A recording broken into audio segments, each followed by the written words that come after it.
Good evening. I'd like to call to order this special meeting of the Mayor and City Council and the Mayor and City Council acting as a successor agency to the Redevelopment Agency of the City of San Bernardino. This evening, I invite Pastor Brian Williams I invite Pastor Lujan to lead us in tonight's invocation, followed by Councilman Nickel. If you would, sir, please lead us in the Pledge of Allegiance. Pastor Lujan.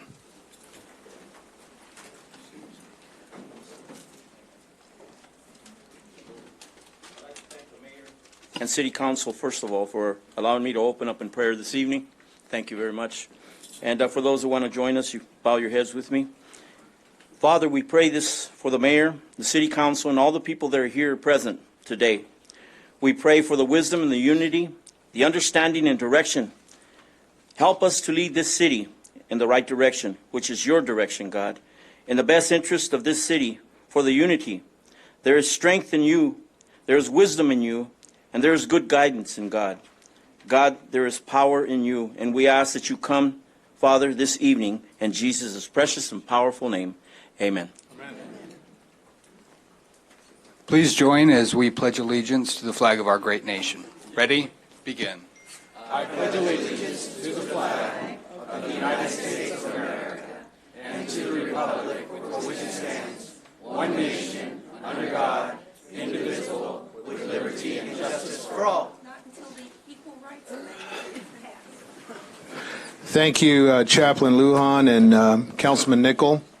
At this time, I am going to allow our city clerk to provide tonight's meeting guidelines on public comment. City clerk. Thank you, Mayor. I want to read a section of the resolution that was passed last year regarding time limits. That's 2018-89. Rule 5.01. Each member of the public shall have a reasonable time not to exceed 3 minutes per meeting to address items on the agenda and items not on the agenda, but within the subject matter jurisdiction of the Mayor and Common Council. And the Mayor, you indicated that you would prefer, if somebody wants to speak on several items, that they put all items you want to speak of on the same slip. Thank you. Thank you. At this time, we will accept blue cards, blue public comment speaker cards, and then after which we will then enter in the public comment portion of the yellow slips. And we ask for your please to fill out the form and send that into the city clerk. Mr. Charette. Just a clarification, because I don't think you covered it, Gigi, the difference between blue and yellow. And if I missed that, I apologize, Sure. But I think that it ought to be covered, because the way it comes out, it looks like a blue one's 3 minutes and a yellow one's 3 minutes, and I don't think that's what you said. No, it's 3 minutes total. A blue speaker slip indicates you want to speak on something that is not on the agenda. A yellow speaker slip indicates you want to speak on something that is on the agenda. Okay, at this time, I will accept all blue cards. Ms. City Clerk, if you would provide me any more blue slips, I'd appreciate that. Our first speaker is Harry Hatch, followed by Treasurer Ortiz, followed by Robert Porter. Mr. Hatch, you're recognized for 3 minutes.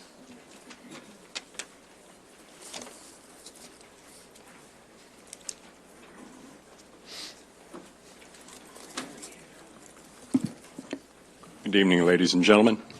My name is Harry Hatch, 3990 Parkside, San Bernardino. I am a member of the city.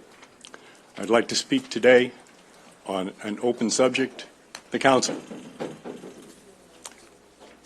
I've been going over the agendas for several times and looking at things that have been going on. We've had 12 meetings since the first of the year of the city council. 12. That's half of the normal meetings for the entire year. 22 pages of the agenda were taken up by the shelter issue. It's an important issue. It should be looked at. There were 90 pages on the mayor's staffing proposal. Appears to me that there was somewhat more done there than actually needed to be. I would like to point those things out just to show you how somewhat disorganized we are at the present time. Maybe we need to be more respectful of each other. There were several times in the last meeting where hints were given to our mayor that he had the votes he wanted. He could have gone with Mr. Nichols' well laid out plan. Ms. Richards was on board. Even Mr. Schreck was on board. Mr. Mayor, maybe it's time for you to make a compromise. Thank you. Our next speaker is Treasurer Ortiz, followed by Robert Porter, followed by Paul Sanborn. Ms. Ortiz, welcome. Hi. Treasurer Ortiz, 3rd Ward. I'm a candidate for the City Council. When looking over the agenda tonight, I'm concerned with the common theme of funding. And it's concerning because this always seems to be a lack of funding when it comes to providing community services or community programs. When lack of funding for the animal shelter or for departments that employ workers that actually work. However, there never seems to be a lack of funding to add admin staff at $300,000 a year. We never seem to have a budgeting problem when it seems to taking care of paperwork. We have a shelter that needs to be funded. We have a projected $7 million deficit coming in years. And we have a city that needs to be looked after this bankruptcy. The council needs to sort out its priorities and start putting the residents first. Thank you. Thank you. Our next speaker is Robert Porter, followed by Paul Sanborn, followed by Luis Ojeda. Mr. Porter, welcome. 3 minutes. Mayor, council, good people. Wow, incredible little special meeting, and we have a full house here today. I saw some interesting procedures last meeting. A little fire drill right out of here. Boom, everyone gone. But it was going a little late, so I understand that there was an opportunity to make that procedural move, and very interesting, Mr. Nickel. I'm not holding it against you or for you. I always like to see something new, and it was exciting enough to get a full house today, so woohoo! The other thing I'd like to talk on is the animal shelter. Please, team, listen to what I'm saying. It's so important that we compromise and we figure this out. It could cost you elections. This is no joke. This could cost you a recall. No joke. This is serious stuff in our community. Now, I understand the staffing issues are super important, and you should be able to get whoever you want on your staff, Mr. Valdivia, and I truly, truly believe that. But please find a way to figure this animal shelter thing out, because if you don't, there's no way I'm going to be able to save you, dude. Thank you very much. Thank you. Mr. Paul Sanborn, followed by Luis Ojeda, followed by Kerry Davis. Mr. Sanborn, welcome. To you people, something weird happened in San Bernardino this last week. The mayor went out with the paving crew and helped do the potholes. I think you should give him a hand for that. Between me and you. I didn't get a hand when I did it. Huh? I didn't get a hand when I did it. Well, I'm going to tell you, between me and you, Fred, it's like I told somebody the other day, in the words around the north end, we call you 8 Ball because of the fact you won by 8 votes. I'm not going to tell you about pool. You know, if the 8 Ball goes in, you lose. You know what I mean? 8's a very lucky number. No, it's not. Only for the Orientals it's lucky. You know. Mr. Sanchez, you keep asking the questions because I'll tell you, it's a good thing. We need an audit. We need 2 audits by 2 different firms to catch what is going on around here. Somebody, I'm just telling you, the whole thing is hiding something, and something is being hidden very tight. And you get these audits going and everything, you'll find out exactly where we're going. The mayor should be able to pick his own staff. I don't know of a corporation in the United States that does it with all the people that's on board. Actually pick out who the CEO is or vote for him, not sitting here playing this game that we've got going on down here. You know, and Sparky, he knows his name. That's Muldahill over there. Anyhow, with him getting up and the Charette 8 Ball there walking out of the room and everything, for you, Henry, I'm very disappointed in you. Our next speaker is Luis Ojeda, followed by Kerry Davis, followed by Dion Taylor. Mr. Ojeda, welcome. Thank you, everybody. Last minute was very interesting. I was a little bit amused and surprised at the same time. I thought that we only have telenovelas in Spanish. And over here next time, I think I'm going to call Univision. I know some people there. We have a good soap opera going on here. I mean, joke aside, I mean, who's to blame for this? So one side says, no, it's the other side, and then the other side blames the other side. Well, let's keep it real here. So we have one leader, that is you. We have the council, and everybody is accountable, okay? In almost 2 months, we've been talking about this back and forth, back and forth, back and forth. We don't have no resolution. So before, it was okay, and I remember, Mr. Mayor, that you were very eloquent, and that was one of the things that catch my attention, that you always have questions, and you always comments, and you were the only one that make the meetings go longer. When you were a council member, that was okay. So for me, I think restricting speech, it doesn't help. For no one. I mean, trust me, I'm not agreeing with many of the things that happen, but you know what? That's sometimes how we sway minds. For example, I was against your staffing because of people talking, deliberations. I say, you know what? Well, let's give him your staff. Maybe if that's what you said that you need to do a good job, well, let you have your staff. Hopefully that'll help. But now it keeps going on with the same thing. And by the way, you know, last Friday happened something that it gave me a lot of encouragement that things are possible in this city. I let you know about the illegal dumping site as well as city manager and the quality of life. And you know what? They took care of it on a Friday. It was nice. It was, my page almost have 10,000 people reached that post. And everybody's so happy to see that. And those are the things that we can make common ground, okay? And let's think on how we can work together. And the things that we disagree, we know that you don't like Mr. Charette and Mr. Charette didn't like you and so forth and so on. That's okay. But I've been hearing all along, you guys sign up for a job, okay? And we need to do a job. So if you don't like somebody, well, that's too bad. Leave this displeasure outside. And when you get in here, do the work of the people.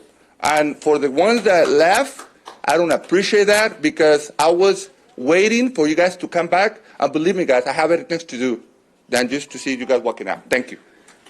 Thank you. Our next speaker is Kerry Davis, followed by Dion Taylor, followed by Shirley Harlan and Carmel Rowe. Welcome. Good evening, Mayor, City Council. On Wednesday, February 6, 2019, the council agenda included an item related to the mayor's request to expand his staffing. Before a vote could be taken, Councilmember Nichols, Charette, and Mulvihill left the dais in protest to stop the mayor's proposal.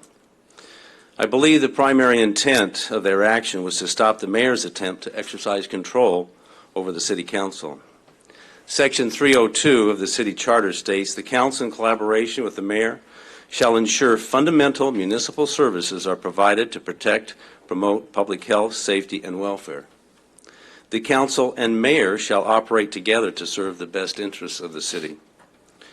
Previous council meetings received overwhelming public opposition to the mayor's proposal to unnecessarily expand the mayor's staff because there are many more pressing needs and priorities that should be addressed by the mayor and city council. Increasing the staffing of the mayor's office is not an urgent priority and does not ensure fundamental municipal services are provided. However, it seemed clear the mayor did not have the majority of the council supporting his proposal, but appeared ready to override their action by breaking a tie. It's unfortunate that the mayor seems to be ignoring the will of the people and veteran council members in favor of his own agenda. By not working collaboratively, he forced Nichols, Charette, and Mulvihill to take the only prudent action available to them to regain control for the entire council and protect the council manager form of government established by the city charter. I believe the mayor and city council had already been counseled by the city attorney about their role under the city charter and the municipal code. I hope the less experienced city council members will take heed of his counsel. I also believe it may be necessary for city council members Nickel, Charette, and Mulvihill to repeat their action in order to keep the mayor from usurping their authority. I also recommend the less experienced city council members study the strategic recovery plan included in the plan of adjustment confirmed by the bankruptcy court in order to become familiar with the priorities and goals established in order to successfully exit bankruptcy and produce a sustainable financial and operational future for the City of San Bernardino residents who you were elected to serve. And with that, it's time for milkshake at In-N-Out. Our next speaker is Dion Taylor. Welcome. 3 minutes. Thank you. Good evening, Mayor, City Councilman, Superintendent Marsden. I just want to thank everybody. This past weekend, Saturday, we had opportunity to share a historic event. Our first Native American was elected to the California legislature, which is Mr. James C. Ramos, the 40th district, who I represent. So I want to thank you all who came out to support him. Thank you very much, Superintendent Marsden. And I just want to let you know, on March 2nd, March 2nd, we're having coffee with the assemblyman at DJ's Coffee Shop on 40th at 10 to 11:30. So if you guys come out, he would love to hear your concerns and also some solutions, okay? And if you go on our website, you can find on there, it says it ought to be a law. So we would love to hear your input as well. So thank you so much, Mayor, City Councilman. Thank you. Our next speaker is Shirley Harlan, followed by Carmel Rowe, followed by Ms. Negrete. Welcome, Ms. Harlan. Shirley Harlan. And the reason I'm coming up here is that those who left the meeting last time, there were almost 40 of us who stayed. And when I stood up and asked those 40th, we're here, we want a successful San Bernardino City. And we were here and we wanted to call you to come back. We wanted to know that we want success here, and we're willing to be here, and these people are here. And maybe you need a mediator for a while, a professional, because each of you have kind of agendas, and you're not a team. You know, when new people get together and they're not quite knowing each other, they need time to be formed to a team, and that's what this council needs to be, a team in order to make the policy that works for this city. This is no longer where you're just supporting your own wards. You're not a corporation. You're a government organization where you make policy and you have a hired person to carry out that policy. You don't, I know everyone clapped that you were out there helping them with cleanup, but that's not your job. Your job is to make policy. And I want you to know that we stayed here and we wanted to call you back until we'll sit with you as long as it takes to become a team. And then when you deal with those difficult things, you'll have a little better operation to be able to come together. But this needs to be solved, and we're glad we're here and we want success. Thank you, Ms. Harlan. Carmel Rowe, followed by Ms. Negrete and DNA Adams. Welcome. Hi. So last week, I watched what happened, and I was a little confused. Read through the agenda, and I listened to what everybody had to say, and it seemed like we were going in a direction to maybe work together. And then it seemed like emotions took over, and a storm happened, and we're all sitting here what just happened? And I get what happened, because if 3 people leave, then we can't have a vote. But, we're one San Bernardino, and we really don't have a vision, okay, as of yet for where we're going. And I kind of still feel like we're piecing together, what we were piecing together. So, maybe we should start with this vision so that we're not just constantly running behind, because everything we're doing is still picking up pieces. And if staff and you guys actually getting, maybe the mayor has his staff and the council has their staff and they have the liaison between. But at that point, then each party could talk to each other, because even though you do represent a ward, each ward, you represent the city as a whole. Because if the second ward doesn't succeed and the first ward do not succeed, then the fifth ward and the fourth ward, they suffer dramatically. Okay, and right now we're all fighting and we're all this, and everybody, maybe everybody does have their own agenda, maybe they don't. But San Bernardino, we the people, there's no agenda that you guys have put together for vision here. So if all these things like the community policing and the dogs and everything, if we could just have one vision and how all these new positions and how everybody's going to fulfill their role, then maybe we could see the light at the end of the tunnel. Because, John, I believe in you. Like, I couldn't have handled what you handled last week. I would have been cussing everybody. Okay, but it takes a big person to control your emotions. I've had to learn this with my children, and just do what's right and in the best interest of the people. And maybe if you just listen to the people, the people who show up, then maybe we could get that vision, and maybe we could actually have a better San Bernardino instead of, being like the United States. Let's just be the light to the world. So I just want to tell you guys, let's just all get along in peace, and let's just out with the old, in with the new, and let's just get a vision that the people support. Thanks. Thank you. Esmeralda Negrete, welcome. Followed by Deanna Adams.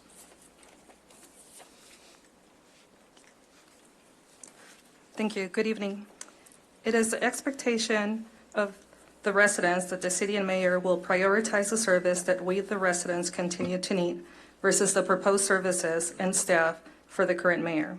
Hopefully, not every city council meeting will turn into an opportunity to pull some strategic move by shuffling the agenda order to quote-unquote rob Peter to pay Paul. Everyone who followed what was taking place realized that the purpose of terminating the westbound contract at the time was to justify the startup funding for the 6 additional positions the mayor wants. I agree with the decision to terminate the contracts, and so far, San Bernardino residents had not heard of them, and they had already been paid $190,000 in under 1 year. But the funds should not end up being used to create new positions.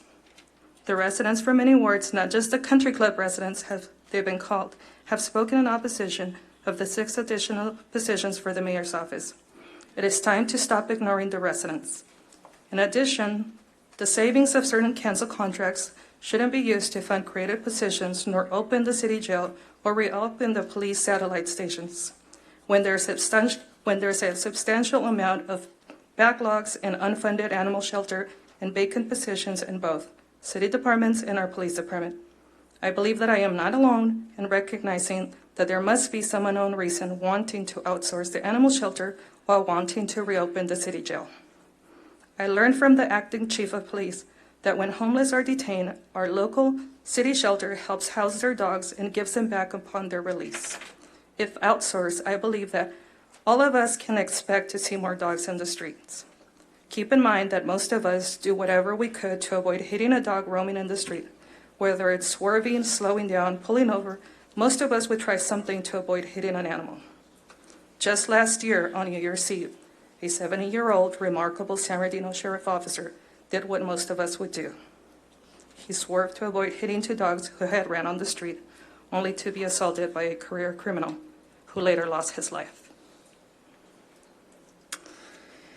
The presumed savings from outsourcing the animal shelter would give the public the perception that such move would free up funds to justify the opening of the city jail.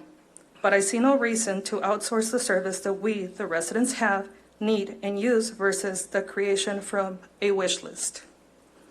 Bolivia's Chief of Staff, Mr. Bilal Asaili, has told community members that opening up the city jail would save an officer approximately 4 hours in time by not having to take someone to jail who has committed a misdemeanor offense.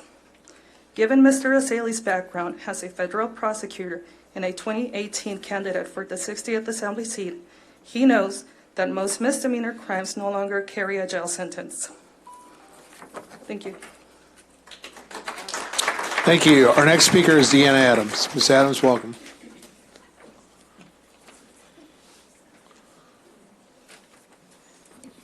Good evening, Honorable Mayor and Council.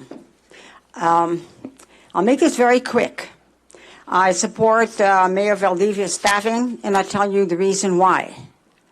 The charter is not people-friendly. It has taken a lot of power away from the mayor and the city council. And that's the reason why he needs to have that additional staff. So the only remedy that I am able to observe is for someone to put together an initiative and turn over that charter or reform the charter so that we will have a strong mayor government. Nothing is going to work in this position unless we change the charter, because the charter is not people-friendly, period. And for that reason, he has no alternative, the mayor has no alternative to have additional staffing. He has no choice because his power has taken away, it has mitigated and actually negated all the potential that a mayor can do, including the city council. It is all up to the city manager. She gets all the power to govern this municipality. So if this is going to change, I hope that someone in the masses, a strong individual, is going to gather signatures and get an initiative to get back our strong mayor and council position and mitigate the power of the city manager, period. Secondly, I'm very happy that we now have an open city hall. The former Mayor Davis, you took away our liberty and freedom. You stifled our freedom to speak as Americans. And you are the one that did that. You are responsible for that. Mayor Valdivia is opposite. He wants to give the city hall back to the people. We now have more time to speak. We have more time to engage. But again, if you want to change really things in this city hall, you have to get rid of that charter or reform the charter, because this charter is the enemy of the people. It is not good. It's not good for the common people like you and I. It's only good for the few. It's good for the city manager. She has, or he has, whoever is the city manager has all the power. And that's why I am for you, Mayor Valdivia, to have all the help you need, all the staff that you need, because you have no choice but to do that, because everything was taken away from you because of this charter. This charter is not a good charter. And we all know that because Mayor Valdivia and a few of us, we voted against Measure L. Thank you. Thank you. At this time, we will proceed on to our yellow slips. First public speaker is item number 1, Valia, or did I get that right? Thank you. Welcome.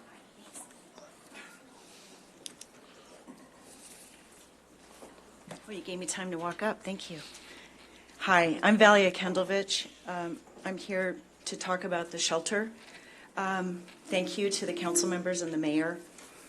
Gandhi once said, "The greatness of a nation and its moral progress can be judged by the way its animals are treated." I believe that. I won't go into my background. I won't go into the history of me and animals, but animals have saved my life. I'm 31 years clean and sober. Animals have been a huge part of that. The mission statement of animal control includes educating the public about animals, and this is off your website.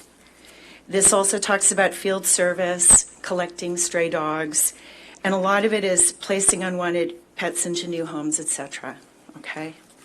The Animal Control Commission, as I'm sure you know, discusses under Resolution 2018-45, charged with providing advisory recommendations to the mayor, etc., on strategies, policies, programs to ensure the quality of animals housed at the city shelter, increasing awareness of animals available for adoption, educating the community regarding humane treatment of animals, and other matters related to animal services.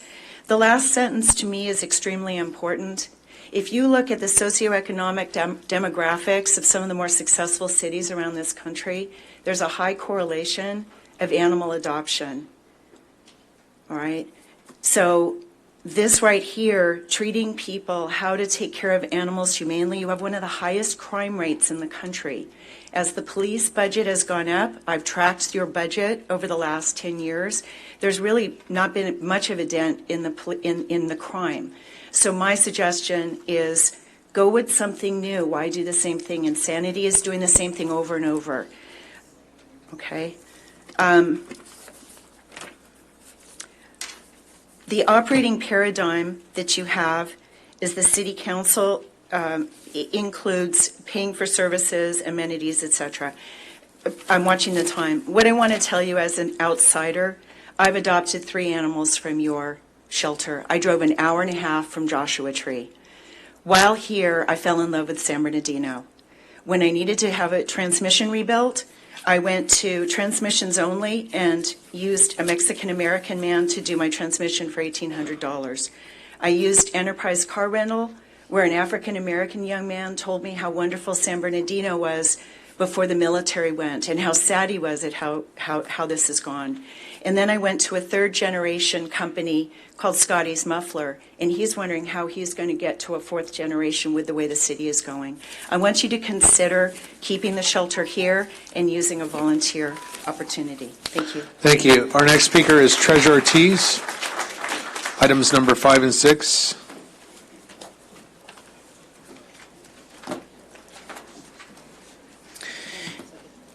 Combined total of 3 minutes on items 5 and 6. You're recognized, Ms. Ortiz. I'm a politician. I can talk fast now.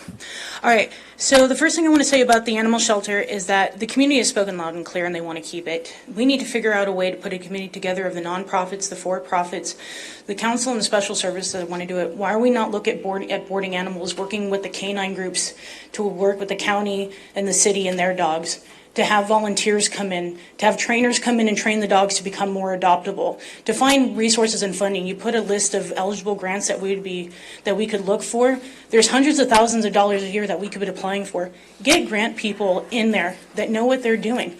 Listen to the community. They're telling you, we want to keep our animals. I don't live in Riverside, so I don't want my services in Riverside. I live here. I invest here. I've adopted dogs from the shelter, and I've fostered dogs from the shelter. In addition, we have yet another contract that's going to come to an end in the city. Why we're having a problem and we're firing people, we're firing contractors, we have contractors quitting, because there's such just a disconnect and bad politics in our city. We can't keep doing this. We're only a month and a half into the year. We need to come together as a council. We need unity. We need discussion. And you know what? The problem is it seems like so many things are happening behind the scenes because you're not talking about it up front with the people. So that's it, you guys. The buck stops here, and it stops with you. And you all ran on that platform. Budgeting, transparency, information, saving the city, coming, bring us forward to the future. But we're in a stalemate, and we're stagnant. If you keep running the same play and you can't get past the line of scrimmage, stop running the same play and change up. Thank you. Our next speaker is Val Hansen, followed by Andrea Nices, followed by Brenda Lynch. Welcome, Val. Hello. Hi. My name's Andrea Nices. Oh, Val Hansen. Oh, I'm sorry. Actually. Val Hansen. Andrea, you're on deck, though.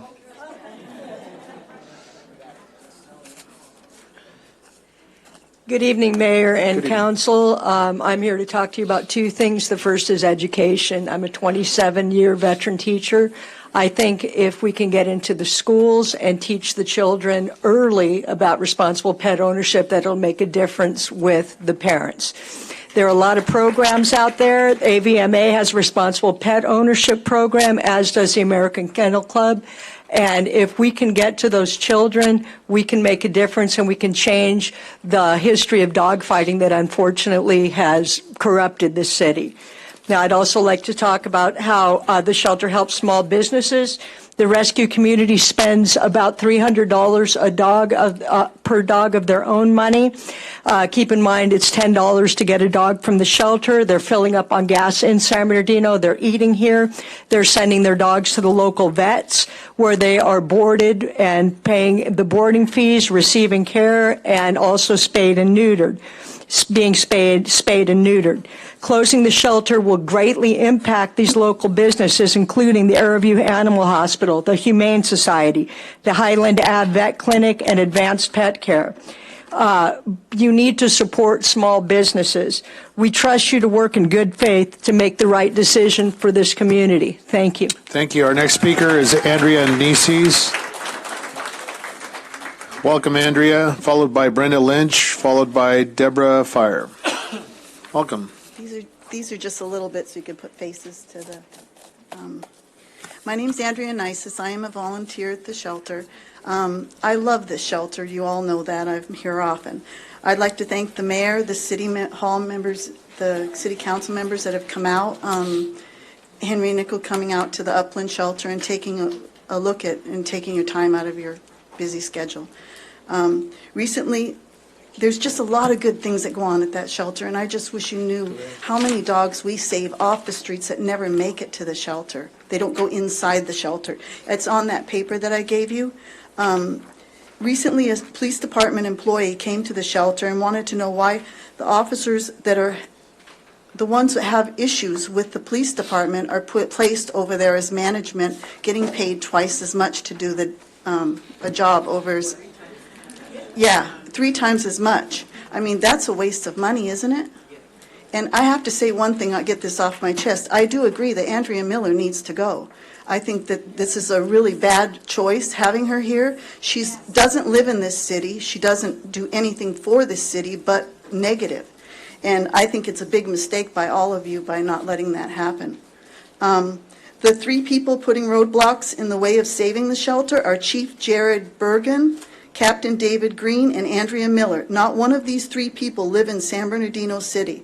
They were not voted for by the citizens of San Bernardino City, and they won't suffer the consequences of the stray and abandoned animals when the shelter shuts. So, I mean, we're counting on you, the people we voted for. Thank you.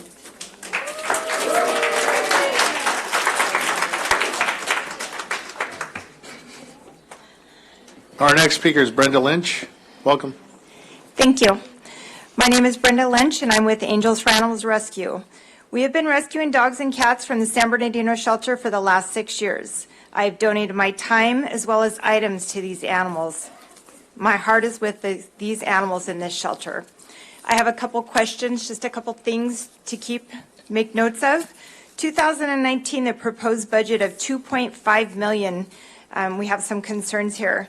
Once we partner together and retain our nonprofit status with the shelter, we can save thousands of dollars on materials, supplies, small tools, equipment, and repair of said equipment. Just to give you an example, line 5111, food, cleaning supplies, gloves, fabric for dog beds for a savings of $26,000. Line 5172, equipment repairs, all can be donated for a savings of $1,500. We have also heard that the Riverside Shelter will be using San Bernardino Shelter to house dogs for a holding facility. I want to make sure that you think about these expenses because I don't see them anywhere. I don't see any budget items for repairs and staffing at the holding facility. What about feeding the animals while they are there, cleaning up after them when they leave? What if they need a vet right away? Riverside is too far for most San Bernardino residents, and they will continue to use this holding facility. Is this included in the Riverside contract? Just a few facts that I found interesting and disturbing on the Riverside Shelter. Hours for owner surrenders, if you need to do so at Riverside Shelter, are from 1 to 5. Did you know the owner surrender fee at Riverside is $118? The residents here, $55 is sometimes a struggle. Did you know that Riverside Shelter has a policy that they can refuse any animal if the owner doesn't pay the fee? Currently, San Bernardino Shelter still takes the pet if they can't pay. The owner is trying to give their animal a chance at life and brings it to the shelter to be turned away because they can't pay. What do you think is going to happen to this animal? They're going to end up on your city streets. Currently, the surrender fee is $55 and owners can't pay. Like I said, San Bernardino will take them anyway. If an animal has to be picked up by a field officer, the fee, $145 for a cat, $152 for a dog. Who's going to pay that fee? My last concern is for the employees at the shelter. Riverside said they would provide a list of open and potential positions that may be available for current San Bernardino positions. Last June, when this happened, San Bernardino staff only got a list of part-time positions with no guarantee that they would have a job if they even applied. Are you looking out for these employees and their best interest? Thank you.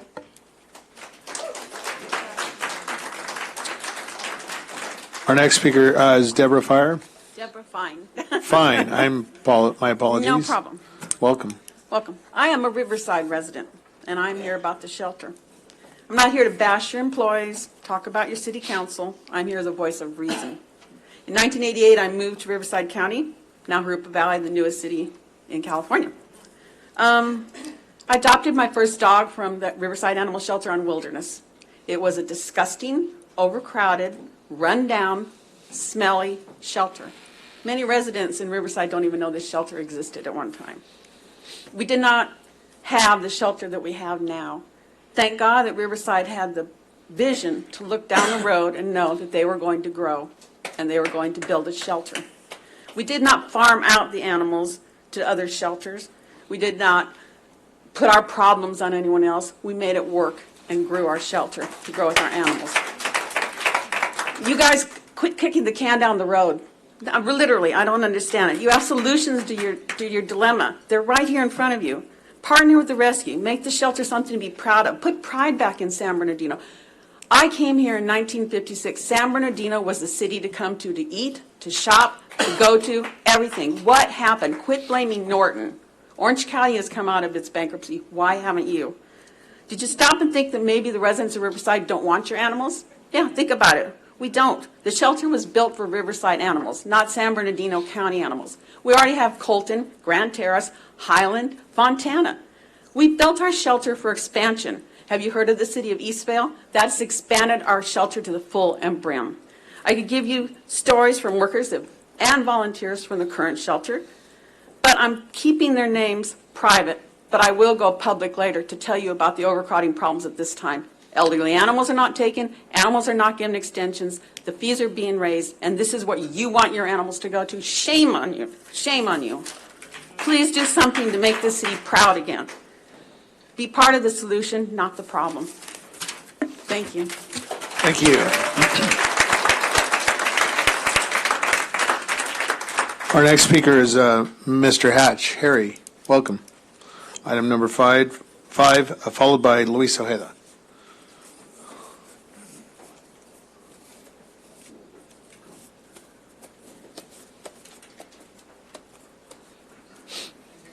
How many?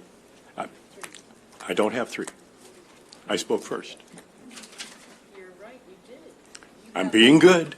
You have a minute 15. Thank you. Harry's not long-winded. Thank you very much.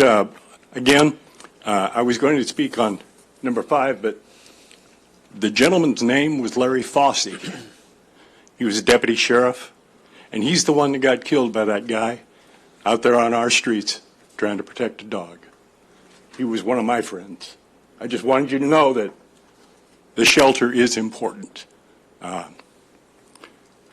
are many other things that are important, but that one hit home. Thank you.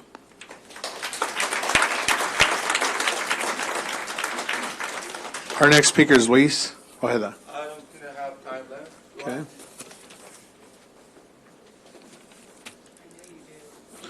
Followed by Sharon Logan. I do. Followed by Carrie Davis. Hold on, Mr. Ojeda. Let's. All right. All right. Thank you.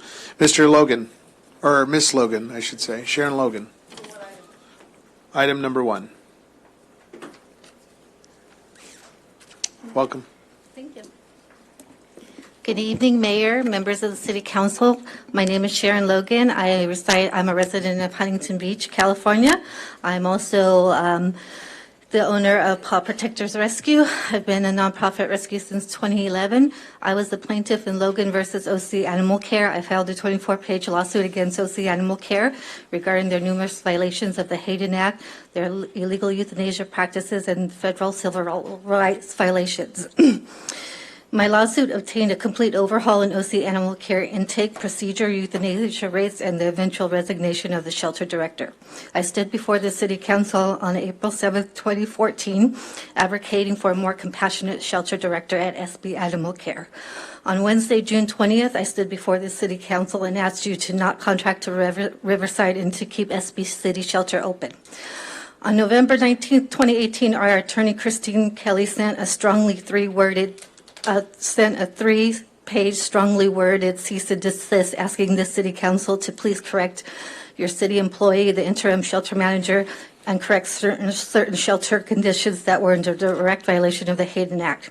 On December 5th, 2018, I stood before the City Council and asked once again that the City Council please keep the San Bernardino City Shelter open. We understand that effecting positive, progressive change takes time, and we are giving the City Council time to work with rescuers, and the community to implement positive, progressive changes at San Bernardino City Shelter.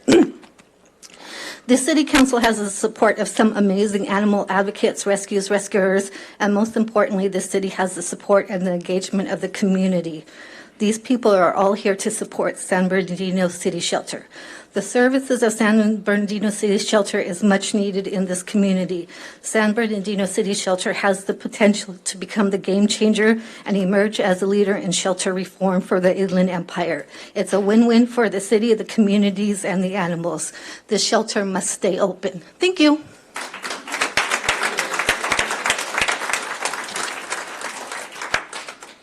Our next speaker is Carrie Davis on number 5. Sir Davis, I believe you already spoke on number 5. No, I spoke on the blue item, the item not on the agenda. On staffing? I spoke about the meeting from last week. Okay. Did I use my entire time? Okay. Thank you. Our next speaker is Mona Harnish, item number 1. Followed by Susan Geyer, item number 1. Ms. Harnish, welcome. I'm here again regarding the San Bernardino City Animal Shelter. For the 10 months I've been involved, I've not heard one public speaker talk about closing the shelter, only the City Council. I think you need to look at that because no one else seems to want it closed. If the dogs go to Riverside, we'll have no control over what they charge, and many people can't afford that. I will never take an animal there if I find one. I've talked to contractors. Alice Chow's mentioned many people willing to donate time and services. And I think the city needs to, we're looking at attracting businesses, and having a great animal shelter would project a positive image of our city. We need to build a shelter to be proud of, and if nothing else, think it's the great press that you would get from that we built something to be proud of. Thank you. Thank you. Susan Geyer, item number 1, followed by Hilda Wentland, item number 1. Welcome. Thank you. Good evening, Honorable Mayor and Council members.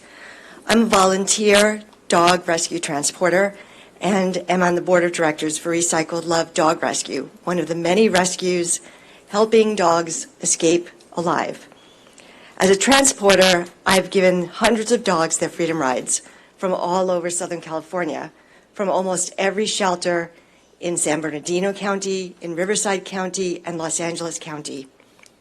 Of all the shelters, though, San Bernardino Shelter is unique in the dedication of the volunteers to assist the community in keeping, rehoming, and rescuing their dogs. Because of the great work that the networkers and volunteers do, most of my transports are actually from San Bernardino. The community needs the shelter. There have been countless times when I've been waiting for a dog at the counter and a community member comes up with a dog that they've found or a dog that needs help, only to find out that they are not serviced by this shelter. You can't imagine the look of frustration and disappointment on the faces of these people when they're told they have to drive all the way to Riverside, take their precious gas money, their time and go somewhere where they have no idea where they're going. We need to keep this shelter open. In addition, if this shelter closes and these people cannot take the time or the money to get down to Riverside, they may decide to drop their dog off on the side of the road. This would be a public hazard and a safety hazard. And you've already heard one unfortunate incident that happened with that. If Riverside takes control of the animal well-being from this city, then the people of this city will have no say about what goes on at that shelter. They do not have voting rights in Riverside. They have voting rights here in San Bernardino. That is definitely not fair, and it's a violation of their due process. One last thing. I live in the San Gabriel Valley, almost 60 miles away, if not further. So by the time I come here to get a dog to transport to wherever it's going, I need gas, and I spend my money at the local gas stations. I eat at the local restaurants. I buy dog supplies at Target and the 99-cent store. And all the other volunteers and the people that work at the shelter do the same. Thank you very much. Thank you. Welcome, Ms. Wendland. Good evening, Mayor. Last week we spoke about, I was hoping that you wouldn't have walked out so I wouldn't have to be here. But thank you for walking out. No, I have to be here. Math, I love math. The contract you have with Riverside is for 6,500 animals. According to the numbers, you took in 7,500 animals. That's 1,000 animals less than you told Riverside you were going to contract for. What's going to happen with that 1,000? Now, the 6,500 doesn't include the animal rescue community rescuing 1,600 pets before they get put into the shelter. Numbers again, I hate numbers, because every time you bring numbers up, something happens to that. There are 1,600 animals that don't make it to the shelter. You contracted to Riverside for 6,500, and 7,500 went into San Bernardino. Now that we decided that math is not the question here, because you would have 2 or 3 estimates, because there's $600 and some $1,000 in some fund somewhere that could fix the shelter. You have a community that built resources and pet centers and neuter pets with nothing. They're nonprofit. You should let them run the city and then take the credit. The credit goes to all of you. The regional center would have been built under Mayor Valdivia. We can name it the name of Mayor Valdivia Animal Shelter. But let the pet community work at it. Now, since numbers are not the question, because you have a city that tells you not to close the shelter, so how many of the 3 of you, because obviously this is Goliath versus David, because I haven't seen a person here say that they want to close the shelter. So it's 3 versus, the power of God versus the universe, because there is something wrong here. Now, having said that, the numbers don't add up. In the movie The Godfather, we're all familiar with it.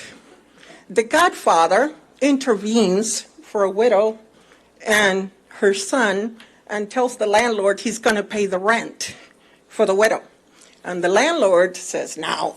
And then, of course, the Godfather made him an offer he couldn't refuse. And so the Godfather pays the rent for the lady. But at the end tells the landlord, and this is the Godfather, but the animal stays. Got that? You are a little bit better than the Godfather. If the animal stays with the Godfather, shouldn't the animal stay with you guys? I mean, you're better than Al Capone and the Godfather.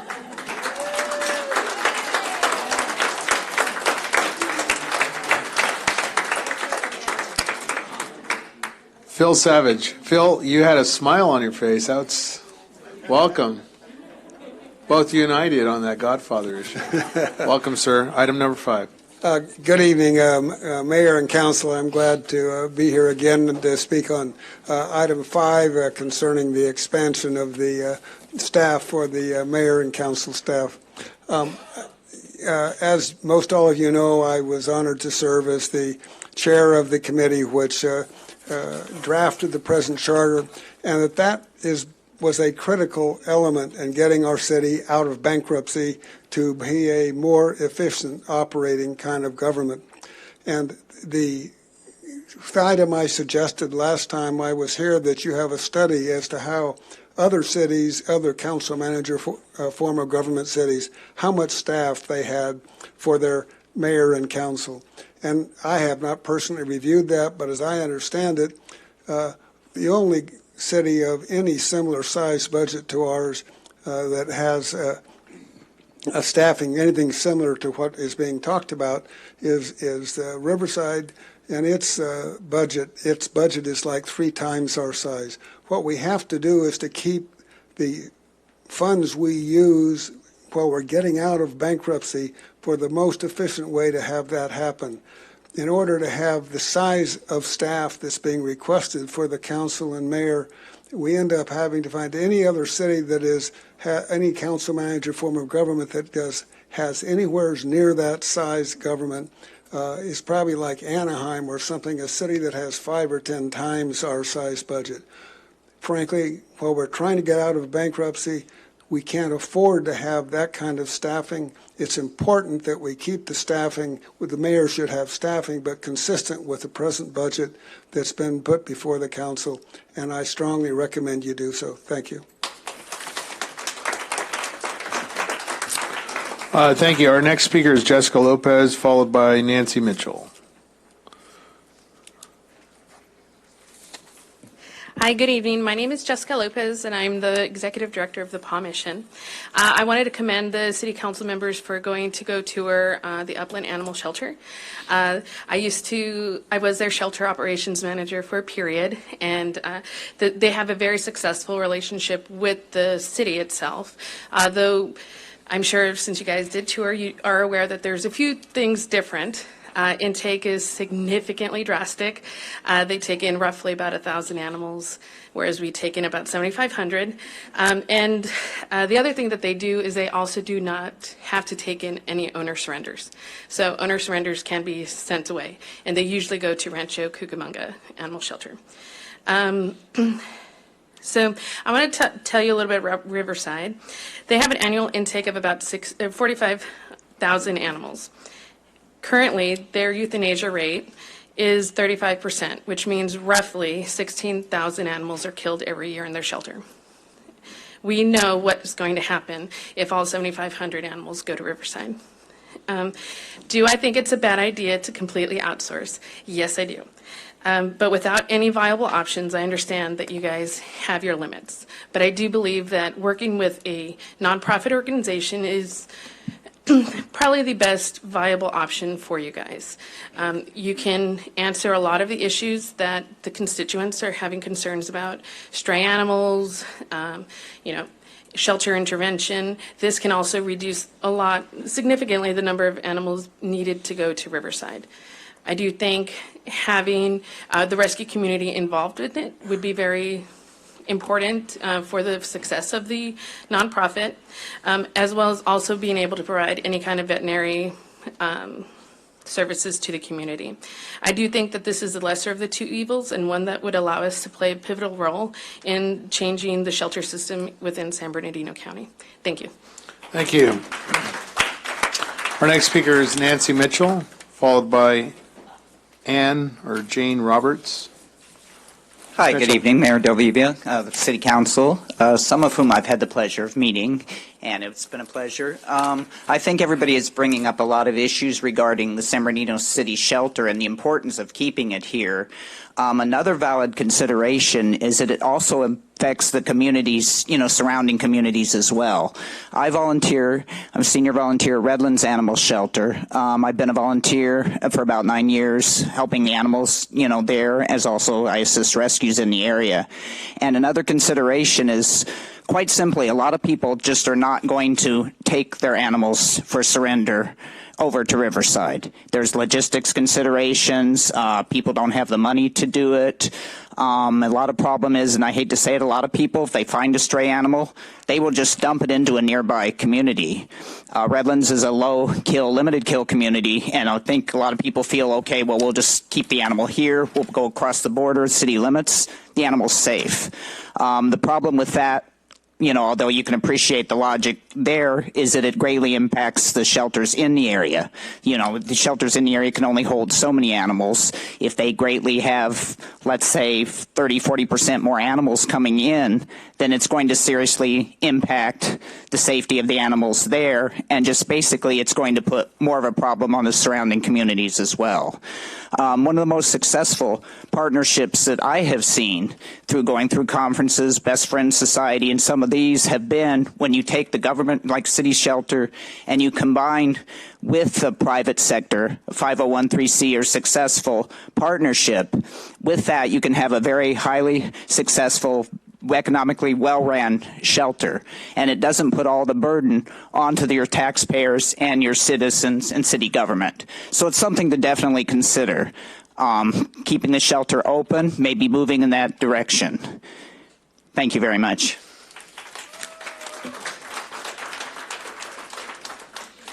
Our next speaker is Ann Roberts, followed by Debbie Melvin Yoakum. Ms. Roberts, welcome.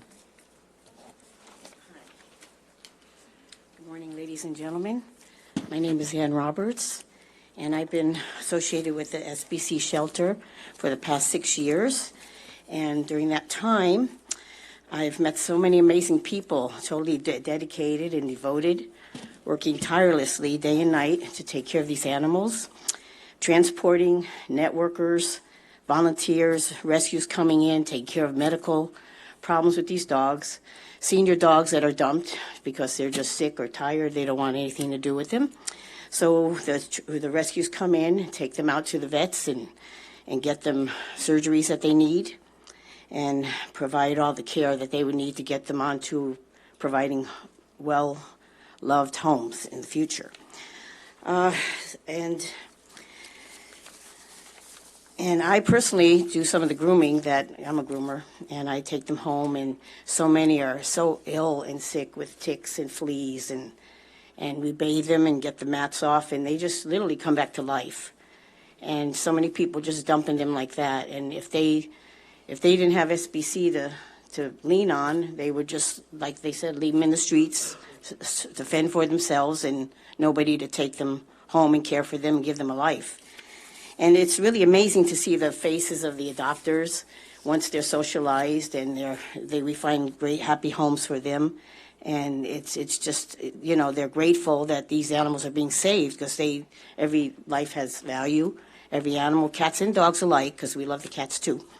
So anyway, I'm just appealing to your hearts that we would keep SBC open. There's just so many people that just struggle in fighting to keep the shelter open and are putting their life's work into this field. And I just wanted to speak of 3 of the dogs that have been pulled from there with the Eastwood Ranch Foundation. Mizzy, she's a 13-year-old senior, was 4 pounds. When she went in there, she had cancer, mammary gland cancer, was never spayed, and she had nails curled around like that, and she was very ill. So the rescue took her and gave her life. She had 3 surgeries. She barely had enough skin to cover the surgeries, but she lived through that, and she's a happy girl. And 2 other dogs that are going to be featured. We're trying to educate the public on the American Dog Show. It's going to be on Hallmark on February 17 and 18. And I would hope that everybody would watch that because that features those 3 dogs that were saved from SBC. And we really hope that you keep the shelter open and help us to fight for these animals that need us. Thank you.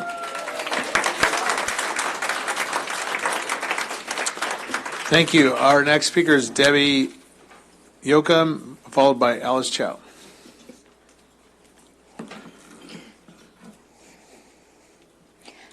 I just wanted to say thank you for taking the time. My name is Debbie Melvin Yoakum Thank you for taking the time for listening to us. It's obvious by listening to all the people that stand up here and speak to all of you how important it is to keep the shelter open.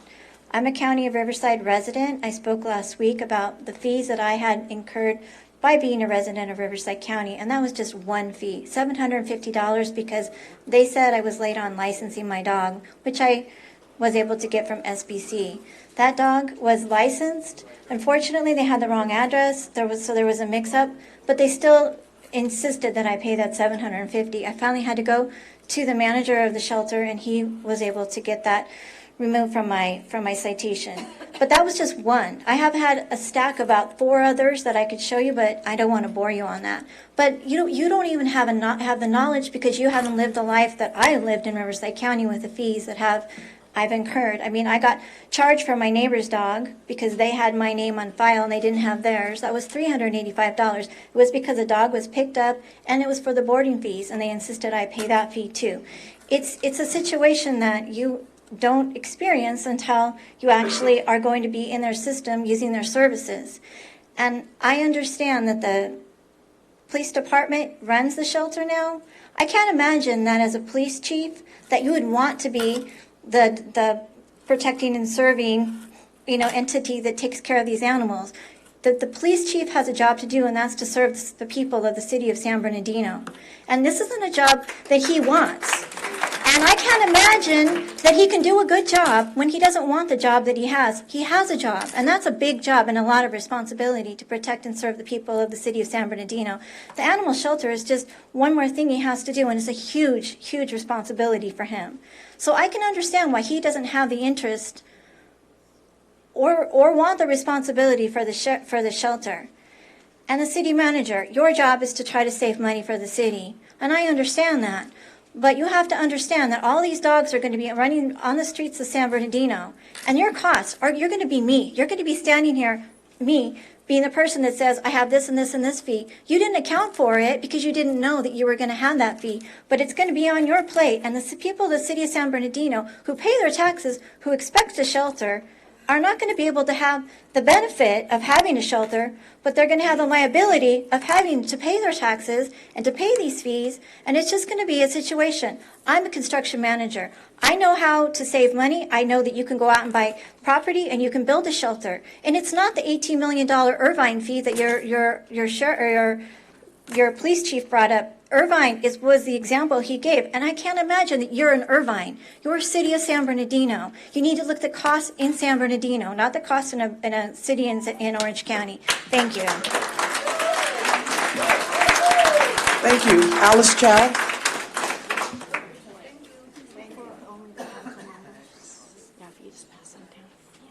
Thank you. Hello, Alice. My name is Alice Chow. Hello, council members and Mayor. I'm a teacher in San Bernardino, volunteer at the shelter, and I'm with San Bernardino Animal Care Organization.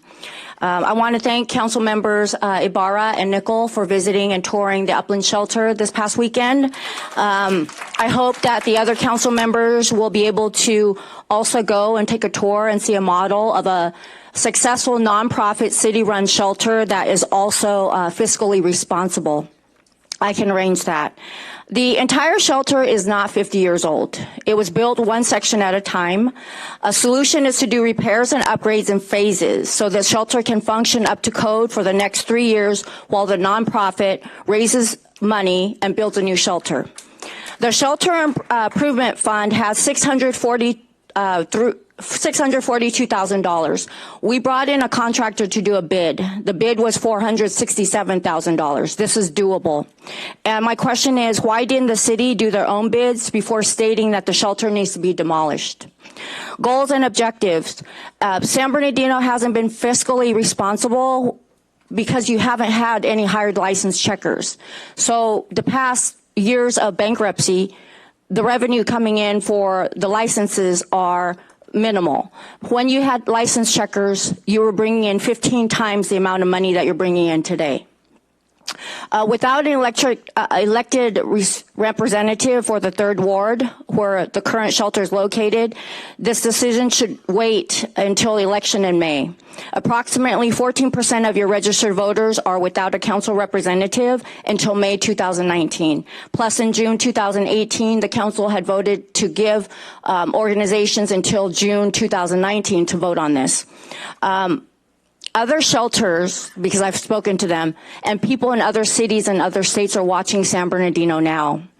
It isn't just the residents. They're waiting on this decision for the shelter. And San Bernardino, we didn't realize this, but hired a PR firm, but no longer, to brand their name and to make them look better. The solution is all you have to do is do right by your residents, and you will get free PR, free, that will go viral, okay?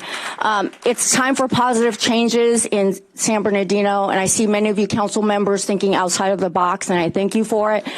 We need to have a new image, and this is your opportunity to make something happen. You have a crew behind you of residents, volunteers, rescues, and a nonprofit that want to make this happen. All the work won't be placed on you. We are willing to do the work. And so I just hope that you make the right decision, and, you know, please think of your residents and think of the entire picture for the city of San Bernardino. Thank you. Thank you.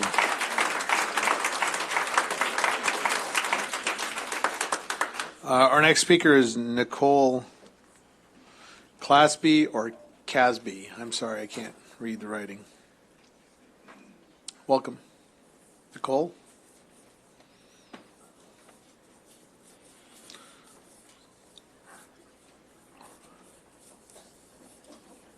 Welcome, Nicole. Item number 1, recognized for 3 minutes. Welcome. Hello, Mayor, City Council members. I was here in June. One of the statements I made is that as voters, we remember, and we do. I have been a resident here in San Bernardino since 2004. My family moved here for better opportunities, some of which we found. One of the things I'd like to note during the last time that I spoke about was some of the great issues with stray animals, dead animals on my street. One thing I did not get to mention last time that I did notice after some time being here is that suddenly that seemed to improve. I didn't really know why at the time as a resident because I still was not very familiar with a lot of my community. But since then, I have gotten to know a lot of our rescue groups, and there was a period of time where they worked better and closer with our shelter. And I really think that that has to contribute why I started seeing a decline in some of the animals in my area. My biggest concern as a resident is that a lot of things I've been hearing here tonight is fiscally based, which that is extremely important. There's another issue that not a lot of people touch on, and that is what our children are seeing.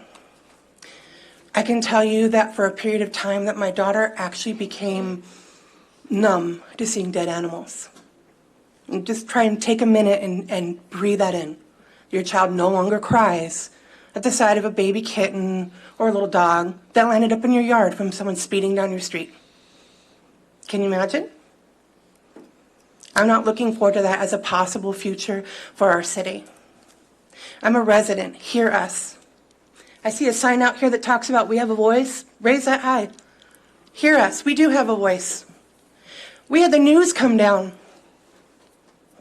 They come down and put it on TV about our city. Is that what we want on the news about our city? Or do we want to see reports coming out about how the shelter has turned around, how the city, the council members, our rescues, everyone has worked together to turn around this situation and make it better? I do applaud. I did see on social media, by the way, that we had council members that went to Upland.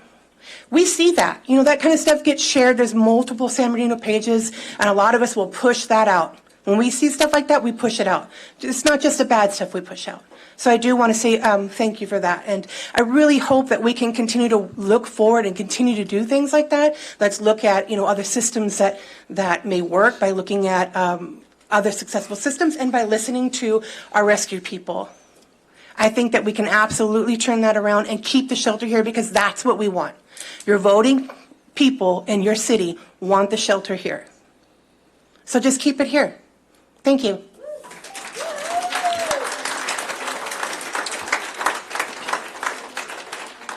Our next speaker is Carmel Rowe. Item number, I think it's 1 and 5. So. Yeah, I only got a few minutes. Okay, so I wanted to tell you that there's only a little bit of income this city has, which is the TOT, the user utility. We desperately need sales tax. We have cannabis and we have the dogs, okay? The dogs and cannabis can make us a lot of money. Sometimes it takes money to make money. And I'm telling you, I've run my own business for 23 years, and sometimes I just got to flip the dice and I just got to do it. Even if I don't have the money to do it, sometimes I have to do it. And you know what? It ends up in the long run making me more money than if I would have just been scared. We can't run like we have no money. We got to have money. We got to act like we have money. Thanks. Thank you. Our next speaker is Elizabeth Colbin, followed by Esmeralda. Welcome, Ms. Colbin. Thank you. Good evening, council members, mayor, and Assistant Chief McBride. Thank you for being here. I've spoken before, and in fact, after the last time I spoke, Chief Berdawan stopped me in the hallway and said that Andrea Miller had wanted my contact information. Not sure, I obviously spoke regarding the animals. Unfortunately, I never heard from her, so I'm not sure how many other people have experienced that. I was looking forward to having dialogue and helping in any way that I could. I'm the founder and president of a group that raises money to help support rescues and shelters. We've given thousands of dollars to San Bernardino City. We've given money to Redland Shelter. We've given money to Daisy's Hope. We've given money to Bark. We've given money to Yaps. So we're really putting our money where our mouth is. All of us know that you spoke over the summer about giving the shelter a chance at a plan B, if you will. I attended several of the Animal Control Commission meetings, and unfortunately, asking a group of citizens to raise almost $18 million is pretty disrespectful of that group. I've led fundraisers that have gone 6 figures in a 24-hour period of time.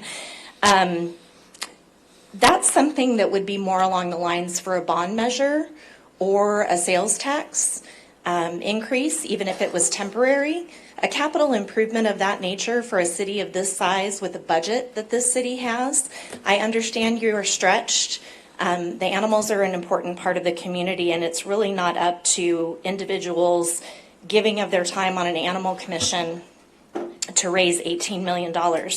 I should also add that that number has gone up each time this topic has come up. So I'm not sure if and I don't see Captain Green here, and I don't know who Lieutenant McComber is because I haven't been able to get a meeting with him.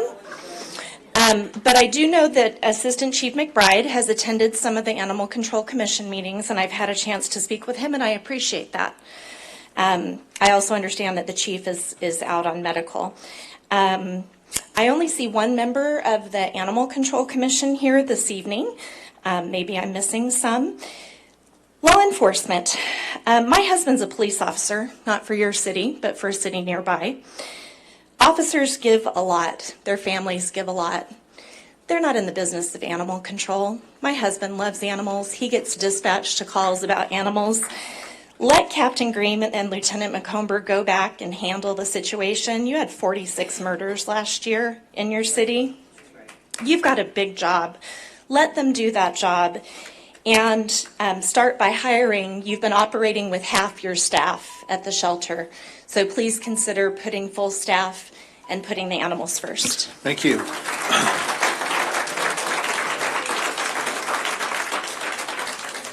Esmeralda Negretti. Here you are. Welcome. I have animal shelter and PD. So, Ms. City Clerk, I don't know on the time balance. I don't know. I had way too many things to discuss. Maybe once the dust is settled, we will have we will see the. No? No time remaining.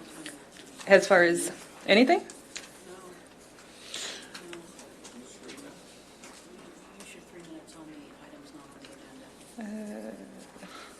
Okay, Ms. Negretti, I'm sorry. Our next speaker is Lydia Zavala, item number 1, followed by James Smith. Welcome.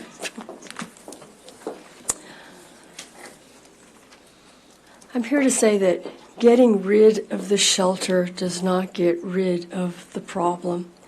I am the president of a nonprofit, and I love numbers. It was mentioned earlier that 1,500 dogs are taken in by nonprofits.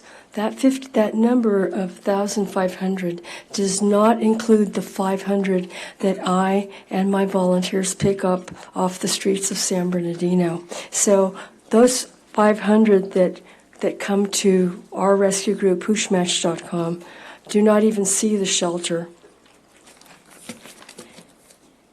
As I said, getting rid of the shelters does not get rid of the problem. We're in a city of over 200,000 people, and yet the thought of not having a shelter to service the population is insane. Second and third world countries do not have animal care or animal control. We're not a second world country. We're not a third world country.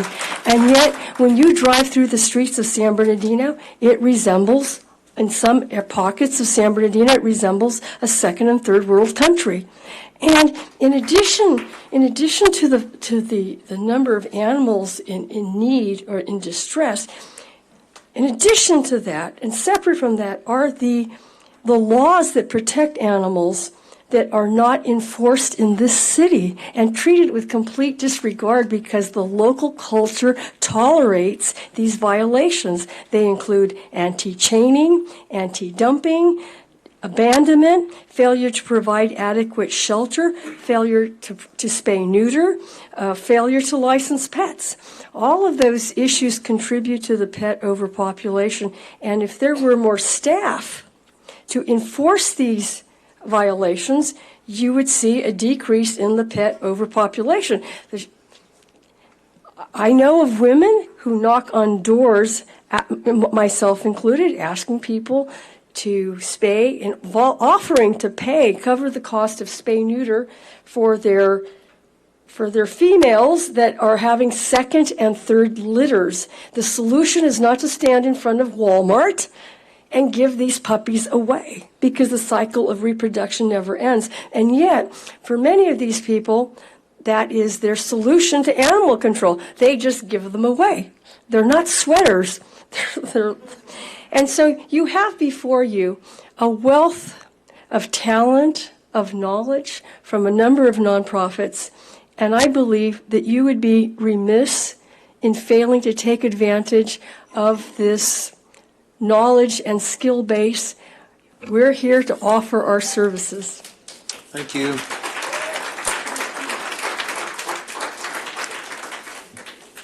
Our next speaker is James Smith. Mr. Smith, welcome.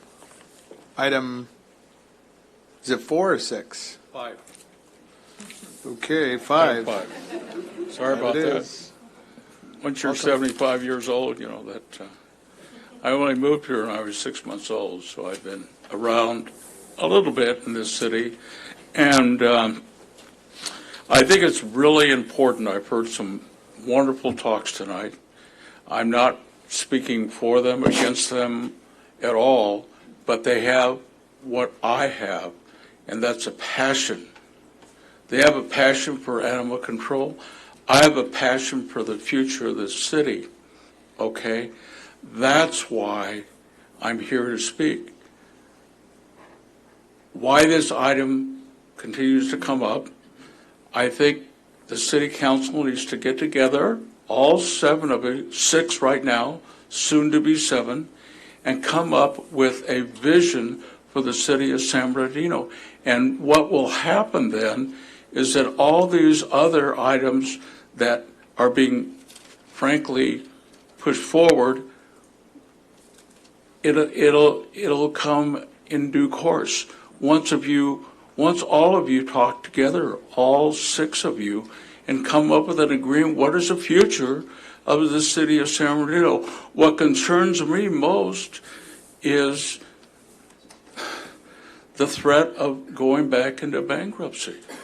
Now, I may stand corrected, but I understand we saved a lot of money by eliminating the project of our PR firm.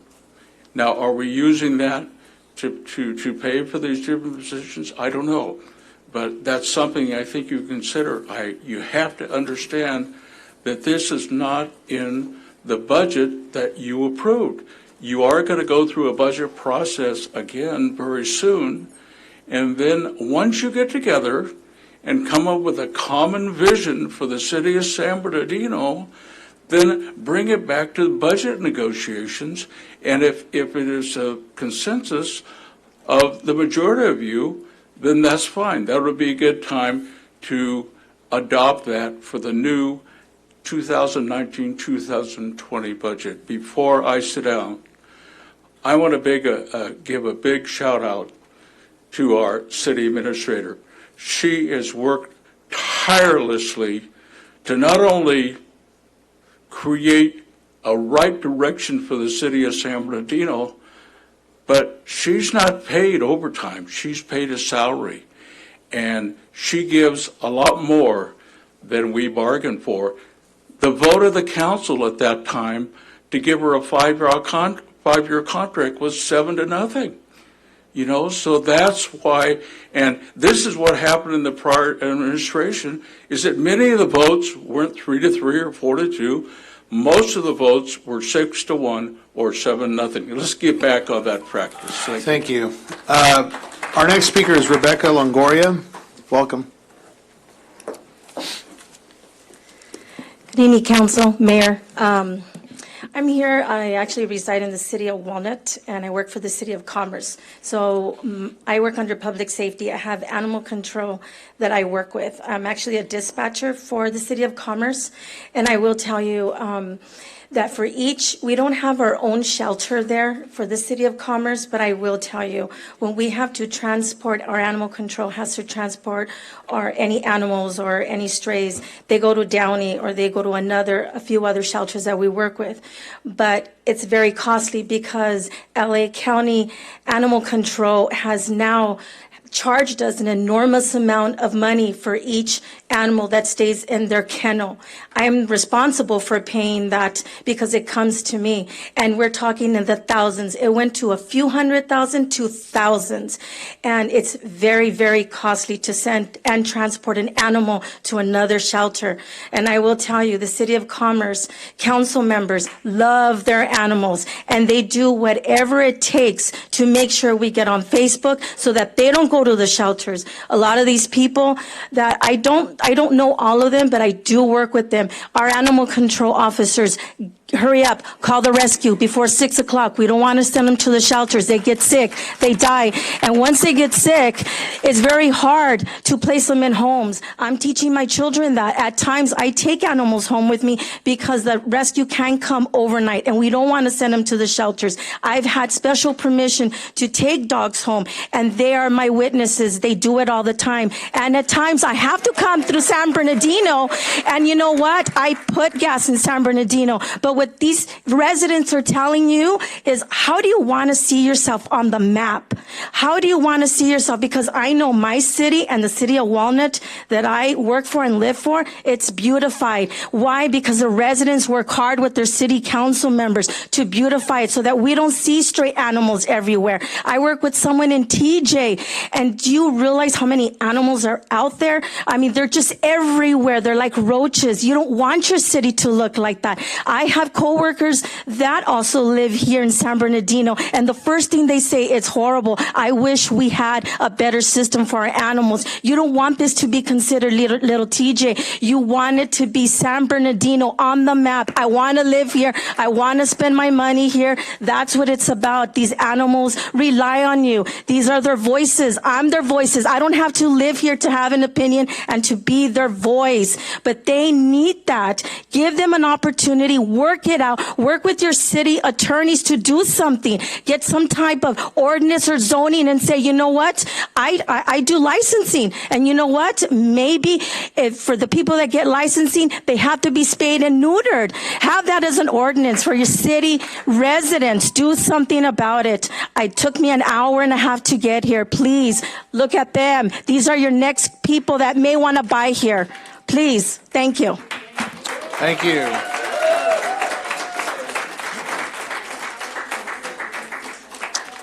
All right, thank you very much. We appreciate our public comment, public speakers. We thank you for all of your options, suggestions, comments. We do take notes, and we appreciate your input. As I stated at the prior meeting, the welfare of our animals and our employees at the shelter is one of my top priorities. The item under consideration is the City of San Bernardino's animal sheltering field and licensing service, and at this time, I will ask the city manager to please present her staff report. Mayor, members of the council, thank you. I appreciate the opportunity to present this. This is something that actually started in terms of discussion last year as we approached the fiscal year's operating budget. And as many communities around us, we are dealing with establishing what our highest priorities are, because we do have revenue restrictions. The council, on following those discussions, requested that the city staff consider various alternatives for dealing with the animal situation, recognizing that it is a concern for everyone in the community that our animals are well cared for. On June 20th, we did present a staff report to the council. We have a facility that is very outdated. There's been years and years, like so many of our other facilities, of deferred maintenance there. So we provided information about the current status of the shelter. We have had significant staff turnover there, and the council requested that we seek proposals from various agencies. One of those was the Riverside County. We did have discussions with them. We also had discussions with the County of San Bernardino, and given the position that the County of San Bernardino was in at that time, they weren't in a position to explore contract for service with the City of San Bernardino. The council at that meeting, that was on June 20th of 2018, you did direct that we were to continue to work with the commission, allow the commission to explore alternatives, including potential grant funding that might be available. You also at that time requested that we present a report in 6 months and then come back 1 year from the June 20th date to provide further direction or further recommendations and recommendations from the Animal Control Commission. At the last meeting, not the last meeting before, we did present that 6-month report, and during that discussion, the council requested that we go back out to some of the individuals and agencies that we had obtained information from, explore whether or not those options that we had presented at that time were still viable. So staff did reach out to the County of Riverside, County of San Bernardino, but during the meantime, we have made several operational changes to the shelter. We've added staff members, we've addressed some longstanding facility issues. Still a lot of work to do, but we have addressed some of the facility maintenance issues. And really, after the council's discussion at the last meeting, we recognize that there are a number of alternatives that we want to spend some time this evening talking about. Those include rebuilding our existing animal control program so that it is capable of addressing the needs. That certainly could be done either through new construction or through some type of a repurposed facility, which was raised at the last discussion. Entering into some type of a joint powers arrangement so that we're working with other cities or other agencies in the region to provide those services, or contracting for services. There were just a couple of things that before I ask staff to walk through those alternatives and what we've learned from each one of them. We have changed some of the numbers. We've tried to refine those. There's been a lot of discussion about that $18 million number, and I'm going to have staff, I think it's worth exploring again how that number was derived. We recognize that is really just an estimate. If the council were to direct that we pursue constructing a brand new animal control facility for the City of San Bernardino, there's a tremendous amount of research and work that would need to be done so that we understand what that true number is. So we've used that $18 million number, and I think it's worth revisiting how we came up with that. The other thing that's important to note, we have a number of rescue groups that we've dealt with over the last several years, but through these discussions, there have been a lot of rescue groups that are less familiar, certainly to me. We have tried to collect information on all those groups because one of the things that the council members have expressed is a deep support for the work that's being done in our communities. So again, we do have that information. If you direct that we explore relationships with our rescue groups, I think we have a good database of people that we can go to and talk to them about the opportunities that can assist in dealing with this situation for the city. So at this point, Captain Green's going to walk through. We attempted at the last meeting, there were several comments and questions that were raised. One thing that comes to my mind immediately was the idea of repurposing a building, so we attempted to collect all that information, revisit some of the earlier discussions that we've had, and today what we'd like to do is walk through those alternatives again, answer any questions the council has, and then seek direction from the council on how you'd like us to move forward. And so with that, Captain Green.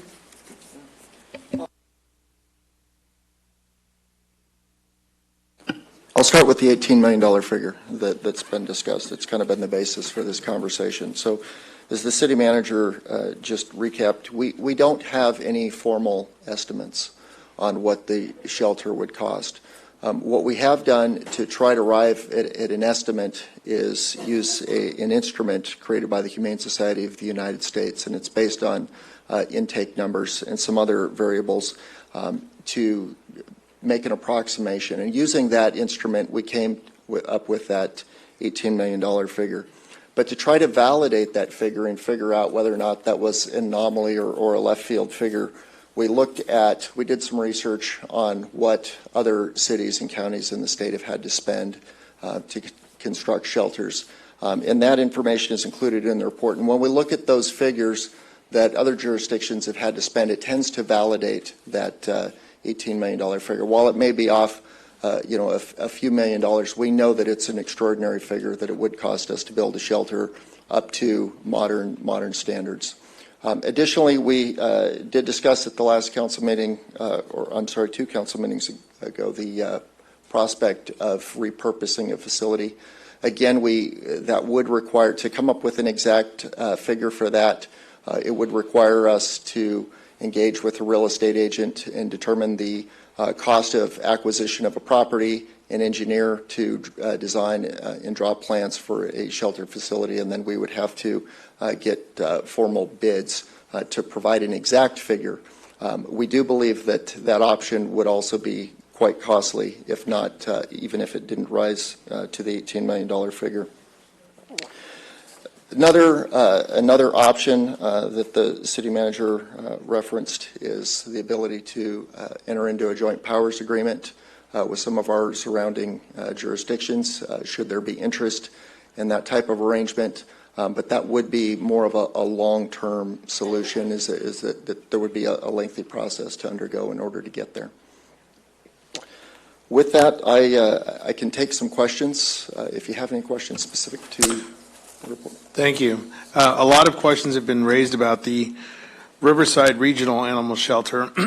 Mr. Mulvihill, our councilman from the 7th District, you have personally visited the center, and I understand you have some information to share. Without objection from council members, I'd like to recognize Councilman Mulvihill to make a brief presentation on the Riverside Shelter. Even better, I've asked the Chief Veterinary for Riverside County Shelter to please step up to the podium to answer questions. This is Dr. Alan Prusis. Are you also the director? No. Just the Chief Veterinarian? I'm Chief Veterinarian, yes. Now, there was a number of statements made about the Riverside Animal Shelter, the fees, the kill rate, the overcrowding, the turning back of residents. Could you, and maybe there's probably some other questions here that, because we haven't really heard of anybody from the shelter itself. Could you speak about some of those issues? Yes, certainly. Good evening, Mayor, council members, city staff, Dr. Alan Drusis for the department. There were a lot of questions in that question. Let's begin with the total impounds. It was stated here earlier this evening that we have over 40,000 impounds. That's Not quite true. It's about 38,000, but that includes. Please, nobody laughed at you when you spoke, and we heard a lot of you. Yes. That includes all 4 of our shelters. We're a system of 4 shelters, only one of which is the Riverside Yoruba Valley shelter. As far as turning people away, we have a policy that we, as an example, do not permit owners to request the service of euthanasia for healthy and adoptable animals. In other words, if an owner comes by and says, I just don't want this dog anymore or cat anymore, I want you to euthanize it, we refuse entry. We do evaluate the animals that are surrendered for ownership, from ownership, and barring any negative behavioral traits like an outstanding bite or a declared vicious declaration, we won't take those either, and we, in those cases, oftentimes recommend that they go to another shelter. Marius Roberts is right down the street from us, and that's commonly where people would go. And we suggest alternatives for those particular animals. As far as cost goes, it was $32 million for the Riverside shelter. As I said, the number of impounds that was quoted was actually for our entire system. Our program, our complete program, which includes the sheltering and field services and the integrated canine licensing program, has been so successful over the last 5 years that, as an example, the city of Riverside, their impounds have been cut in half. Their dog impounds specifically have been cut in half by this program. Their licensing revenue exceeds $1 million a year. A very similar result has been witnessed for the unincorporated county areas. And because of that, because the impounds specifically to the dogs have decreased so much, we actually have capacity to absorb, in the case of Rialto, Fontana, and Colton, and if the city of San Bernardino so chooses, we have the capacity to accommodate your animals as well. What kill rate? Please. How many vehicles would you provide San Bernardino? I believe the proposal calls for 5 animal control officers and a sergeant. So vehicle-wise, there's 5 vehicles? 5, yes. And say if somebody has an animal that they want to try to get rid of, could they have a vehicle come to pick it up? Yes, we provide that service. Okay. What about the kill? I was at a rescue fundraiser just about a year ago, and I heard terrible things about, again, overcrowding and terrible resources and so forth. Also that the kill ratio was up about 50-60%. With all due respect, we prefer to call it the live animal release rate. That's more positive.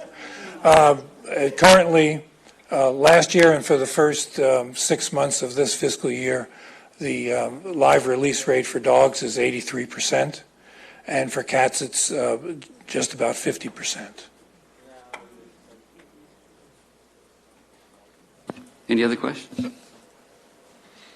Thank you. I also want to recognize in our presence tonight and acknowledge the hard work of the Animal Control Commission, which has invested several hours and meetings in finding a solution for our sheltering needs. This time we have a representative from the commission here tonight. Ms. Halfman, Angela Halfman, is Vice Chair of the Commission. At this time I'll recognize her to speak for a few moments to offer her unique perspective on the process. Ms. Halfman? Either one, it's fine.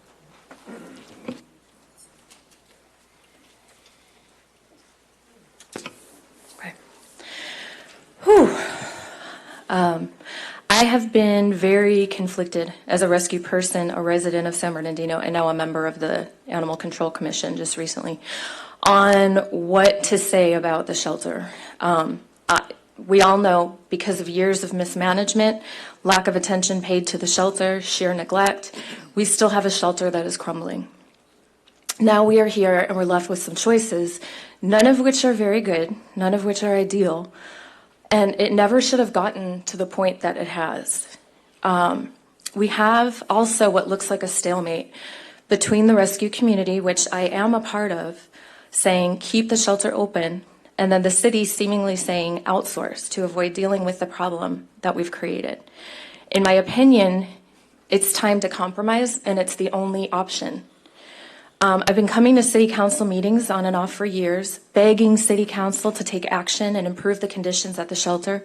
For the most part, to be completely honest, our 3-minute speeches and emails were ignored. Over the past year, Councilman Nickel met with our rescue group to talk about the best approach to getting the council to bring about whatever changes we as an aligned rescue community wanted. There still is not necessarily a full alignment, but there's a big constituent, there's a big group present today that wants the shelter to remain open, and I'm halfway there and I'm halfway not. It's very difficult to get all of us to come together. Networkers' hearts and souls are bruised and battered from what they see at that shelter, and in a very similar way, so are ours, the people who are rescuing from the shelters, and then taking these animals home and rehabilitating these animals. Because the shelter is about animals' lives and well-being, politics should have never, ever been the reason why the shelter has remained in such a sad state of disrepair all these years. But politics, unfortunately, is why. I do understand that the council has been overwhelmed with all of the pressing issues that plague San Bernardino. We all understand that. When money is actually put into the shelter, San Bernardino residents say, oh, I wish you cared about the people of San Bernardino as much as you care about the animals. Meanwhile, the rescue community thinks many of you don't care about the animals at all. It feels like a lose-lose. So rather than enrage maybe half of your constituents who might not understand why you would be fighting for animals or the shelter, and not fighting crime or homelessness, what happened was the council was just did very little. And animal lovers are angry, and that anger spills out into Facebook, where one angry comment can snowball into 100 angry comments. And it becomes a vicious game of telephone, misinformation, which in turn becomes a new headache for the city as emails and calls flood the mayor's office again and again. And at what point, at some point, whatever the actual issue was, it becomes morphed into something so far from the truth. What the underlying message is, and it's never heard, the underlying message is that regardless of the politics, we need to do the right thing. We need to make certain that the shelter is adequate enough to keep those animals safe. And after all these years, it is still a crumbling, leaking, inadequate facility. Something should have been done a long time ago, and I think at this point, we all agree. And now outsourcing to Western Riverside appears to be a way for the city to wipe its hands clean of a mess that it created. And though it is, at this point, for the safety of those animals, temporarily outsourcing while focusing serious efforts to rebuild the shelter, in my opinion, needs to finally be the right thing that we do. In the meantime, the concerns of animal advocates who do not want to see more dogs dumped in the streets and who very much want San Bernardino to succeed as a community that respects its companion animals needs to also be addressed. If, because of our hurt and anger and our desire to see the city finally do right by its animals, we insist on keeping 333 Chandler Place open because we do feel that it's the right thing to do, and take that money and spend it on shelter repairs, that is an option. Those animals, though, will still need a place to go. That will still take time. The list of repairs is staggering, so staggering, in fact. There are animal advocates that think that the list of repairs needed are exaggerated. But walking around the shelter, you can see the deplorable conditions. The only comfort that I've had, which is very little, when the rain is beating down on my home 10 miles north of SBC and the winds are rocking my house, is the fact that the floors on one side of the shelter, on one side of the, Okay, thank you. On one side of the shelter kennels is heated. That was the one tiny comfort that I had at night as the rains were pouring. But there has been, speculation or argument that the animals don't have access to the heated floors. So that one tiny, tiny comfort is just not enough. So the other things that I don't know how aware people are, but there's mold underneath the roofing because of the roof leaks that have never been repaired, where water seeps into actually a toxic mix of rodent feces in the ceilings. Areas of the ceilings are starting to cave in. The years of neglect of the shelter are obvious, and the costs associated with improving that building that deal only with the most crucial items is anywhere from $500,000 to $800,000 without even getting anyone in there at this point to give us a true estimate. We would still have no air filtration system, no ISO area completely sealed off for sick dogs, no protective custody area for confiscated dogs so that networkers can view and photograph sick and injured dogs without concern of confiscated dogs being photographed at network. The residents and animals of San Bernardino deserve something better than the current shelter. Maybe not an $18 million better, but in looking at comparative costs, at least $10 million is the very least we would need to get something close to industry standard and close to what our animals deserve. And here is the sticking point. If the city chooses to outsource, it absolutely cannot be in order to wipe its hands clean of this mess that the city has created. It cannot be to remove a thorn in your sides. This has to be a first step in doing what's right, minus the politics, minus the perception and misperception, but knowing that our animals deserve better temporarily until better is built here permanently. In order to alleviate the concerns that owners and finders will dump, we need to invest in a smaller scale temp shelter here, where people can drop dogs off, owners can be networked and rescued immediately. A portion of dogs and cats on stray hold can be held for owners to view them locally and reclaim locally. A center where dogs are microchipped, bathed, groomed, vaccinated, spayed and neutered by on-site veterinary staff. Spay and neuter awareness campaigns, all overseen by a nonprofit group or a group of nonprofits that care about the San Bernardino area. Where would this funding come from? There is the $600,000 in the shelter reserve funds that some argue we should spend that on renovating the current facility. If we don't spend that on renovating the current facility, then we do have some money to put into a temporary, smaller scale facility, as well as the money that is supposed to be saved by outsourcing, not to mention the program grants that will be made available to nonprofits that oversee this. In the meantime, the Animal Control Commission should be tasked with researching and initiating a sales tax increase, bond measures so the people of San Bernardino can speak through their vote and say, yes, the residents want a new shelter and are willing to commit their tax dollars to making it happen. We need to spend time and money on shelter construction consultants, architects, etc., to get accurate estimates, all of which takes time and more money. There's talk of the dangers of regionalization and outsourcing. All I see are animals that I love dearly that end up in a shelter that has been neglected by the city for years, not fit for our animals, and an immediate need to house them somewhere safer temporarily is definitely here. Distemper, again, is rearing its ugly head at SBC. One of our most recent polls is showing signs of distemper, one of our most recent shelter polls. So is Riverside, so is every shelter. So during the 2017 distemper outbreak, though, our little rescue lost 13 dogs to distemper. So when I hear the word distemper, it brings back memories that I never wanted to go back to. So we need to do something, whether it's renovate, whether it's temporarily outsource in order to focus on rebuilding. Something needs to be done right now for our animals. There are valid concerns we all have about space at Western Riverside, the cat euthanasia rate, which when I looked at the numbers, it was 75%. Allow cat rescues to run a center here for all the cats. Western Riverside doesn't need any more cats. If at least one council person worked with a team to advise him or her on tracking and evaluating outtake information to ensure their dog's save rate maintains a 90 to 88%, because 2018's youth rate for dogs at Western Riverside was 10% last year in 2018. And I ran the numbers, so someone please prove me wrong, and I'll meet with you after and we can look them over. So to keep in constant contact about any issues that may and will arise. I I think that there's hope with compromise. There is hope because attention is finally being paid to this issue. It's too little too late, but it's something. But there is an immediate need to do something. And that something is not wipe our hands clean by outsourcing, but considering a compromise. That's what I. Thank you, Angela. It's certainly important that we have local community presence to serve the animal needs in our community. Madam City Manager, I understand that your report raises a possibility of partnering with a local nonprofit organization to maintain a community presence. Is that accurate?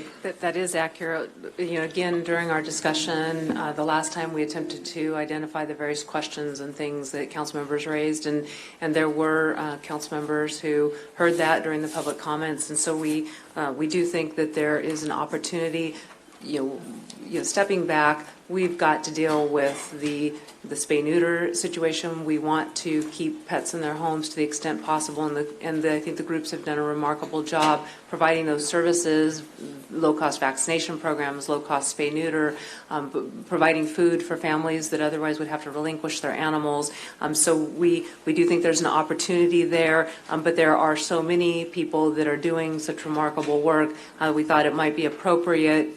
Again, this is really based on the comments that the council made, is to provide a level playing field so that people could respond to some kind of a request for proposal, get those all back in, and then provide those to the Animal Control Commission so ultimately they can make a recommendation to you. At the end of the day, we don't want to do anything that puts more animals back out onto our streets.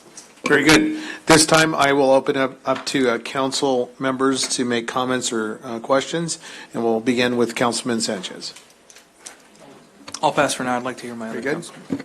Senator, Councilmember Barr. Okay, staff, just one quick question. Who is preparing the staff report? Is it you, Captain Green, or city manager?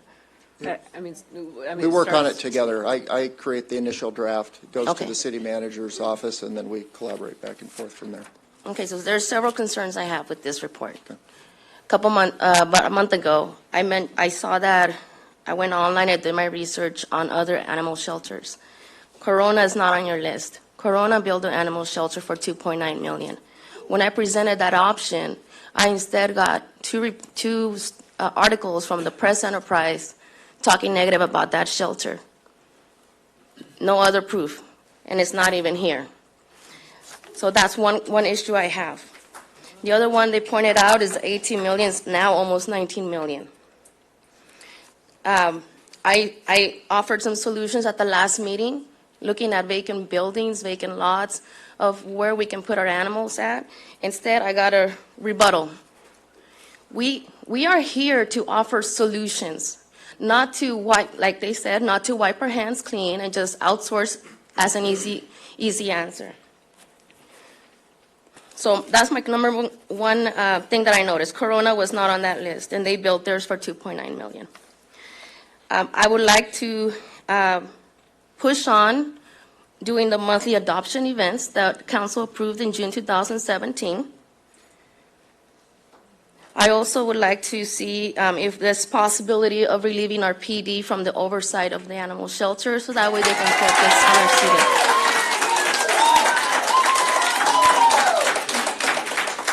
students. And one last thing, I'd like to open up to do an RFP process.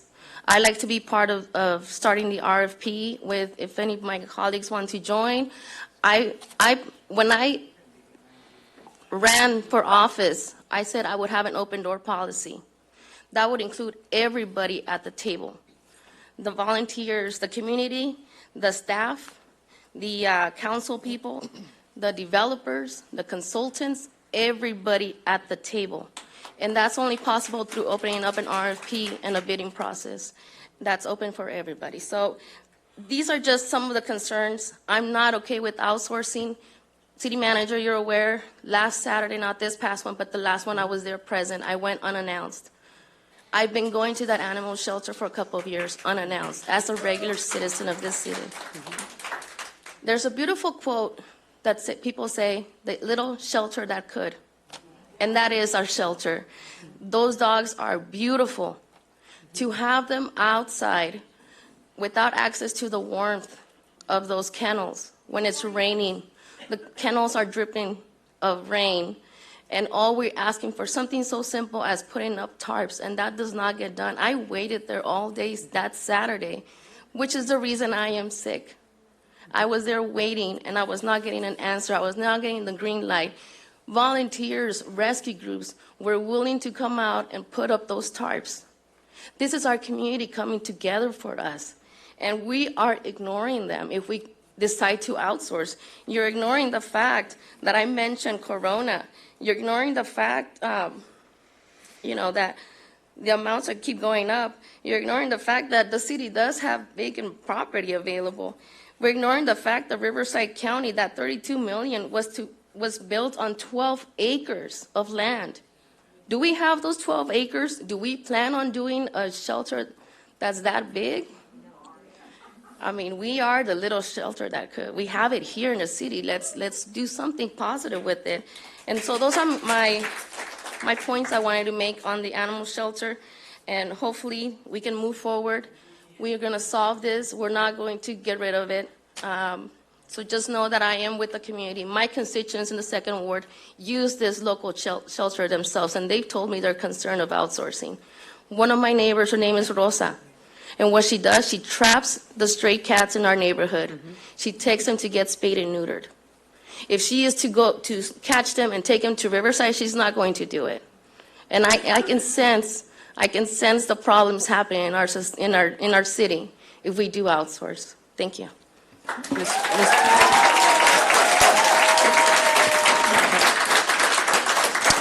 Thank you, Councilman Charette. Mr. Mayor, do you want me to respond to those? Sure. Okay. Care to?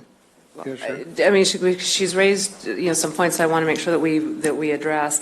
I will have Captain Green talk about Corona. We did do some research on Corona. I recognize Councilmember Ibarra mentioned that. But I want to step back for a second and just remind everyone of what the staff's role really is.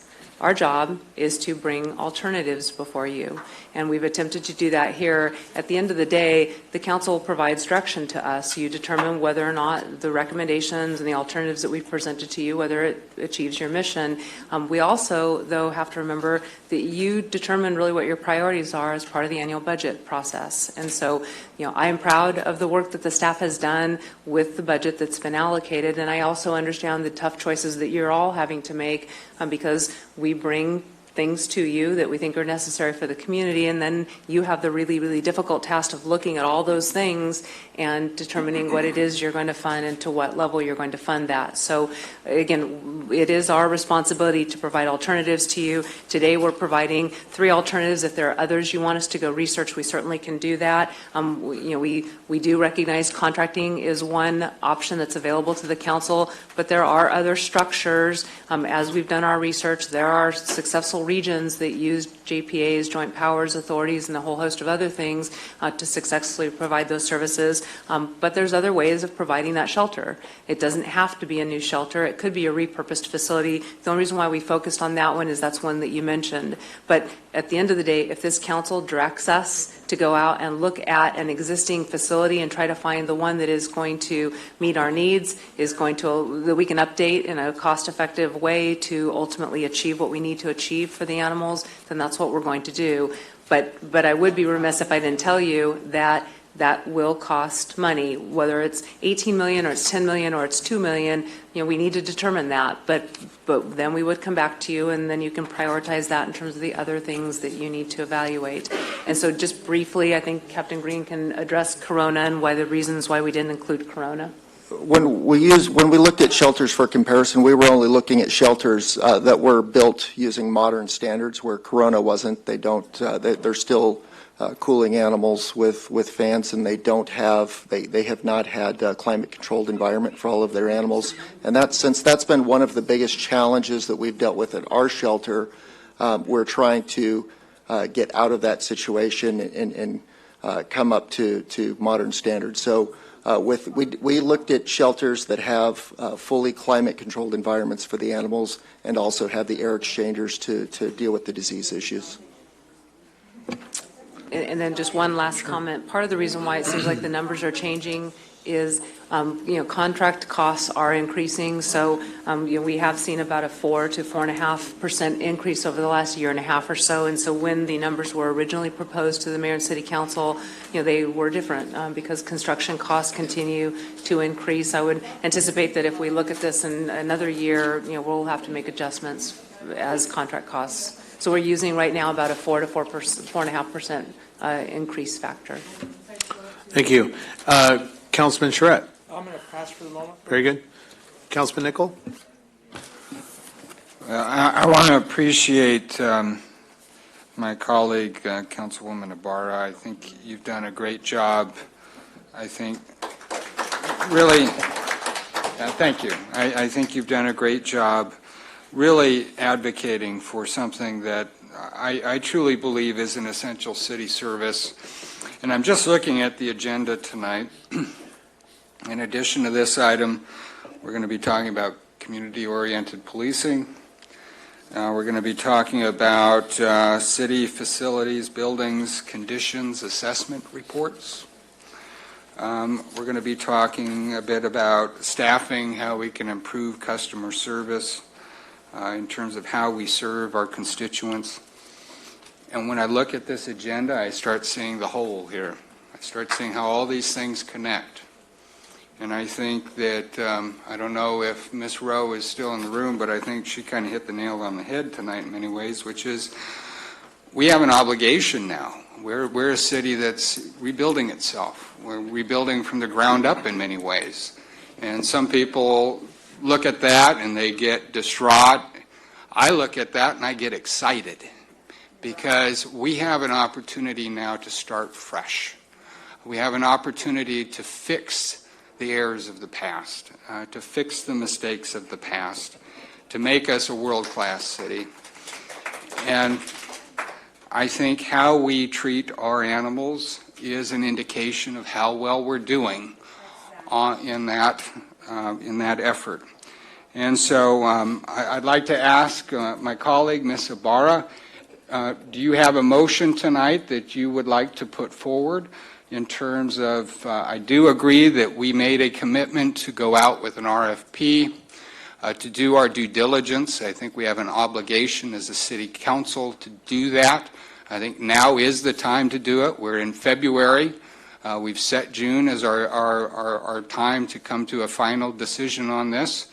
I like the idea of perhaps a bond measure or tax measure that I think is something that I believe is appropriate. If this is something, and maybe we can roll it together with the concept of community or police substations, other facilities sprinkled around throughout our city. This is a big city. We need to find ways that we can creatively begin delivering the services that our constituents demand and deserve. And so I'm willing to start having a conversation. I think to the point that was made, we do have a desperate situation at our shelter currently. I think we need to consider that, making sure that the animals that are going through our system are treated well, treated properly, and have good facilities in the interim. But I think long-term, I'll be honest, I don't like the idea of contracting with another county that is not accountable to the people of San Bernardino. I don't like it. I don't like it. And I think long-term we need to come up with a solution that ensures that the people at this dais, that the people in this audience have a mechanism to ensure that the animal services that we provide are accountable and answerable to the people. So I would just ask my colleague, Ms. Ibarra, do you have a motion that you would like to put forward at this time? Well, first and foremost is to start the RFP process, to start a group. The sooner the better. So that way within a month we can come up with the RFP, what it is that we want to see, what kind of fees, what kind of, what limitations, if we're going to put any on our rescue groups. So yeah, just relieving our PD of the oversight of the animal shelter. I would much rather see you guys out saving us in our streets. I believe we do have an interim animal shelter manager right now, or assistant general manager. We are currently recruiting for that position, yes. Okay, we can probably do something there, but that would be nice to have our PD back on our streets and just start the RFP process. Very good. That would be my City motion. Clerk, would you repeat the motion, please? What is the motion? The motion was made by Ms. Barra to start the RFP process and relieve the police department of oversight of the animal shelter.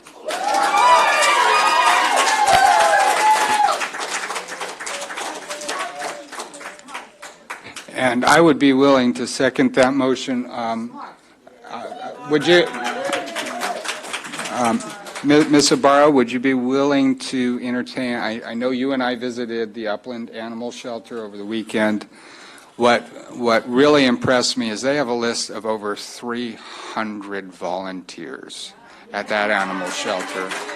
And to me, it is an excellent example of how city government and the community can work together to achieve common goals. So I would also, and subject to Ms. Ibarra's concurrence, I'd like to look at what Upland has done as sort of a starting point for that draft RFP. I think they've found a mechanism and a way to make this work, and I think we can look at some of those structures of success, obviously modifying it to our needs and our circumstances as well. Thank you, Councilman. So, Honourable Mayor, could I ask for some clarification on the Yes. motion, please? I just want to understand if the RFP is for rebuilding or reconstruction of the current shelter or to build a new shelter. That wasn't clear to me because Or when the city manager operations. brings back that item in the future to issue that RFP, she'll need further direction in order to And is build it out for, the scope. I guess my question is it for operations of an existing facility that the city has or, a city facility? Because that is similar to what Upland is doing. so let me provide maybe some help to the council member who proposed the item. Is your motion to authorize the city manager to negotiate and execute a contract within the parameters of the staff report presented tonight, and to authorize the staff to seek a RFP for a partnership with a nonprofit organization to run a local adoption center? Is that your motion? An open RFP, please. An open RFP. And can you please, for the record, open RFP, elaborate and explain your motion, please? We want to focus on the operations first and foremost. Who's going to collaborate with us? If there's any limitations, especially with the rescue groups, of how many dogs they can pull out. Just basically, right now, the urgency is the operations, how our shelter is being run. Councilman Nickel, you support that? Yeah, I think the operational aspects of the shelter are important. I do agree that we're going to have to look at some interim measures, and I think after we release this RFP, look at the level of participation and collaboration we can have from the shelter community, really what it is they can provide to us. I think we can have a much clearer picture in terms of long-term what we need to do in terms of interim solutions, and then maybe go to the voters with a bond measure and say, look, why can't we do what Riverside did? Why not? Why couldn't we do that? I'm willing to entertain that later, but I think immediately, I think we certainly have a set of circumstances that we need to improve operations. So I agree with the motion. Let's move forward with an RFP on shelter operations, working with the shelter community. Thank you, Councilman. So we're going to just continue to move on comments, questions on the staff report. Mayor Pro Tem Richard. Yes, thank you. Just have, I agree with the motion, but what I do want to say is to the audience, I too went down to the animal shelter. However, how I'm concerned about the animals, I'm more concerned about the staff. That place is horrible. I would not want to work there. I don't like to see the people that are there. So I say that we need to look at it, nothing was mentioned about something temporary until, because we can continue to have these conversations, we could do the RFP, but the animals and the staff are still suffering. So I think that we need to look at temporary solutions. We need to bring the motion forward with a temporary solution, because I'm going to tell you, I was in shock when I went down there, and I just finally said, you know what, I don't want to see anymore. You know, when you think about it, everybody's donating blankets. They're donating food. They're donating things, and what's happening when they get there? The blankets, they have to be washed by a regular washing machine that's smaller than the one I have at home. You're supposed to have industrial things to do this type of stuff. When you went in the kitchen, they were hand washing dishes in the same place where other things are happening.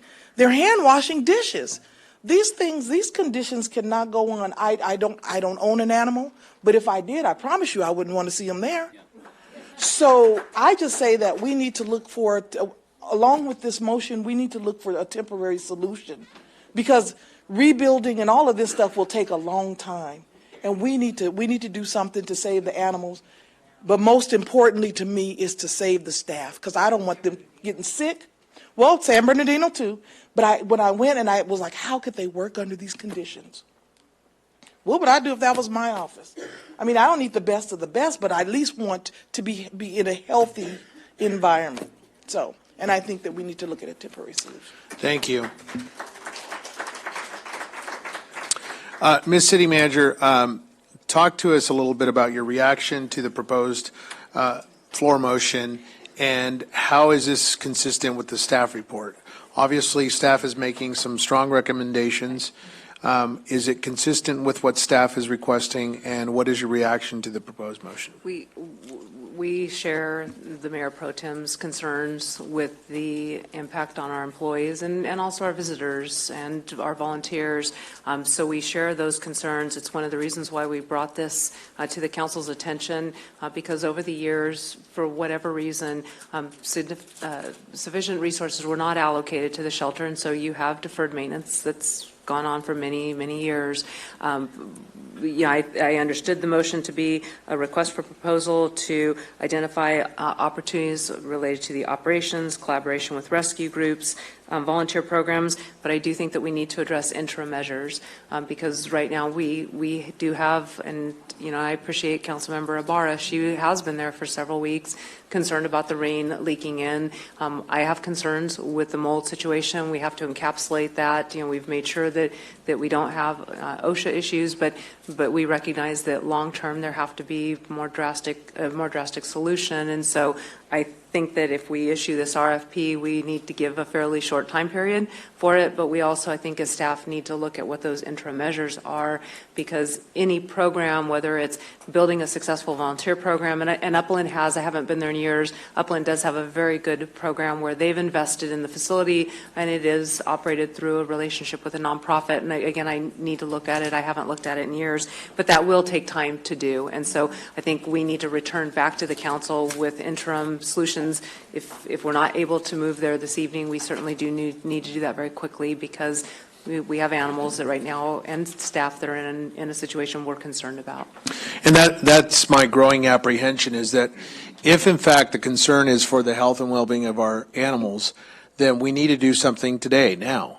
And that is my fear, is that the motion, what about the temporary fix? Councilman Nickel, Councilmember Ibarra, what about the temporary fix? Are you amenable to having some interim type of fix so that we can address some of the immediate needs of the shelter?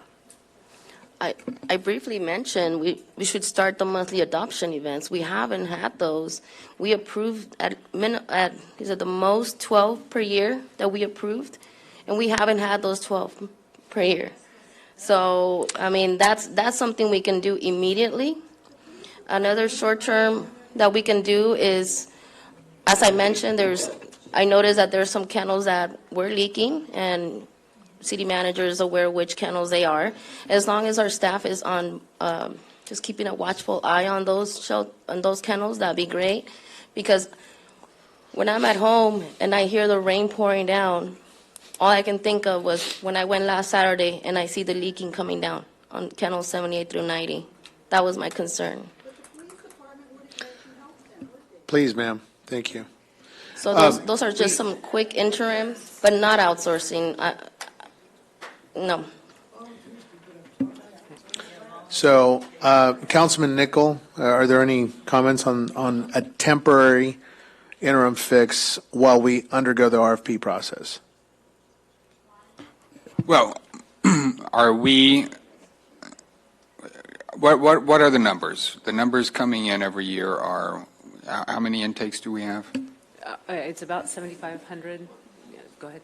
Approximately 7,500. Okay, 7,500. And so the staff recommendation would be to outsource out to Riverside County. That's the staff recommendation? Our recommendation, we've tried to provide alternatives to you here, but certainly at one point we did recommend to you that you outsource this and still look to a permanent solution for San Bernardino. I want to step back. I think it might be helpful. You know, there are a number of cities that are referenced as contract cities really throughout California. There are some that really provide the vast majority of their basic governmental services by contracting with other governmental agencies. There's a unique situation that happens in those cities, though.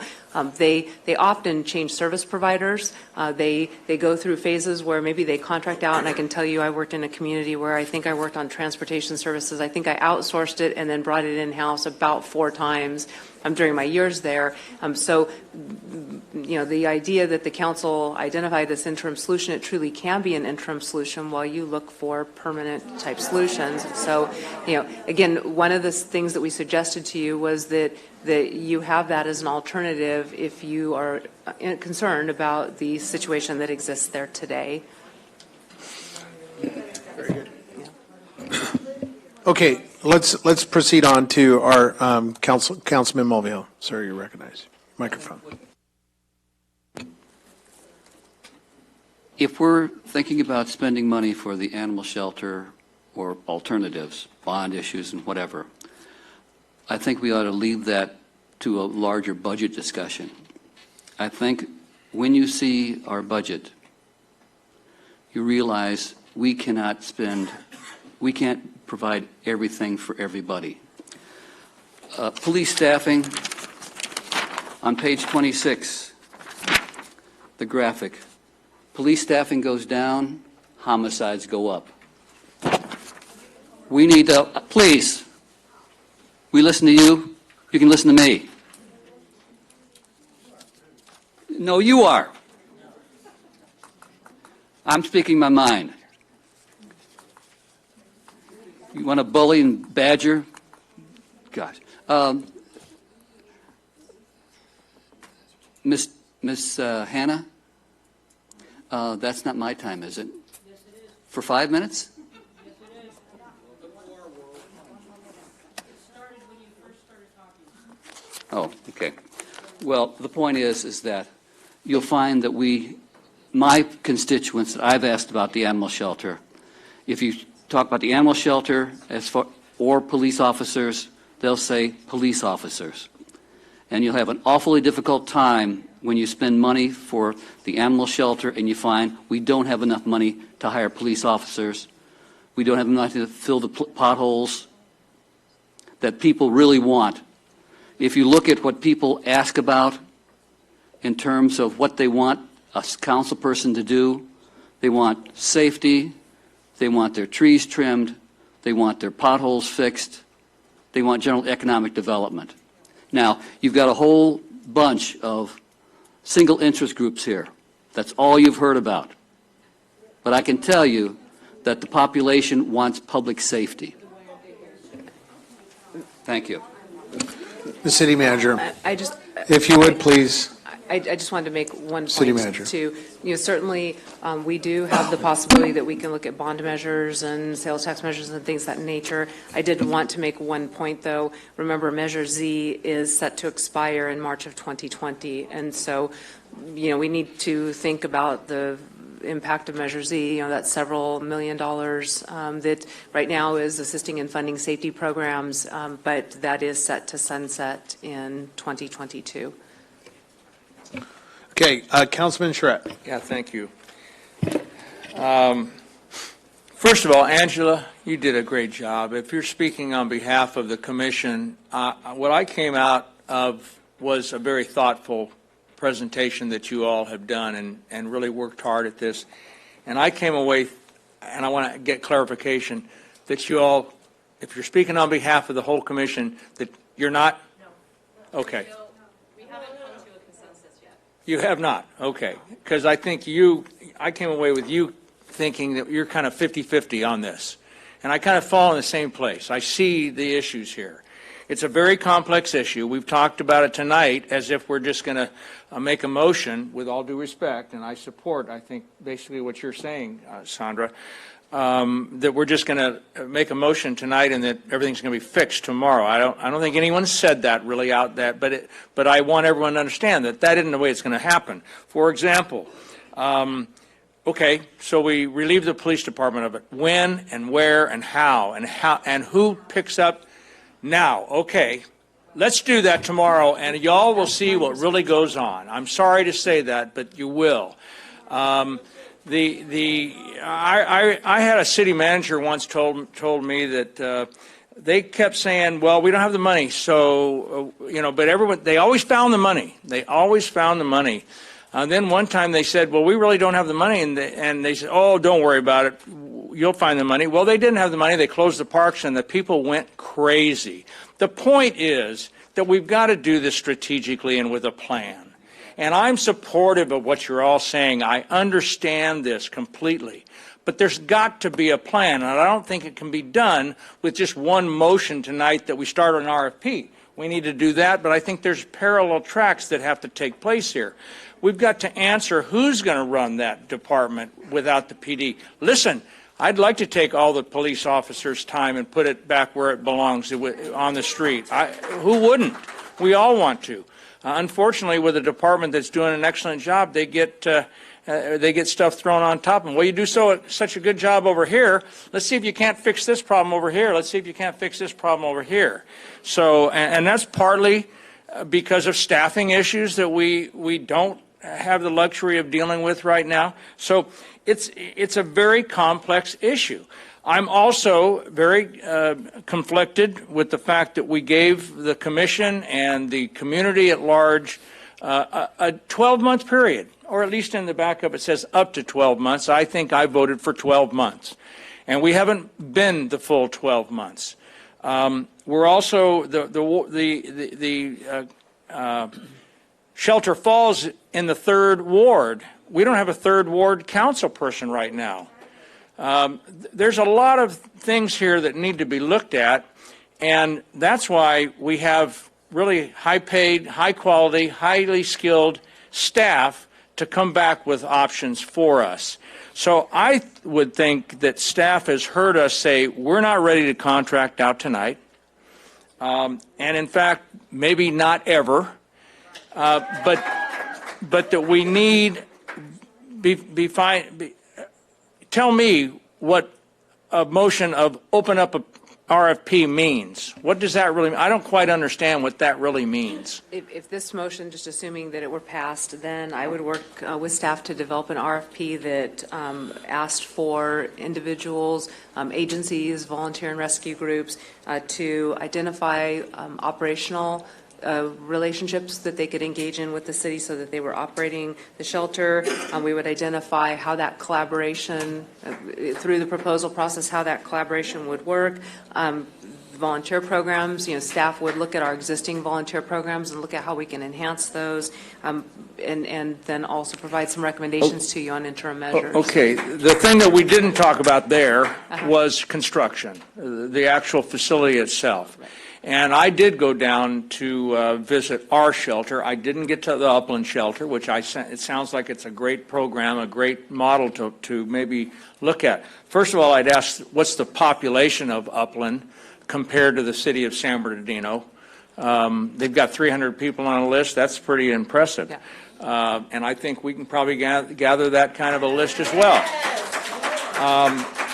But obviously, the population of Upland is significantly smaller than ours. About 800,000, so about half of ours. Oh, you said half? Or? I think it's not more than half. Not more than half. Probably like 100,000. So that's a concern of mine too. But I need to be sure that we've got a plan together. We can't just go out to RFP for the operation without addressing the construction and without addressing what we do in the interim, while what you just talked about will take a few weeks.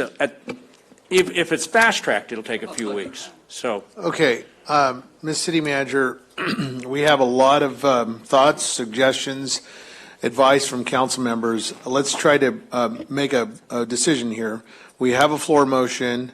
The floor motion was proposed by Councilmember Ibarra, the second by Councilman Nickel. I'm hearing Councilman Mulvihill, I'm sorry, provide a counterbalance. And it appears that there might be a substitute motion to authorize the city manager to negotiate and execute a contract within the parameters of the staff report as presented, and to authorize the staff member to seek a RFP for a partnership with a nonprofit organization to run a local adoption center. Is that your substitute motion, sir? What then happens to the animal shelter as it is today? Perfect. Ms. City Manager, what happens if this were proposed by Councilman? I think at that point, if we do not have animals that we need to do intake, and we're working with a nonprofit to identify a new local adoption center, that's probably different than a shelter. So at that point, we would have no need to have the shelter potentially. So again, I think it depends on what that partnership with that local nonprofit looks like and what their facility needs would be in terms of this local adoption center. So I don't think I can really answer that without going through the RFP process with a local nonprofit and finding out what their facility issues or what their needs would be. Well, it sounds to me as though we need to pursue a little bit more information in terms of, now that's what Upland has, right? They're coordinating with a nonprofit, but this is just an adoption center we're talking about. No, we're not talking about a shelter. This is just a, let me,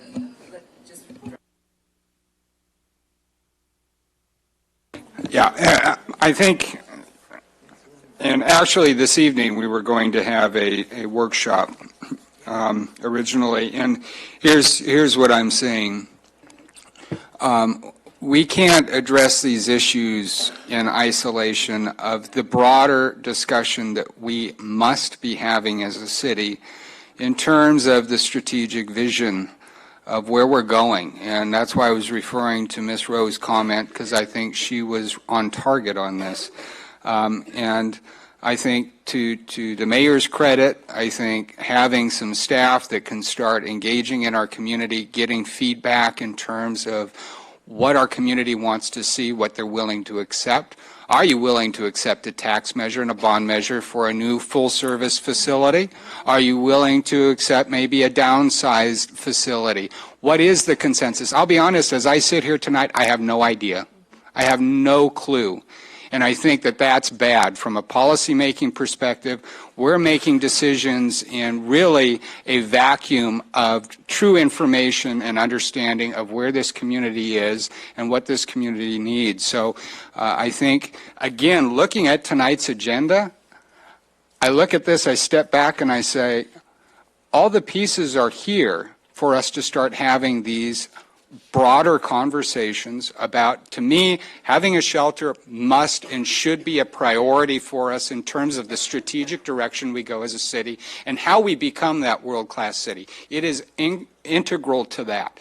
And until we have an opportunity to have that conversation as a council, have that visioning meeting. I think that this is a priority for us. I think in the interim we can go out with an RFP. Let's get feedback from the shelter community. Let's see what they can provide us. Let's see what they're willing to step up with. Then in the interim, let's get some staff on board that are able to go out in the community and start getting feedback from our constituents, from our businesses, finding out what it is we need to be thinking about in terms of the strategic direction of the city. And then let's get together on a quarterly basis and say, okay, how are we making progress toward this strategic objective we have, which is building our own shelter. We need our own shelter. We don't need to be contracting out with another county. But we can't have these conversations in isolation from each other. So I think it's important we have these items come up. I think tonight's discussion is good. I think it shows that we We need to go out with an RFP, but I think it also shows that we need to have a conversation as a council. We need to start thinking about the direction we're going collectively. Let's sit down at the table. Let's work with the staff that we need to bring on board to get the feedback from our constituents. And let's get the ball rolling. Let's start getting some work done and answering these questions in terms of, do we go out with a bond measure or do we contract out? I don't know what the will of the constituents is right now. I don't know what's best. Maybe we can do this as part of the Measure Z renewal. We bundle this up as a comprehensive bond measure that says we're going to add to police, we're going to build the shelter services that we need so that we can provide for the public health, safety, and welfare of this community. To me, that makes sense. Very good. Well, and I agree that we really do need to ensure that all voices from all districts in the city are heard, and we do have a vacant seat for the 3rd Ward, and this is only accentuates the need for us to expedite the process. The need for our council member from the 3rd District to speak into this vision casting. So I think we have a lot on our table to chew. I'll recognize City Attorney. Sir, you're recognized. Yes, thank you, Mayor. I just wanted, I've heard comments tonight. Carmel Rowe was the first one to begin speaking about a vision, that the city needs a vision before we contemplate these types of things. And I compliment Councilman Nickel in observing that most of these items should come after the city has an opportunity to contemplate the vision that they have. We were scheduled, I believe it was last meeting, council has asked the city manager to schedule a vision workshop. I think it is essential for the council. Jim Smith indicated that much of the discussion tonight should follow a vision discussion. Mr. City Attorney, only when we have full representation. It does the community a disservice, the community that I served in my district, to have a vision casting without that presence. In that case, currently, we are under, in March of 2018, this council did engage in significant vision discussion. There were resolutions, there were goals and objectives set. Those are still the current goals and objectives of this council adopted by resolution, formal resolution. Those are still of record. Those describe where this city is headed and where this city is going. And that's where we currently are. Those simply don't go away because they're almost a year old. They're still in existence, and this body is still bound. Well, the emphasis I want to clearly tell you, Gary, is we're not having a vision casting until we actually fill that chair. We already have a vision, sir. It was adopted in March of 2018. Has been recognized by Mr. Sanchez.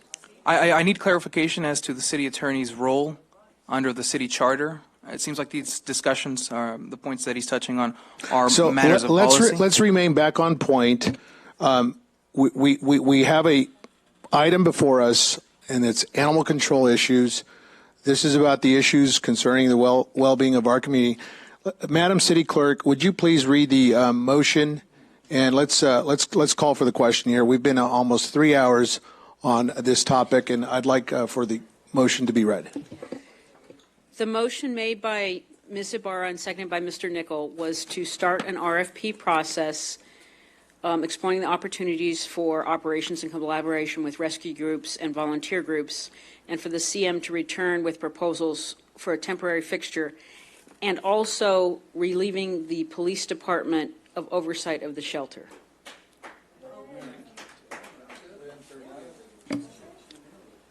I didn't hear a time frame on that. I just heard relieving the police department. I just say as soon as possible. As soon as possible. I think that I'm sorry, Madam City Clerk and City Council Member Ibarra. I think it might be appropriate to schedule that for a future meeting, essentially to bring back that RFP and the terms and scope to make sure that council,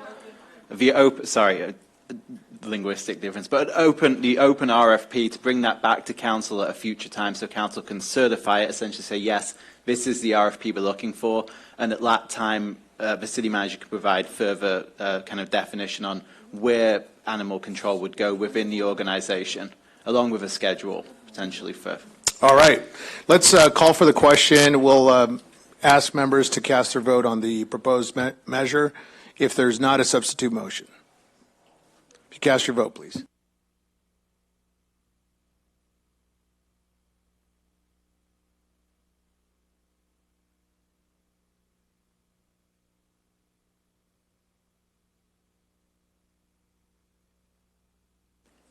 On item 1, the motion was made by Ms. Ibarra, the second by Mr. Nichol, and the item passes 4-2 with Councilmember Sanchez and Mulvihill voting no. All right. We will recess for 5 minutes and return back to our chairs.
tonight's agenda.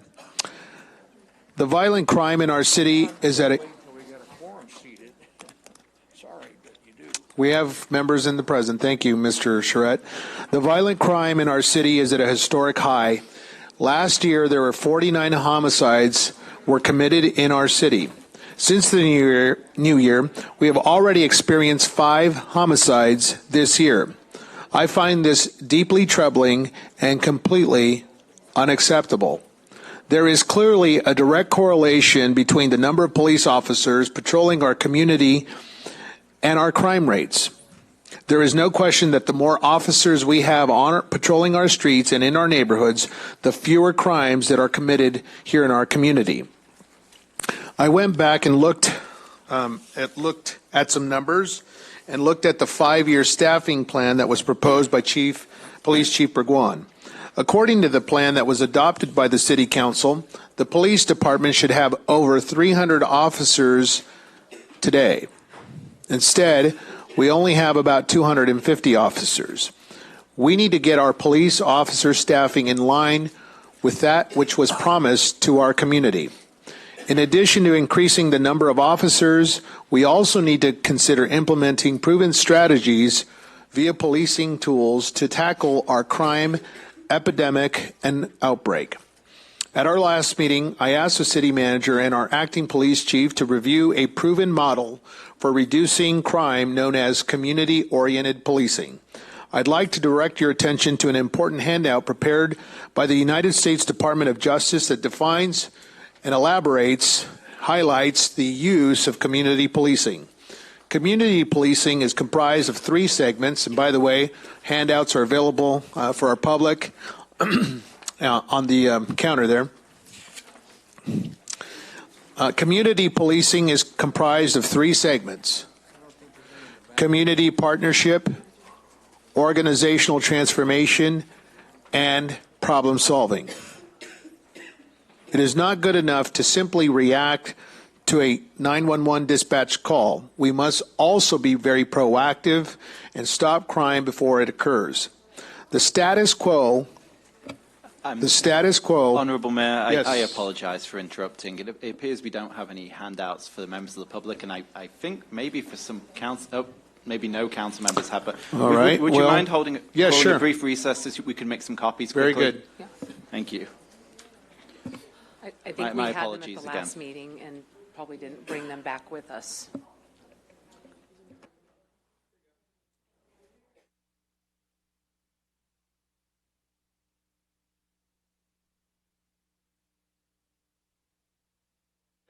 Take a 3-minute recess while copies are being provided.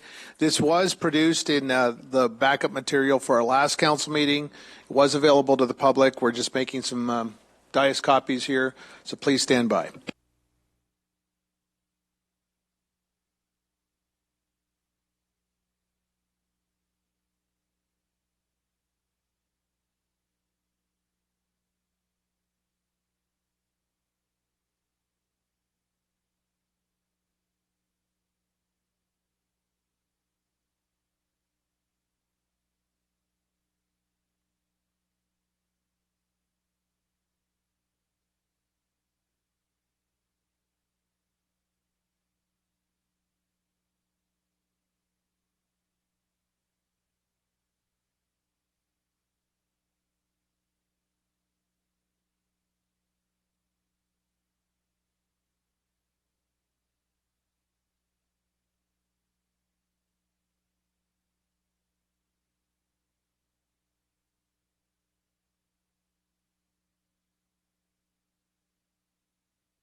Our item for discussion tonight, item number 2.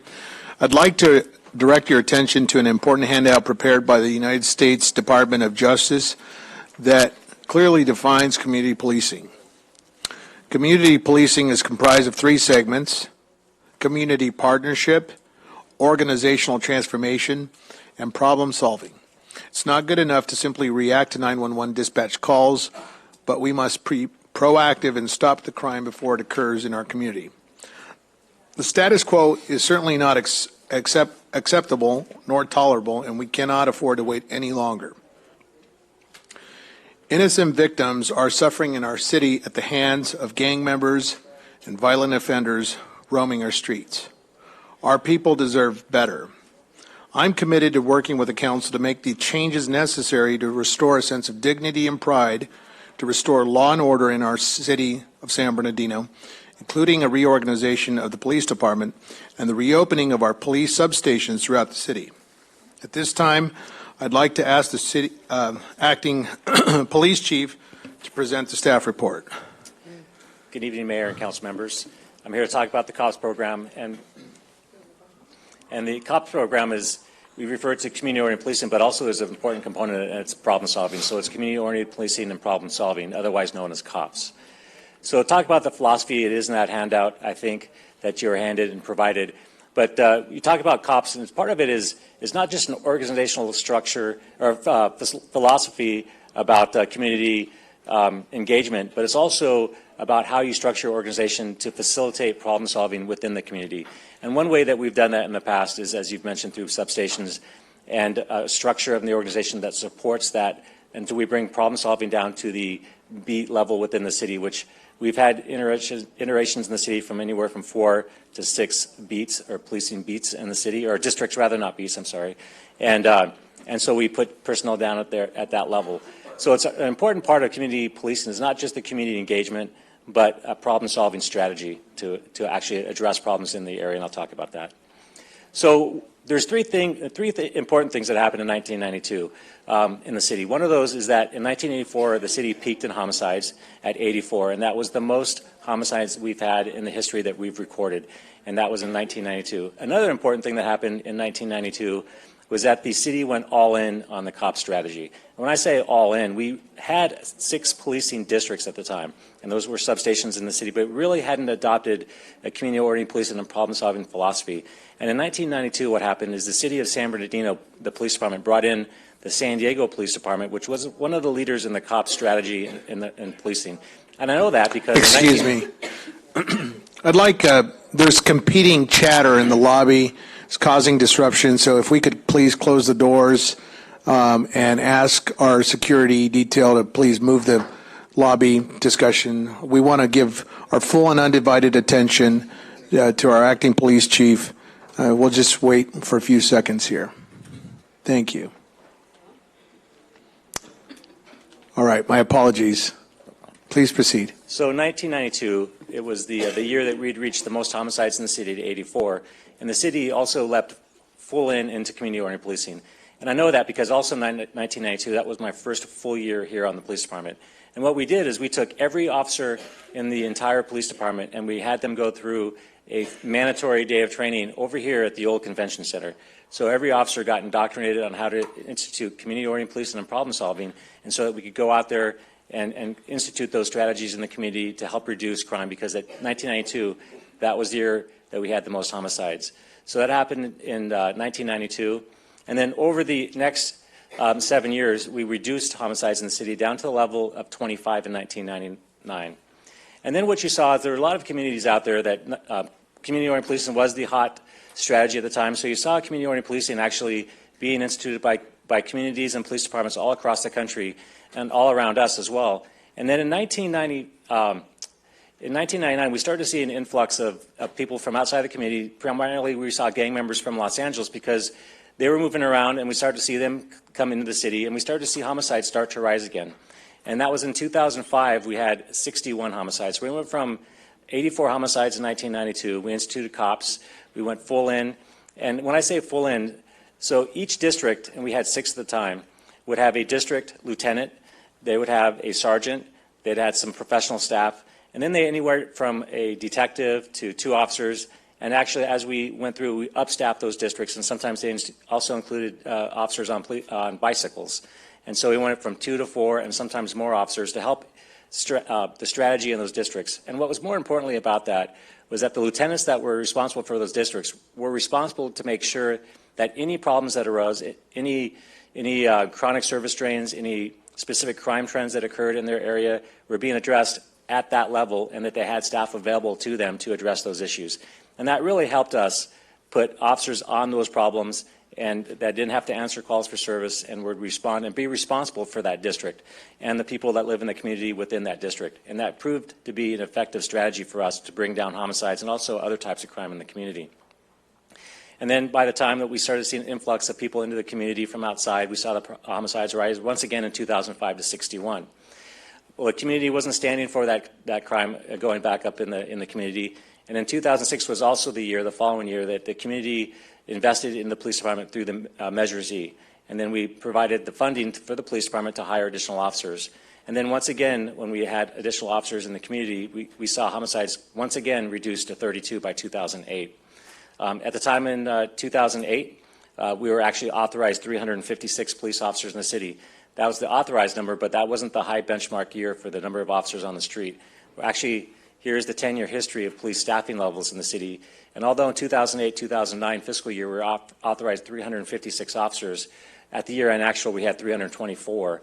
It wasn't until a few years later, 2010-2011, that we actually saw, although we reduced the budget number of officers, we actually were able to hire and retain enough officers that we reached the benchmark year-end of 348 in fiscal year 2010 and 2011. And then you know that was also about the time that the city started seeing some fiscal issues, and then the staffing reduced, and you can see it actually reduced to the low level where we had, unfortunately, 218 officers year-end 2015-2016, which is a significant reduction from the 356 that were authorized in 2008-2009. When you talk about crime and you talk about response times, there is a correlation to the number of officers that you have in the city and the response times. As you can see in 2008, when we had that benchmark year for the most authorized positions, you see that the response times were much better. And then when we actually stepped up a couple positions a couple years later, we had the benchmark year for staffing, we still had those good numbers and response times. And as you can see, as the number of officers reduced over the following years, response times started to go up. And then actually just a few years ago, we were at the high water mark for the longest response time we had for priority e-calls. And as you can see now, as staffing starts to tick up once again, our response times are starting to lower, although they're nowhere near what they were in years past. They are improving, they are getting better as we hire additional staff, but they still, again, aren't where they were at the high water mark when we had a number of officers on the department. That also corresponds to the homicide rate. As you can see, we're only doing a 10-year history, and you can see when we had the best staffing levels in the department, homicides were reduced. As you saw the staffing numbers go down, the homicides rose as well. I have to point out 2016, I think it was a little bit of an anomaly in that the numbers did go up for homicides, but as the staffing numbers have increased, the homicides have gone down. That being said, we still haven't neglected community outreach. That is a core component of community policing, and we do have a lot of community outreach programs in the city that have been very successful. Some of those are the Police Explorer program, the Police Activities League, the Citizens Volunteer Program, Citizens Police Academy. We also had some advisory committees out in the community with the African American Advisory Committee and Hispanic Advisory Committees. And then, as most of you know and maybe have attended in the past, we do have a Coffee with a Cop that we engage the community with as well. And those are all very important components of community policing, to engage the community and have them as partners in the community with us.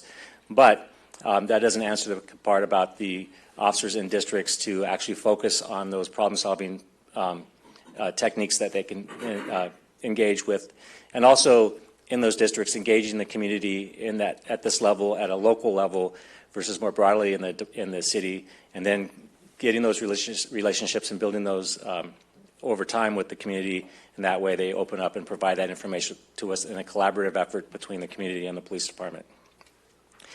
So, I just wanted to give you a brief overview of community policing.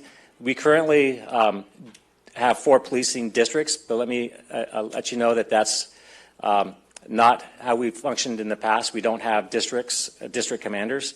Basically, we have a captain or assistant chief that oversees the Operations Bureau, and then 2 lieutenants that function as watch commanders and not district commanders. We are more of a reactionary police department at this time, in the sense that there aren't officers acting proactively, specifically assigned to districts.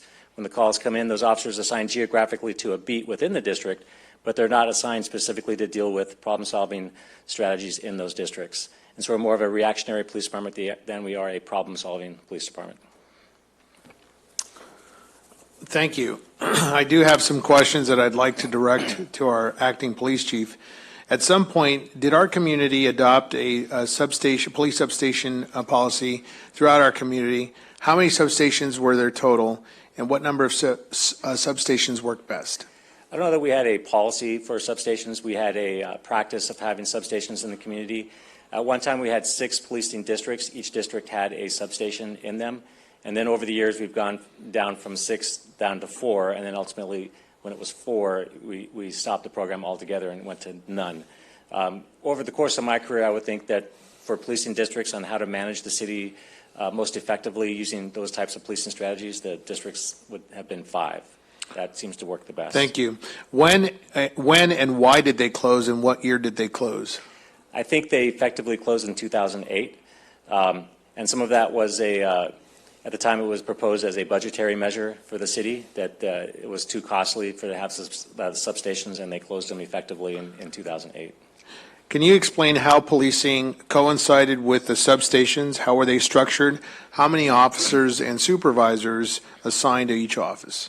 Each district had a lieutenant and a sergeant that dealt with the district, and then they had anywhere from 2 police officers to 4 to maybe even 5 or 6, depending on the district and the specific needs of that district.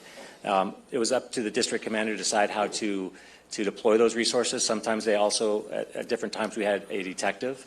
And so if you had a detective that worked specific cases in that district, you had, they could look for trends and patterns. When I was a district commander, for example, we saw that we had a burglary problem in a specific area. I assigned the detective to look into that, and we identified some juveniles that were responsible for about 10 to 15 burglaries. And so you have someone who's specifically assigned there to look for those types of trends and patterns, and they would be responsible to the lieutenant and then also ultimately to their captain on what their progress is and how they're identifying problems. One way that it's done very effectively is through like a CompStat type process, if you've ever seen that. And we used to have something very similar to that years ago, where we'd have the district commanders that would give a presentation monthly where they would address the crime trends and patterns in their district, and they would identify those if they weren't already identified by a captain. And then they would be responsible for identifying strategies to deal effectively with those problems. And then they would ultimately be responsible for resolving those. And, how effective were these substations, and what is the true measurement of success for these substations? The measurement for success is reduction in crime. In that particular vicinity? Yes. Is it accurate to say that area policing through substations is really a primary core basis of community police substation theories? You know, it's a way to, you have to structure an organization around a problem-solving strategy, and breaking it down into the local level is the best way to do that. So you structure an organization to facilitate that problem-solving, and it's been proven, and the COPS program suggests that you break it down, decentralize the department, and put those resources out into the field where they're needed and where they can interact with the community. Very good. Is the police department engaged in community policing today, as we have been discussing, or is discussed in the DOJ handout? We are engaged in community outreach. We have a lot of programs to engage the community, but we are not effectively doing the problem-solving component and decentralized. We're all located within a central police department, and they're not deployed out there in the community to interject or interact with the community in those ways that's described in the COPS. Is that due to a lack of resources, of staffing, of patrolmen? I think at this current time we could probably move to a direction to support community-oriented policing. And if we return to a community policing model, would it require a reorganization of our police department? Yes, it would. To help facilitate the community-oriented policing problem solving, it would definitely. In your opinion, do we presently have enough officers to reorganize the police department, implement this strategy, and reopen 5 substations? I think we could, yes. Very good. I firmly believe that one of the core principles that we adopted last year, and really the thread and the undercurrent for our community, is the need to address our policing models, implement and resource our police officers, and ensuring that the crime rate is reduced. One of the most effective strategies in our contemporary models is the community police strategies. As adopted or presented here in our outreach program, it certainly highlights the need for us to move towards adopting community police substations. So I'd like to propose the following motion on the floor. Is there a motion to direct staff to bring back a resolution at the next council meeting to adopt these strategies outlined in community policing as defined by our handout here in the DOJ, and to provide the council a report on opening 5 police substations throughout our city? Is there a motion? I'll make that motion. Is there a second? So this is just to bring back a report? Yeah, I'll second that motion. All right, discussion. Okay. Councilman. Along with bringing back a report, I would like to have some analysis in terms of the success rate. What's the performance? There's some anecdotal observations that crime rate went down in San Bernardino after 1992, but the community-based policing went on to 2008, and yet there was a rise in crime, whether new people came into town or whatever reason. This is just what it is. It doesn't tell you how successful it's been. And I would like to see really what studies have shown, because I do know when the community-based policing was brought forward, I know Larry Gaines out at Cal State in criminal justice came and spoke to the council and so forth. So I'd really like to have that. And the costs. I'm worried about costs. And sort of balancing performance and costs. Thank you. Okay, we will go down in order. Council members, please, we're recognized for 5 minutes, and so I'll recognize council members by ward in descending order. Councilman Sanchez, Ward 1. I'm going to just make it real quick. This is a good first step in trying to address the rampant crime, along with some of the blight issues in our city. This is one of my top priorities, and it should be everyone's priority here not just on this council, but people on the streets. And to have police presence out there that's going to work within the paradigm of a community policing is the right approach. It is. I understand that Council Member Movahill has concerns, and he wants to see some results. He wants to see studies that show whether the money that's being spent on this is right. But there is an inherent value in a police presence in the community that I think is going to be difficult to measure out with any sort of study, no matter how comprehensive.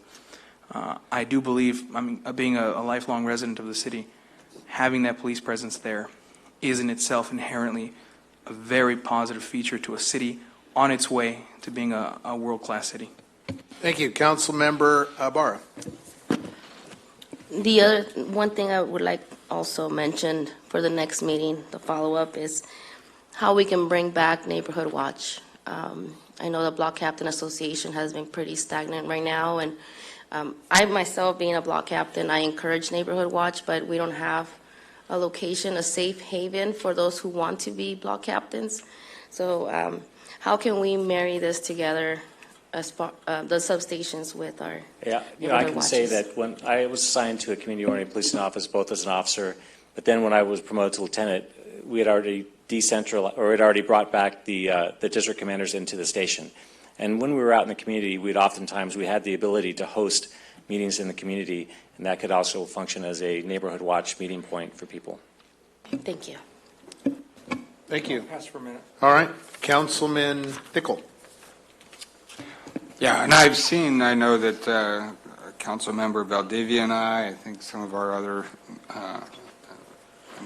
Council Member Ibarra, we visited Omaha, we visited some of these other places that I think have really good programs that I think engage some of those key community groups, the churches, the other organizations within the community to develop that sense of or those relationships that are necessary. I was just curious now, when it comes to the officers that are assigned to these different districts, are they assigned for a certain period of time so they can develop those relationships? What is kind of the rotation that occurs? How does that work? So when we assign officers to work a district during just as a regular patrol officer, it's for a year.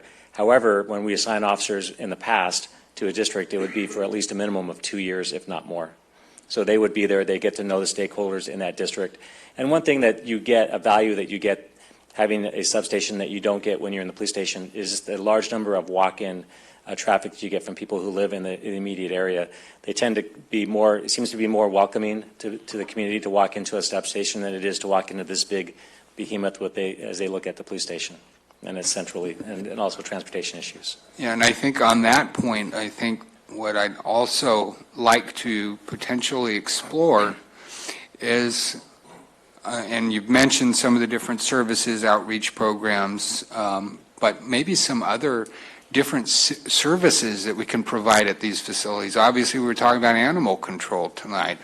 What would be the possibility? Certainly, I don't want to, do this initially, but wouldn't it be great if eventually those substation facilities could serve as animal drop-off centers, or a way that we could, integrate other essential city services, especially services that are related to public safety, health, which I think animal control is. I'd be interested in looking at what other communities have done, how we can, and we're talking about all the facilities that we have that are dilapidated. Wouldn't it be nice if, we got all these parks that we're talking about?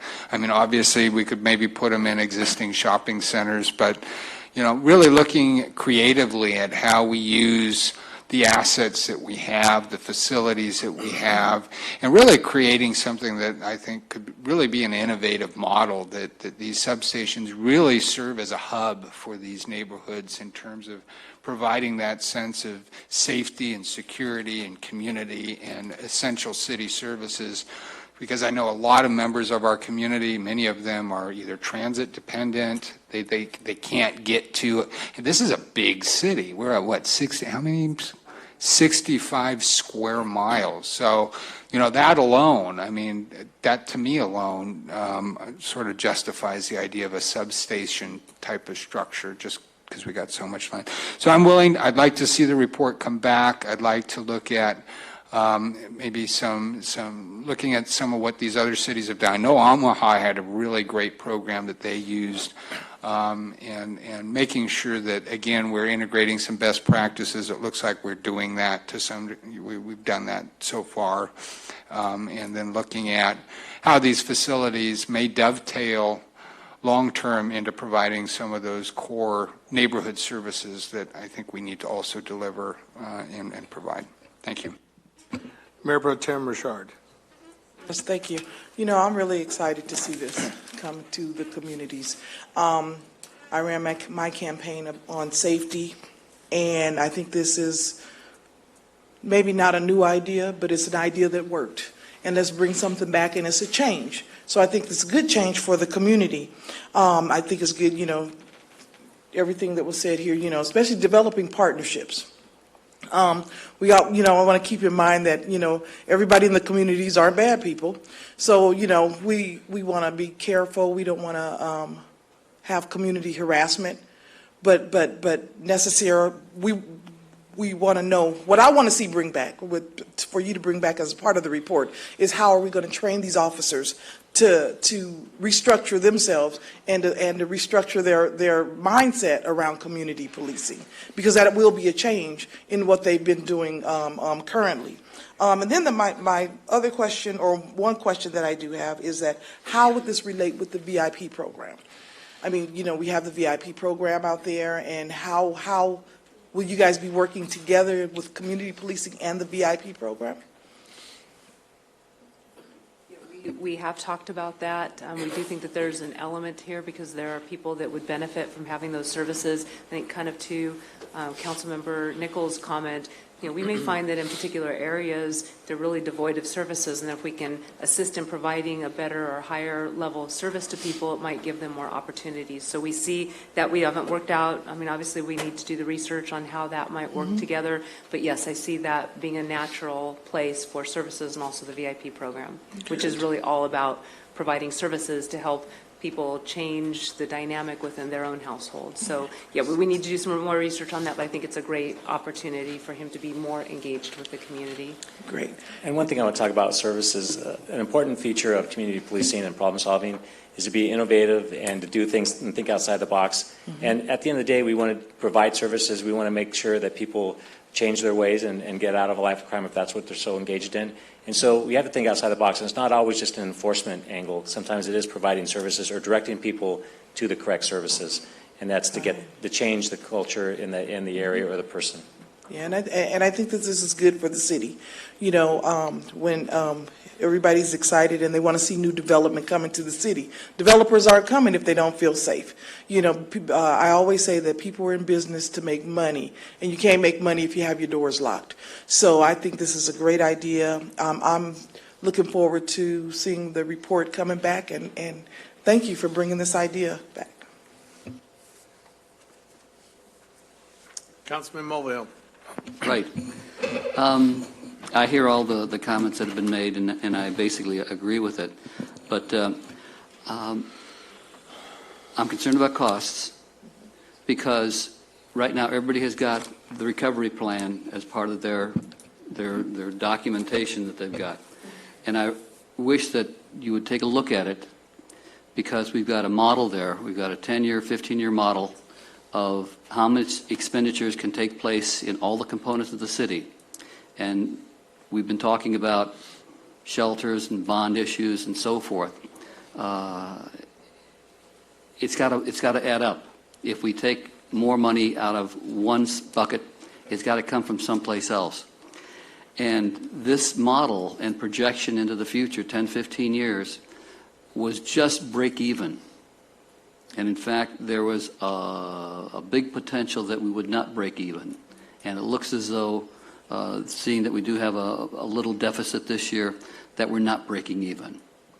And you can sort of, laugh it off and say, we'll get there when we need it. Well, that's what the council said before 2012. And I've got I remember one council person had a little op-ed in the newspaper saying, this was in March of 2012, saying that I don't believe that there's a budget crisis. I don't believe that we're moving towards bankruptcy. And that was about 2 months before we had to declare bankruptcy. So, and again, this person was presumably an expert on budgets and taxes and all this other stuff. In reality, you better look at the finances. We've had mistakes before, and again, community-based policing, it's got a good reputation, but I do want to see what some of the results have been. The kind of outreach programs that we have had in the VIP program has not really been undertaken yet. We don't know what the outcome of that is going to be, and yet we've hired people and we've made contacts with Terrence Stone and so forth. And I'd really like to see us understand that all this has got to come together. It's got to be paid for. We can't be everything to everybody. And if we don't start thinking about what the bottom line is going to be, we'll be right back where we were. And believe me, we can be there. Thank you. Councilman Charette. Thank you. My question is probably people are going to wonder. Why does this have to come before the council? And unless it's fiscal.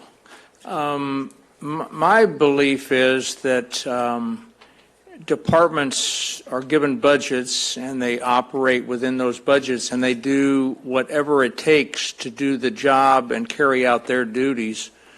And this says fiscal impact, no fiscal impact. That's on discussion. There's no fiscal impact on discussion, this item. Is that what you're saying here? Correct. And so what I want to see come back, we keep talking about a report.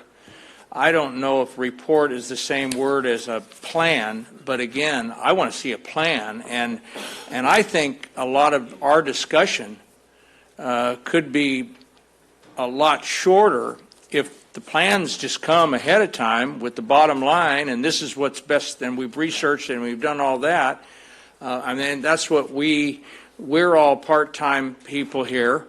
Our disciplines, our expertise is not in policing, it's not in public works, it's not in HR. We, just by virtue of being here, learn a lot about that stuff, but I'm looking to you, Chief, and to Trish and to others to come to us saying, this is what we know works, and this is why it works, and this is the best, and this is what it's going to cost, and it's within my budget, or I need another $2 million, or whatever it is. That's how we ought to be operating here. So I'm supportive of it. I'm supportive of the concept. I'm supportive of doing best practices. I don't care whether we're building bridges or policing the streets. Best practices is what we need to be doing, and so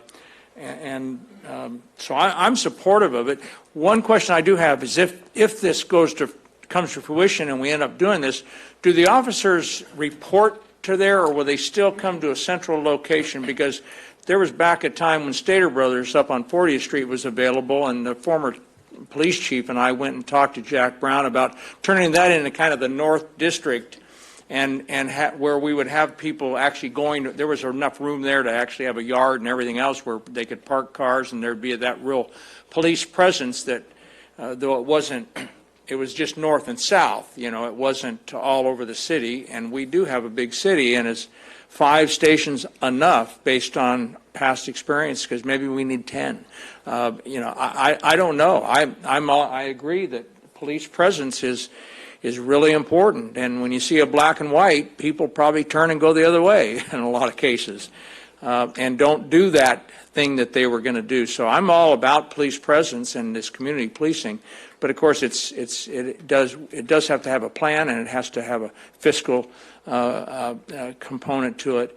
And with that, I'm ready to support those kinds of things that come from the experts. Those are my comments. Thank you. Thank you, Councilman. Is there time remaining for Councilman Nickel? Is there any balance? Yes, a minute 15.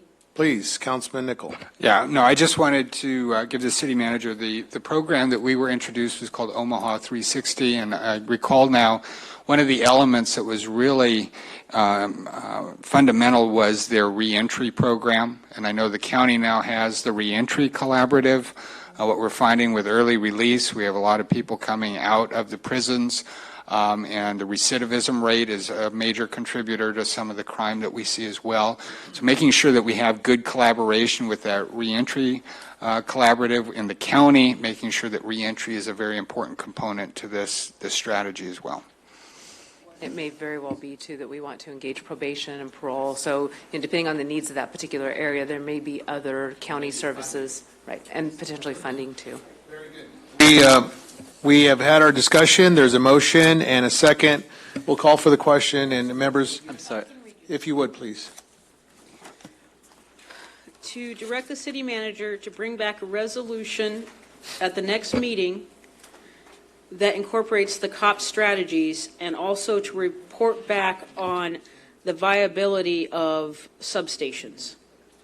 All right, and who's the first and second on it? I have a first on it from Mr. Sanchez. I did not hear a second. Was that I second. Mr. I'll second. Yeah. Okay. Very good. If members would please cast their vote.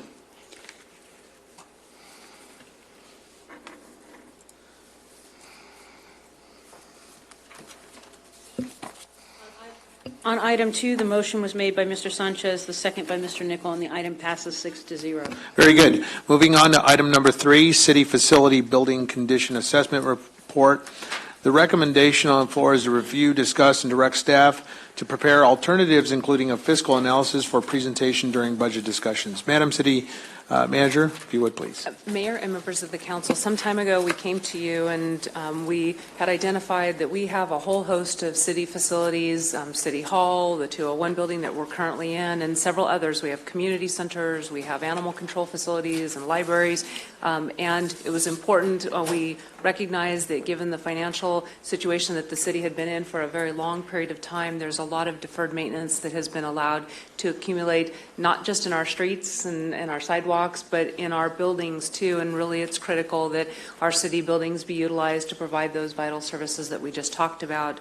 So we did engage someone to conduct a facility assessment under Trish and Alex's direction.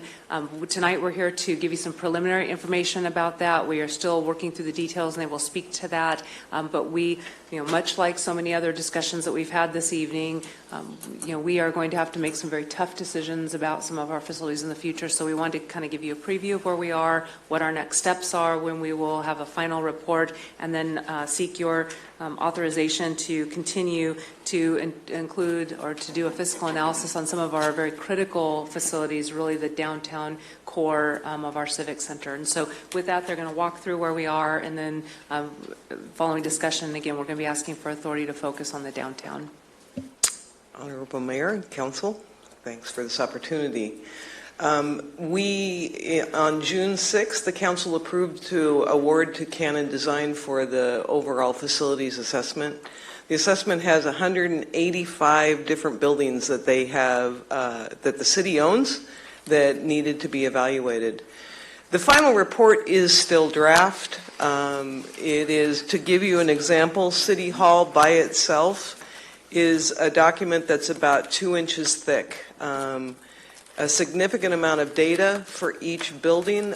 We prioritized the city campus, City Hall campus, because we know there have been questions from council on, so where is City Hall? What are the plans for City Hall and kind of long term? So we wanted to prioritize that, so we reviewed it. The rest of the report is still draft. But we included the campus, and there's a few factors that you'll see of why we didn't just focus on City Hall. The campus as we define it is City Hall, the parking structure, the convention center, Parks and Recs, which is building 201A, and then this building, which is 201B. That we consider the campus, and you'll find as we go through this, they were all built at about the same time, which is one of the factors that we'll talk about. So let's talk about how the facilities assessment works.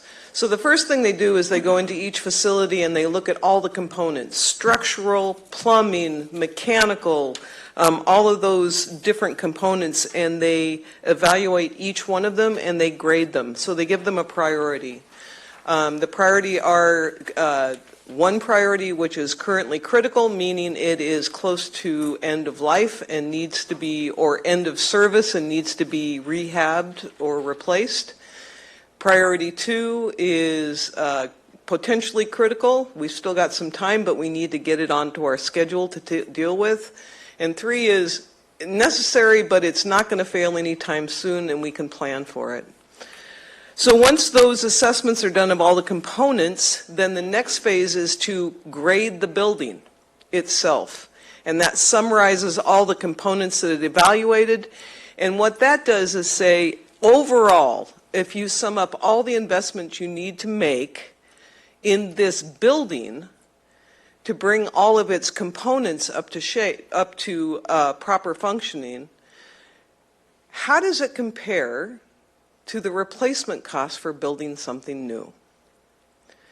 And that's the final factor for each facility, and you'll see that that arrow grid gives an overall. And what this weighs is the percentage of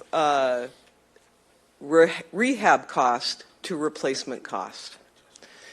So as you go through, you'll see that good means it's a pretty new building, everything's functioning well, up to critical, meaning we have some serious major components that need to be rehabilitated, to divest, which I look at in a little bit different way. Because the other two are recommendations, but really divest is a question. And it's a question for the council to ask itself, for this facility or for Public Works or whoever is the building of enough value as it is to invest in repair versus replacement? And it is not a hard and fast answer. There are factors that this facilities condition assessment does not look at that the council and the mayor would consider as being a critical factor for whether we keep a building or not. Historical significance. That's not valued in this. So on the negative side of it, does the building really serve the function today that you need it to serve? Those are the parts that aren't quantified within the facilities assessment, and that's why I say it is a question, it is not a recommendation. So we're going to walk through each one of the campus buildings, give you an overview of what the rating, both the component priority is, which are the component colors, as well as the final bottom line kind of condition ranking for the building itself. And Alex will give you kind of the highlights of what the factors are. I don't want anyone to be concerned. You will see several, as we walk through this, that are in that divest category where we're going to have to make some tough decisions. Is this available on? Yeah, really. Do you know, we will get it for you on paper. We did have it. I'm sorry. Review later. Yes, we will get you a copy, and I apologize, we did have them the last week and we didn't, but we will email them out to you. Good evening, Mayor and Council. The first building that we are looking at this time is the City Hall. And as you can see from the assessment that's done for the City Hall is for the 5-year needs. It's if we would like to rehab the building in a way that is a structural use, plumbing, mechanical, ADA. The total price that is for us to do the rehab, to make it rehabable, is about $33 million. And that is compared to the value for replacing the building stands at about $57 million. Did you say 33 million? This says 43. No. Is that 33?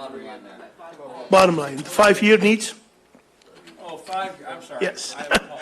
Yeah, this is the 57 is the current value for replacement of the building. And then the 33 million is the rehabilitation. If we rehab it to current standard for earthquake, mechanical, electrical, plumbing.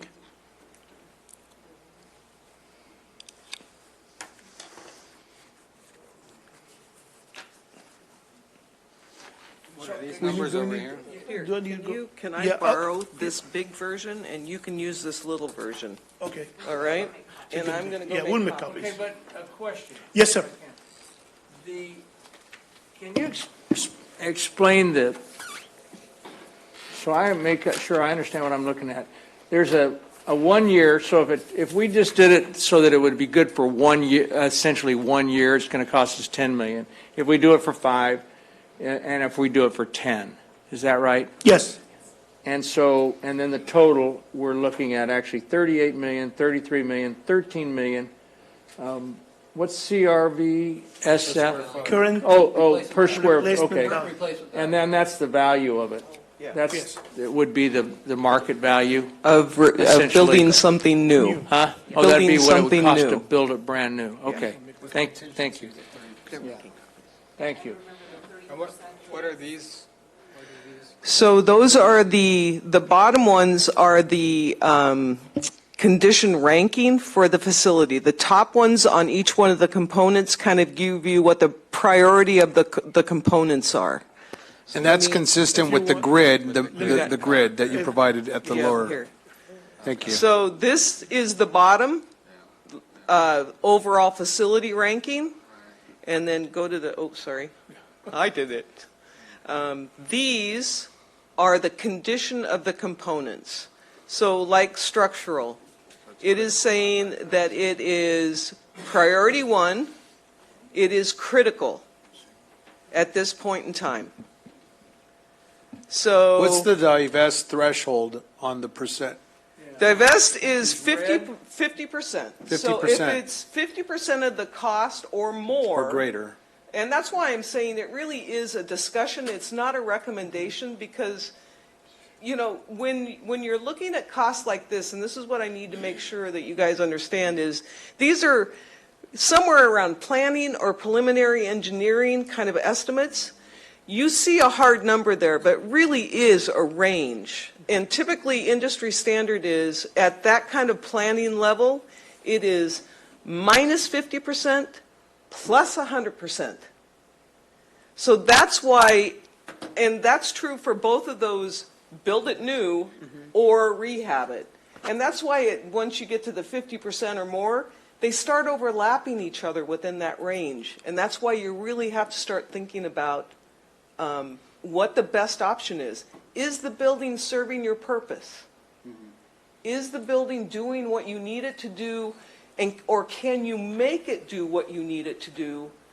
Or is it worth taking the risk and potentially investing a little bit more to get a building that serves current day functions? Does the ADA get added to all of those? That $2 million gets added to any of those numbers? That's the additional total cost for this building, right there. So in other words, whether it's the 1 year, the 5 year, or the 10 year, you still You put it on 1 year because we need to comply with ADA. We have to do it 1 year because we would have to comply with ADA immediately. The other thing, just to make sure everyone's on the same page, the 30% that you see that we've added to that, it's really not contingency. It's the design costs, it's all the engineering work, it's really not a contingency. And again, it still is that 50, she said, 50% or 100%, so again, these are rough estimates, but that does, that 30% is not something you can walk away from. It's all the design. So if it does not include contingencies for the $58 million, what would be 10%, or what is the building of this magnitude? Contingency, what would you put on a? 10%, yes. 10%. On top of the $58 million? Exactly. Yeah. Yes. So another quick question. These numbers, when we got out of City Hall, we were being told maybe $20 million. Right. I think. And then it seemed to me that we talked about, well, there's been some changes in things, and there's maybe better technology and what have you. It really isn't going to be $20 million. It's going to probably be less. But remember, this is a lot more. This is a lot more because remember, they've looked at all of the systems. I think some of the discussions that you'd had previously were whether or not we could upgrade it for seismic, so dealing with just the structural components. But if we deal with the structural component, we have to do ADA. We'll have to deal with our electrical panels, our HVAC systems. So when you add it all together, it comes up to a much higher number. So it's not just the structural. It's not just structural. I think we were led to believe. Yes. Yes. So keep in mind, and City Hall is a really good example. This was a building that was built in the 70s. It's reinforced concrete.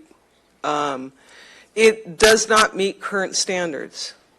And no matter how much money we spend on this, it will not meet current standard as it is. It will be safe, but it will not meet current standard. And that's kind of the critical thing that we know. And in order to do the structural repairs on City Hall, the entire building has to be stripped. The entire building needs to be stripped. On recommendation right now. Now, if it was chosen to keep the building, we would still go out and do a RFQ, RFP to get the best options for it. But at this point in time, based on the modeling, that's what we know. Okay, we have other slides, so just a quick question from Councilman Nickel. Do we know what current market value is on this facility? What's it appraised at? We That's the value. don't, we We don't don't know. have those We don't have numbers? those. We can certainly get that.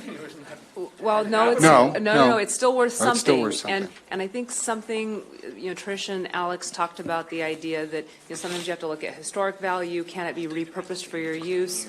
There may very well be a market for City Hall and maybe even some of our other facilities where they have the financial capacity to come in and make the improvements. Yep. And then, because of the, we would have to make the improvements and reoccupy it. So we wouldn't have an income stream to help pay for the improvements.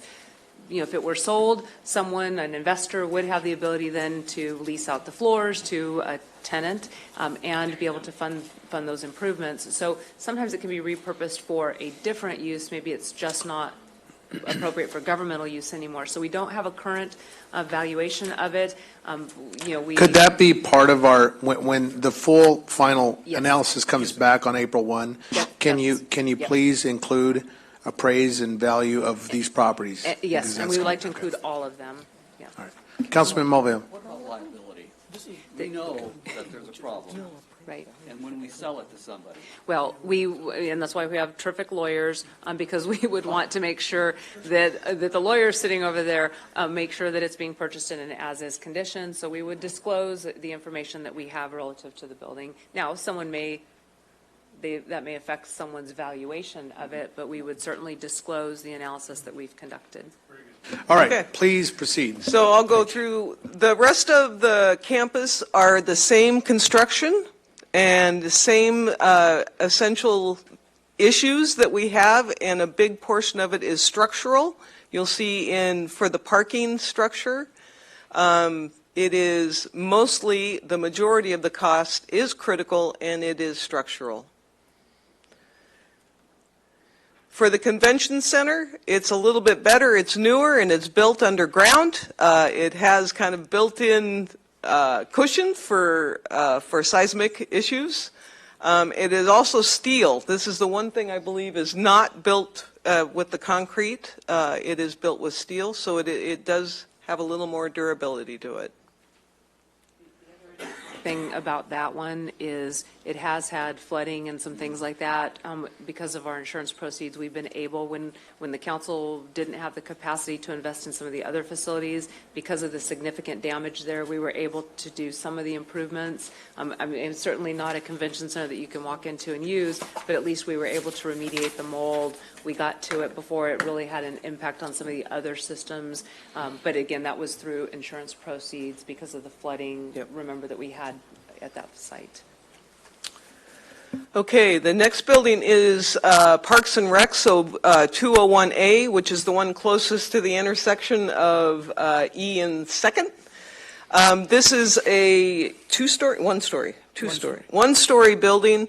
It is probably, it's the safest. It's built standard construction. It's low level, lower floors kind of have a less tendency to sway in seismic issues, so the structural is okay. But overall, all the rest of the components still have challenges. It's an old building, and as you can see, as you go out into the 5 and 10 year, we've got a lot of the components failing. Building 201B, this is the building that we are standing in today. It is a challenge. It is the concrete structure, and most people don't realize this, but 201B has a soft story. It is the Big Five. It is a completely open, pillared, non-cross-braced section of the building. Now, if you want to understand what a soft story is, this is how I envision it. It's like those apartment buildings that have the carports that they use where an overhang of the building is, and then they just have two posts kind of hanging. There's no stability and sway in that, and that is how the bottom floor of this building is constructed. So as you can see, this building additionally is in the consider, divest, or ask the question, is it something we want to keep or build anew? So overall, summary-wise, this is the summary of the campus We're looking at about, and remember, this is planning level estimates, about $77 million to replace all the facilities that we currently house most of our government operations in.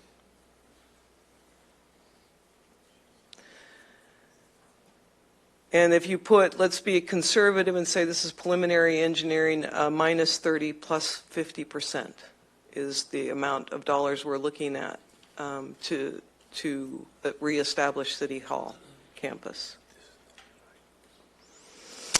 So we bring this forward because overall condition of the campus facilities are critical or above. The City Hall campus supports essential government and public services. We need to start thinking about how we're going to continue those services. Overall cost of repair is significant, and really at this point in time we need to look at the cost benefit of repair versus replace and provide that information to the council. So we are looking for you to direct us on our next steps. All right. We will open up for council discussion. I do want to encourage our city staff to also, I think not mentioned, is the adjacent hotel. It does sit adjacent to our property, and it butts our property. So I'd like for city staff to ensure that we also have some type of direction or report on how to contemplate proceedings to ensure that we have maximum potential on the entire campus. We can't, if we're going to make some massive overhaul and decisions and really direct staff on coming back with some proposals, we also need to realize what are those options for the hotel. And are there eminent domain proceedings? How do we proceed? And use every available tool in our tool belt. And finally, the 43 acres across the street poses obviously the greatest potential for our community. The downtown corridor, if the entire campus creates a logjam for economic disparity across the street, how can we leverage, how many acres is our campus, roughly? I'm not sure. I want to say that we looked at it one time and it was about half the size of, when you look at everything we have right in this area, I want to say it was about a third of what we have at Carousel Mall. So I would put it at like 10 or 15, we'll verify that. We'll verify that. And but I that think wouldn't include like Van Air Tower? Or it didn't include what we do not own, but the things that we own, our park, the parking structure, the 201 building, this building. Yeah, We so could get anything we a own. total acreage.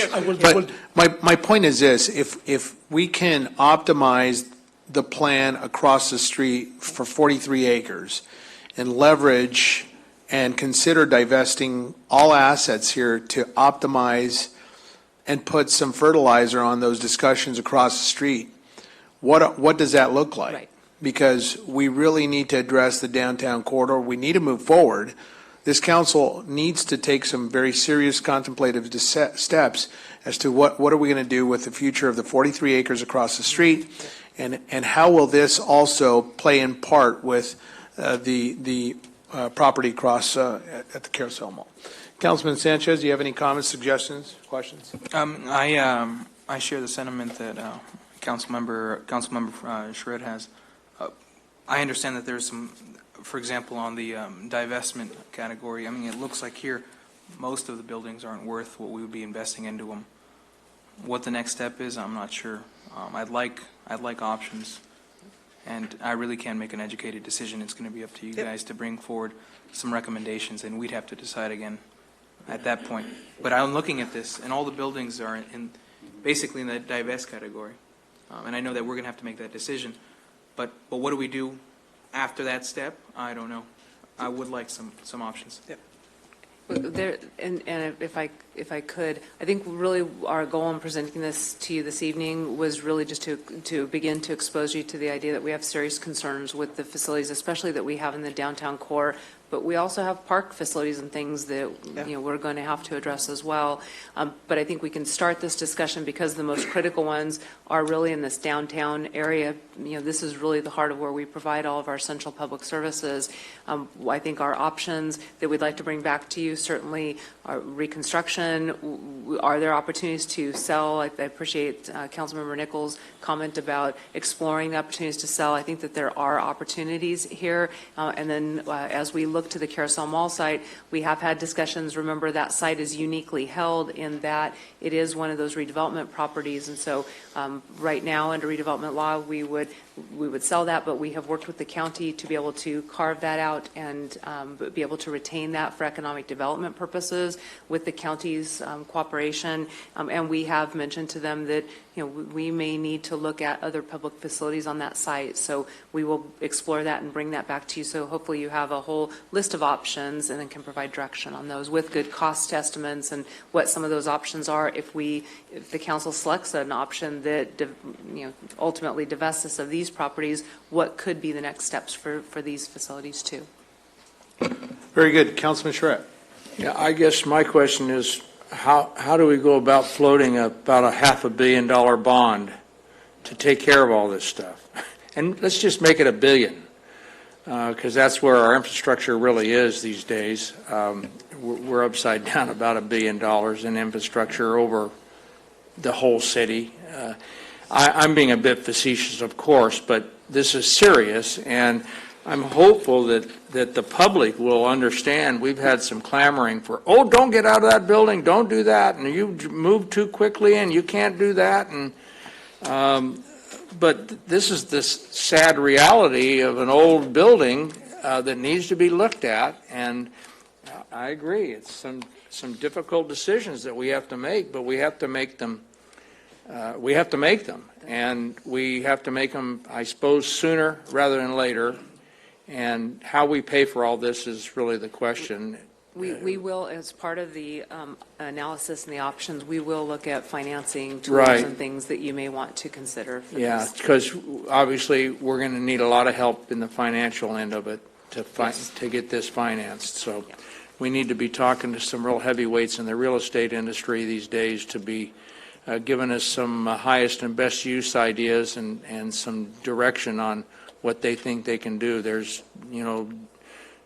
Jones Lang LaSalle, the really big ones. I mean, these are some heavyweights that we need to be talking to in this case, I think. Councilman Nichol. Yeah, well, I think once again, some people see a problem. I think I see a bit of an opportunity here potentially for us.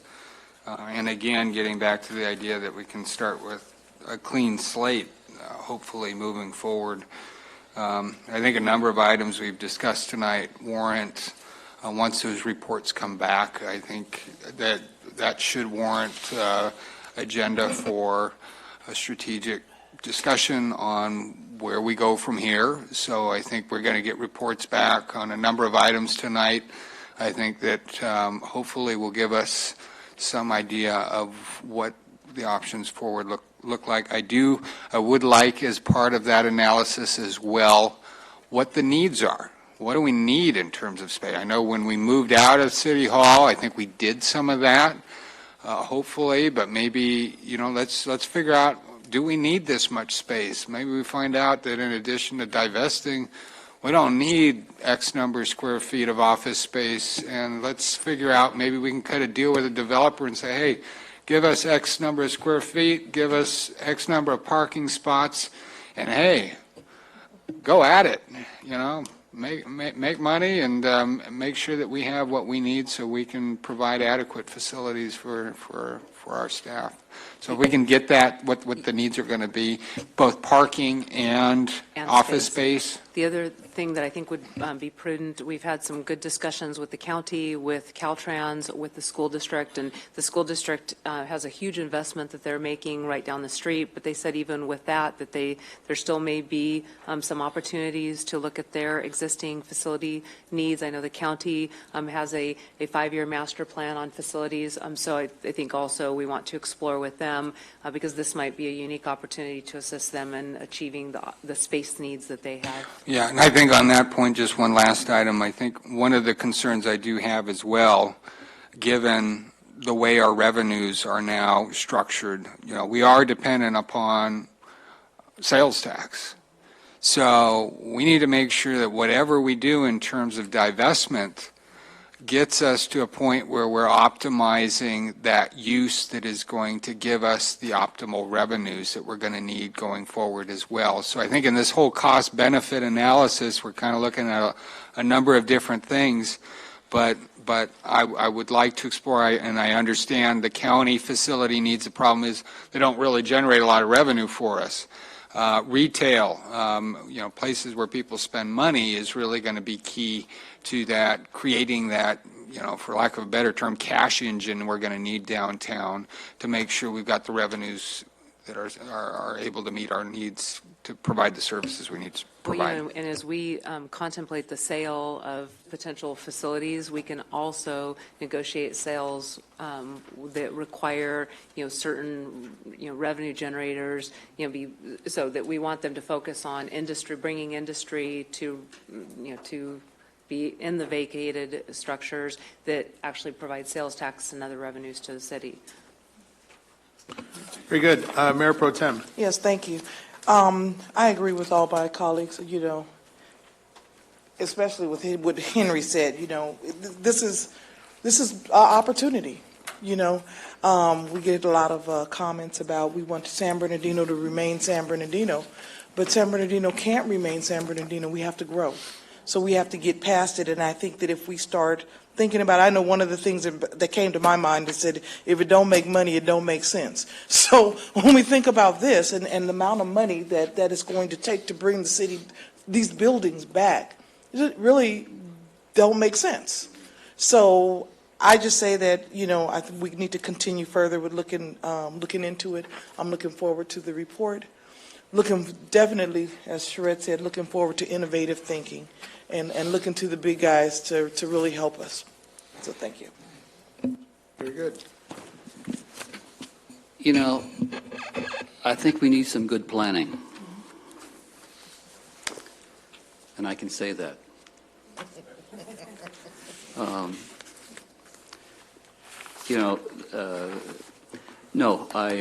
Again, the whole idea of vision and bringing together just where we're going, where we want to be, this is it right here.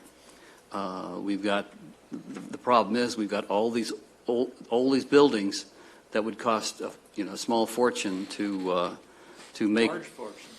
A large Well, fortune. we've been talking about $1 million here, $1 million there. What the heck? Before you know it, it's real money. Yeah, exactly. Now, wait a minute. I'm down Sorry, to Jim. 420 here. Sorry. Reset the clock. But obviously, we're talking about a lot of fiscal issues, and we've been talking about fiscal issues all night, and we'd be talking about them for as long as everybody's on this council. But that's no reason not to dream, and the idea of obviously the buildings that we have now need to. Obviously, it's prohibitive for us to maintain them. And so we have to start thinking about where we're going to be in 10 years. And so obviously the whole idea of general plan fits into that time frame. So, again, I think that the numbers are telling and they're very obvious. And, I was thinking about space needs. Well, maybe we can start working out of our homes. My daughter does that at least one day a week to stop from having to travel back and forth to San Francisco. And maybe that might not be a bad idea when we get about a couple of years into the future. But at any rate, again, be looking forward to see the report, and obviously, how much money can we get for City Hall is going to be telling, and again. Are we going to sell this building? Are we going to sell those buildings and so forth? I mean, it just seems to me that we've got so many questions. But again, the whole notion of planning is that you have to set a vision, and you have to be able to dream a little bit and to look over the horizon. A lot of people don't quite understand. They're looking at what's going on today, and they don't really see what the future holds. So thank you. Councilman Mulvey, I appreciate that comment. That it does take fortitude, it takes vision, and I appreciate what you're saying. We really need to dream big. We need to think outside of the box, and we need to really come back with some great opportunities here to move our city forward. The outlying buildings, I think we've consolidated a lot of our resources. We've collapsed and terminated lease agreements. That's good, and we're sharpening the pencil where we can. But I am very, very hopeful that our staff will come back with some good solutions. You've heard what the council needs, so let's move on. Let's move on. Item number 5. Mayor? Thank you, staff. Yes. Oh, council member, I'm sorry, you're absent. I apologize. Would you? Yes. It's okay. The only thing I noticed with the report, and this is, to me, it's very disconcerting. When we're talking about the City Hall campus, I don't know if you guys caught it, but we're in 201B right now, right? And per these numbers, if you compare them to our City Hall, we're more at risk here than we would be if we had our meetings at City Hall, correct? So that is just something that is standing out to me, looking at this. So I don't know if you guys want to What I would say to that is, the modeling is, the structural engineers will never tell you this is higher risk than that. What I would say is this is indicating that this building is no safer than City Hall. That's where I would land with that. So I wouldn't bank on just the precise numbers to say this one's safer than that one. I think the entire campus has the same structural, except for 201A, have the same structural issues. that was my only comment. Thank you. One consideration is, Councilmember Ibarra brings up a good point. If in fact there is the need for additional space, what are the costs associated with reopening at least the first floor for council chambers and allow for, obviously we have a greater need for capacity, seating capacity. It is our old council chambers. There'd be no exorbitant immediate costs other than maybe janitorial services and some light housekeeping to get it back in shape and some restructuring. So perhaps staff can maybe consider what Councilmember Ibarra is suggesting and then report back. Yeah, let us go back and look at the analysis and some of the other things, then we'll come back to you. And it may And restricting it to just the reopening of council chambers on council days. Right. And just with that limitation, but I think we also Correct. may want to have a closed session discussion Very good. about the exposure. Yes. Very good. So we will agendize that. Thank you. All right, thank you, staff. We appreciate all of your hard work. Thank you. I'm sorry, Honourable Mayor. I think we're looking for a motion just to move staff's recommendation to bring this back. Yeah, I'll go ahead and move. Yeah.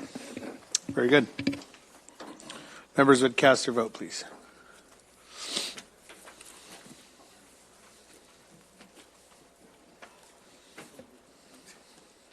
On item 3, the motion to approve is made by Mr. Nickel, the second by Mr. Mulvihill, and the item passes 6-0.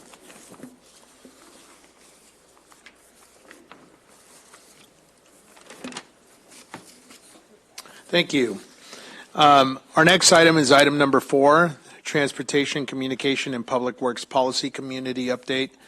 I was a member of the League of California Cities appointed to that committee through the vacancy and the appointment of the president for the league, and I was very grateful to attend this meeting. I also sat, Councilman Nickel and I both sat at policy committees last year, and these are very important ad hoc policy committees that meet on various issues that are to study the particular subject matter. At the January 17th meeting, the members of the community have the agenda packet and a lot of the assembly bills that are up for consideration. There are quite a significant impacts to our local community as it relates to the transportation. I provided copies to the public, also copied our city manager some of those community aspects and the opportunities to seek out and petition our state legislature on the appropriate priorities that we've adopted. So that concludes my oral report on item number 4. Moving on to item number 5. Item number 5 is tonight's second to the last agenda item. I was very encouraged that we are now back meeting on this particular matter. And before we get back into this agenda item, I do want to take a moment and reflect on what happened last week.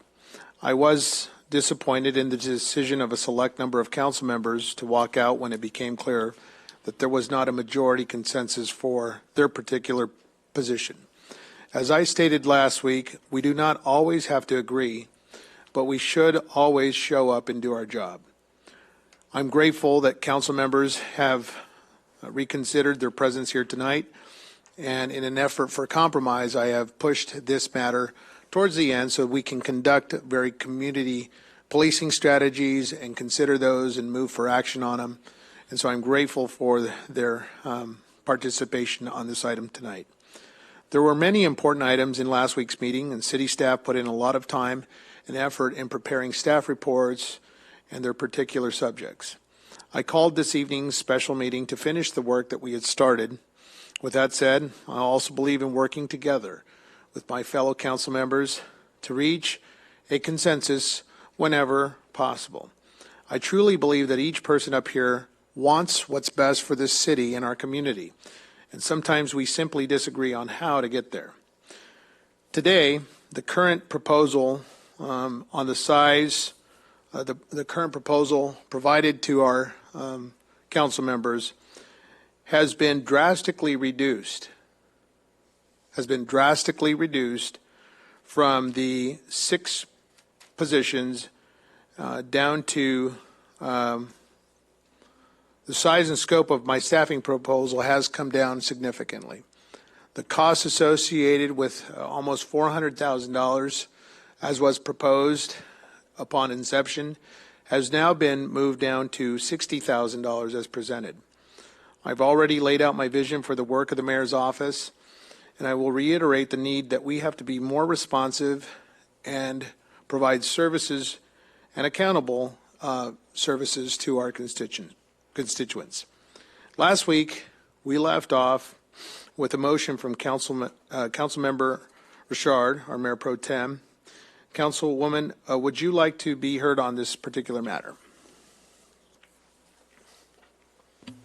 Yes, thank you.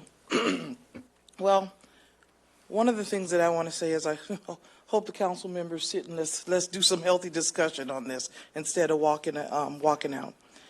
I can say that, I raised 4 children of my own, and, we used to have family meetings. We sat down at the table and discussed the things that were happening. They didn't always agree, but I did not allow them to walk out and throw a temper tantrum because they did not get their way.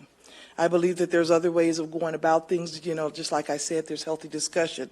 However, saying that, when Councilmember Nichols offered a solution, I probably could have listened a little bit more, but my take on that is that the mayor is allowed to hire his own chief of staff. And I think that was being proposed, and I just feel like that if we all looked at it, if we ran for mayor, we'd want to hire our own chief of staff. We wouldn't want anybody to do that for us.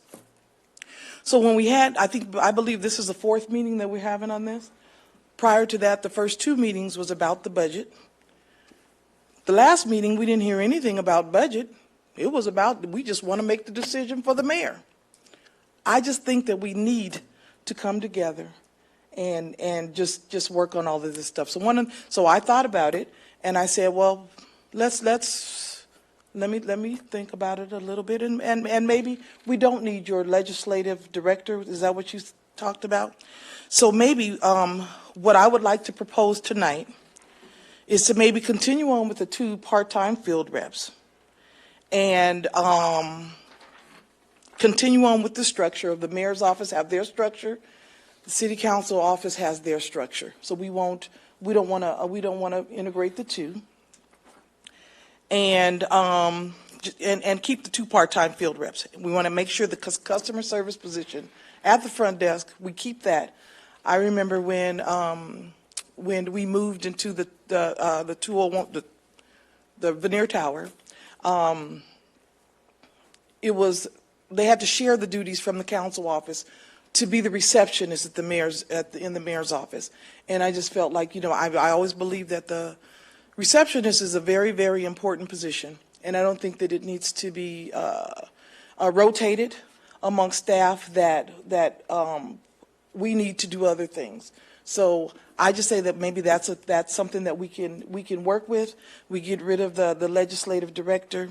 We keep the 2 field reps. We keep the customer service position, and I think that we need to look into Cal State San Bernardino, and maybe look for interns that could maybe work with communication until we look at the next budget and we can sit down and think about how it functions. So if the council would like to join me, I would appreciate that, and let's get this over with.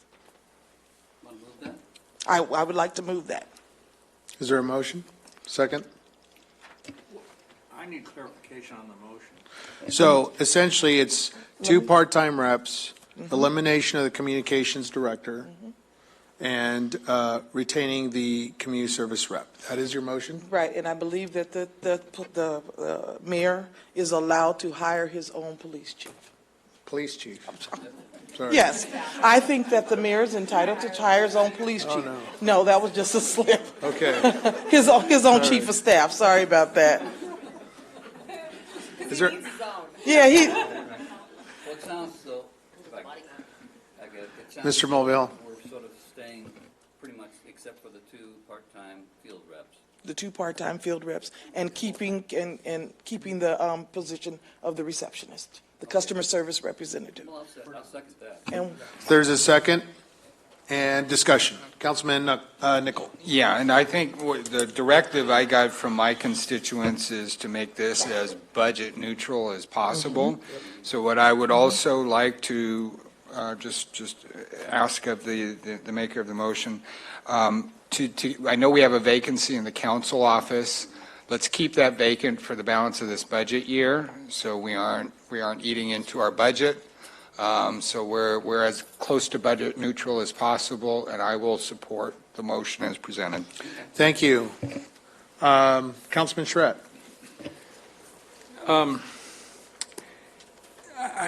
We're close to what I would propose, but not quite there from my perspective. I would like to make a substitute motion. Number one, that we leave it essentially status quo through the rest of this budget year. In other words, I'd go for leaving the vacancy that we have in our office vacant. We'd have 3 staffers in that office. The mayor would continue to have a chief of staff, an assistant, and then a 3rd person, I believe. Currently, there's a 4th person in there that I think is on loan from HR or from city clerk's office or something that I'm not sure if that person is filling the role of a receptionist for both bodies. And again, first of all, I believe we're one body. I believe we're the legislative body. We're not the executive branch and the legislative branch, as some people have tried to suggest.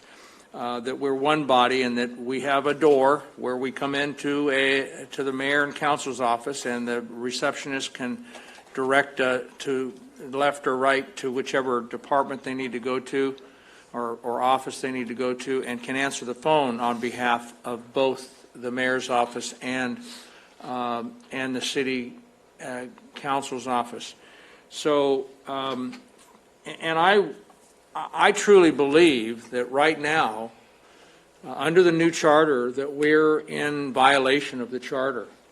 And I would like to have, before I'm able to really get behind any of this, I would like to have an opinion from the city attorney's office on whether or not we are really in violation of the charter with some of the hiring that we've already done. I don't have a problem with it. It came from practices in the past when we had a different charter and we had different, and so we're just kind of weaning ourselves off of all that. And that's why I'm kind of willing to live with the status quo. But I think with budgeting, I think we need to, number one, have a workshop, a visioning workshop that we should have had tonight, in my view. We need that. That's important. And we need a city attorney opinion on whether or not the hiring of the current chief of staff, with all due respect to everybody involved, with all due respect, the chief of staff has been hired, I believe, outside of the authority of the mayor. The mayor does not have administrative, executive hiring ability under the new charter. And then that we leave it status quo until we get into our budget discussions and we deal with it at budget time, and we reevaluate at that time. So that would be my motion, that we, our substitute motion, that we leave it status quo through the rest of this fiscal year, that we get an attorney, we get a city attorney's opinion on this issue, and that we have a workshop, could be joint workshop for this issue related to budgeting. So whether it's a budget workshop or a workshop specifically on that relates to visioning. So that's my substitute motion. Is there a second to Councilman Charette? Hearing none, we'll move on to Councilman Sanchez. Any items? Councilmember Ibarra. I just, one thing I noticed is, since they're going part-time, I'm not finding the part-time benefits that they would be getting. It shows full-time here. And I think that's where a lot of the people at home are watching, saying that we're spending $300,000, et cetera. But if we have two part-times, is that the one that you have at the very end on page 158? Is that the revised one? Let me find it for you. We did revise it based on Councilmember Nichols' comments before, so we did provide that benefit rate for part-time employees. Let me just find where it is if you want to continue with your discussion, and I'll find it for you and point you to the exact page. That was my only thing I wanted to find. All right, as our city manager, are there any more council member items? Councilman Mobile. You got to find it on this one. If I get 5 minutes, thank you. Thank you. To begin, there is an executive branch. There is not an executive branch in our council manager form of government, and the mayor has no executive or administrative powers. All powers are vested in the city council. Quote, the mayor shall have no administrative, appointment, or removal powers except as otherwise provided in this charter. That comes from Charter page 4, lines 6 and 7. It is unauthorized and illegal centralization of decision-making power. I guess that we don't need to worry about that here with this discussion. All powers of the city shall be vested in city council, and to the extent provided in this charter to the mayor. The council shall provide for the exercise performance of all duties and obligations imposed on the city by the state and federal law. That's Charter page 2, lines 17 through 19. Quote, neither the mayor nor any council member shall interfere with the discretion of the city manager in the exercise or performance of his or her duties and powers. The mayor and council members shall deal with city officers and employees who are subject to the direction and supervision of the city manager solely through the city manager. That's Charter, page 5, line 3 through 7. It is clear that, quote, the city manager shall be the chief executive officer of the city, responsible to the council for the management of all city affairs placed in the city manager's charge by and under this charter. The city manager will be the sole authority for managing city operations and appointing and directing city staff, except as otherwise provided in this charter. That's from Charter page 6, lines 4 through 6. The city manager shall, quote, under E, see that all laws, provisions, charters, and acts of the councils are faithfully executed. Charter page 5, lines 22 through 20. And I've got extra copies if you want to have these. quote, "All appointments and promotions of city officers and employees shall be solely on the basis of merit and fitnesses demonstrated by a valid and reliable examination of other evidence of competence. The administration of employee matters shall be delegated to a personnel or human resources department," close quote, Charter page 8, line 12 through 15. Quote, "Each city department, office, or agency shall be administered by by executive officer appointed by and subject to the direction and supervision of the city manager, except for the office of the council, mayor, city attorney, which shall be administered by their respective executive officers as provided for elsewhere in this charter, but which shall in all other respects be governed by policies applicable to all other departments, offices, and agencies." That's Charter page 7, line 10 through 15. And again, as has been stated here tonight, we must place the interests of the city ahead of the individual interests of the political futures of any individual. And again, with regard to what happened the last council meeting, the overarching issue before the city council is not the staffing proposal, but the observance of the provisions of the city charter. Thank you. Councilmember Ibarra had a question regarding the cost. Yes, it's on packet page 158.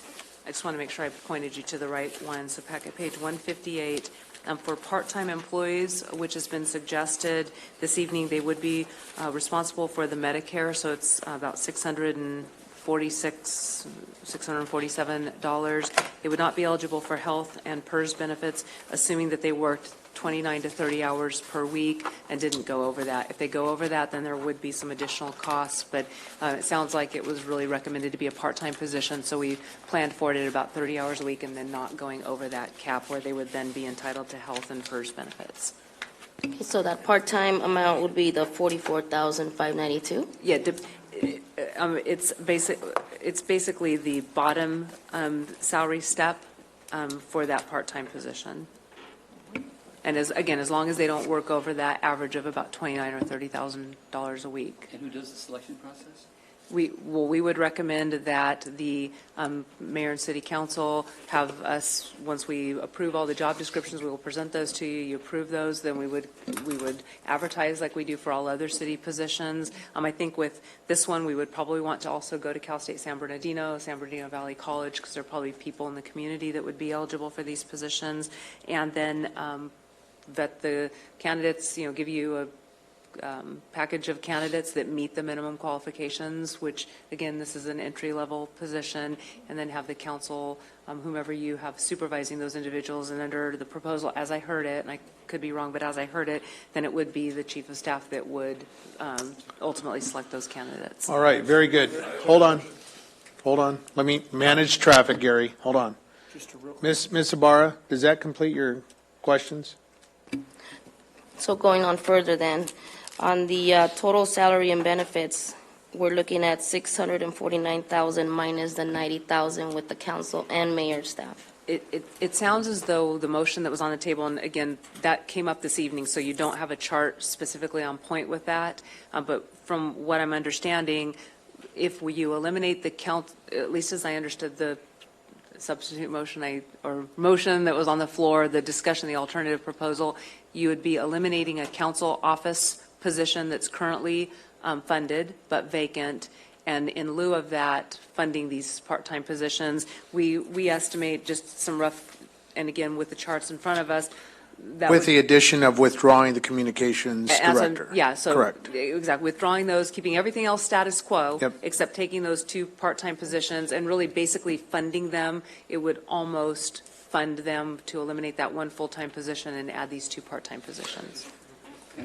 Okay, so once again, we're looking at page 158. The current staff adds up to a total of $676,000. That's what we're budgeting right now for No. council and mayor staff. No, that $649,000 really refers to adding, in one of our very early discussions, about adding a communications director, which it sounds as though the mayor and Mayor Pro Tem have suggested we not do.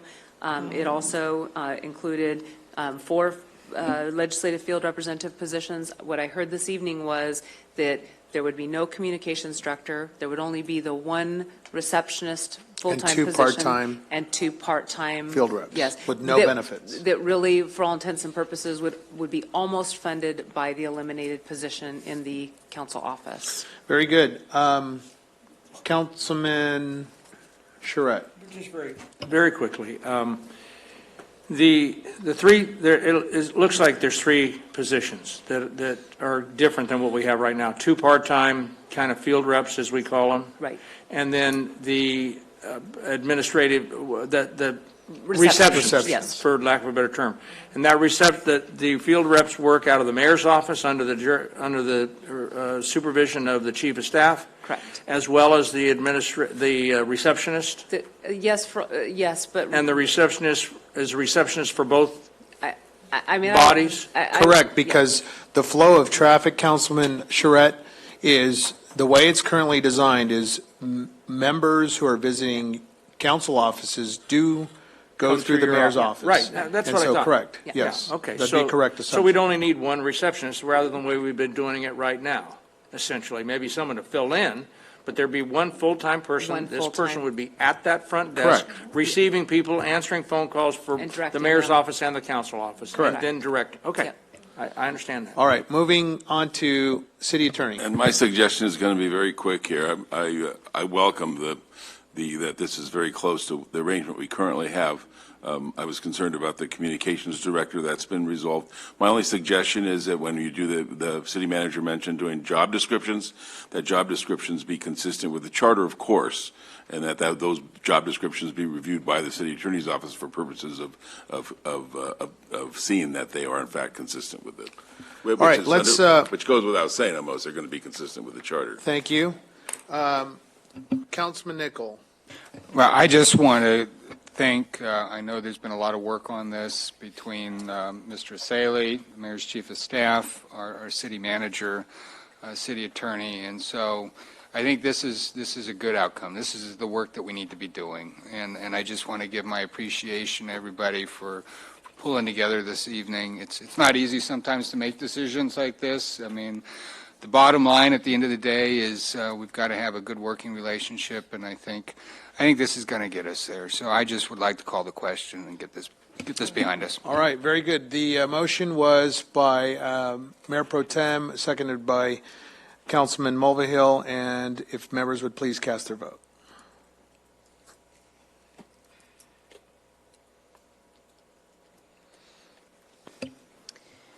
On item 5, the motion to approve, the motion was made by Ms. Richard, seconded by Mr.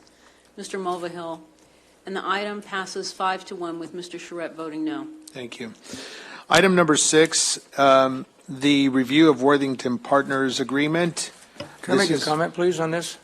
On This is item a number moot 6? point. Yeah, this is a moot point because the contract has been terminated by the vendor. No discussion needed. Thank you. The item has been agendized, and we will discuss it publicly. Thank you, Mr. Charette.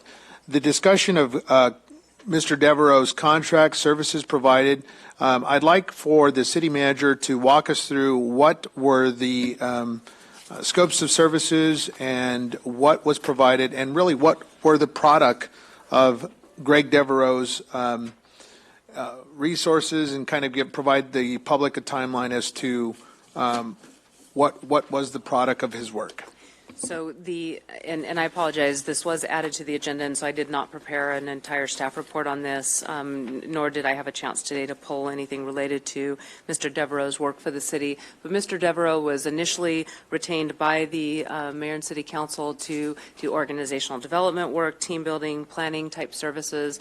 The council had a series of discussions, strategic discussions about the job of the city, kind of in fact harkens back to the discussion that we had about community-oriented policing.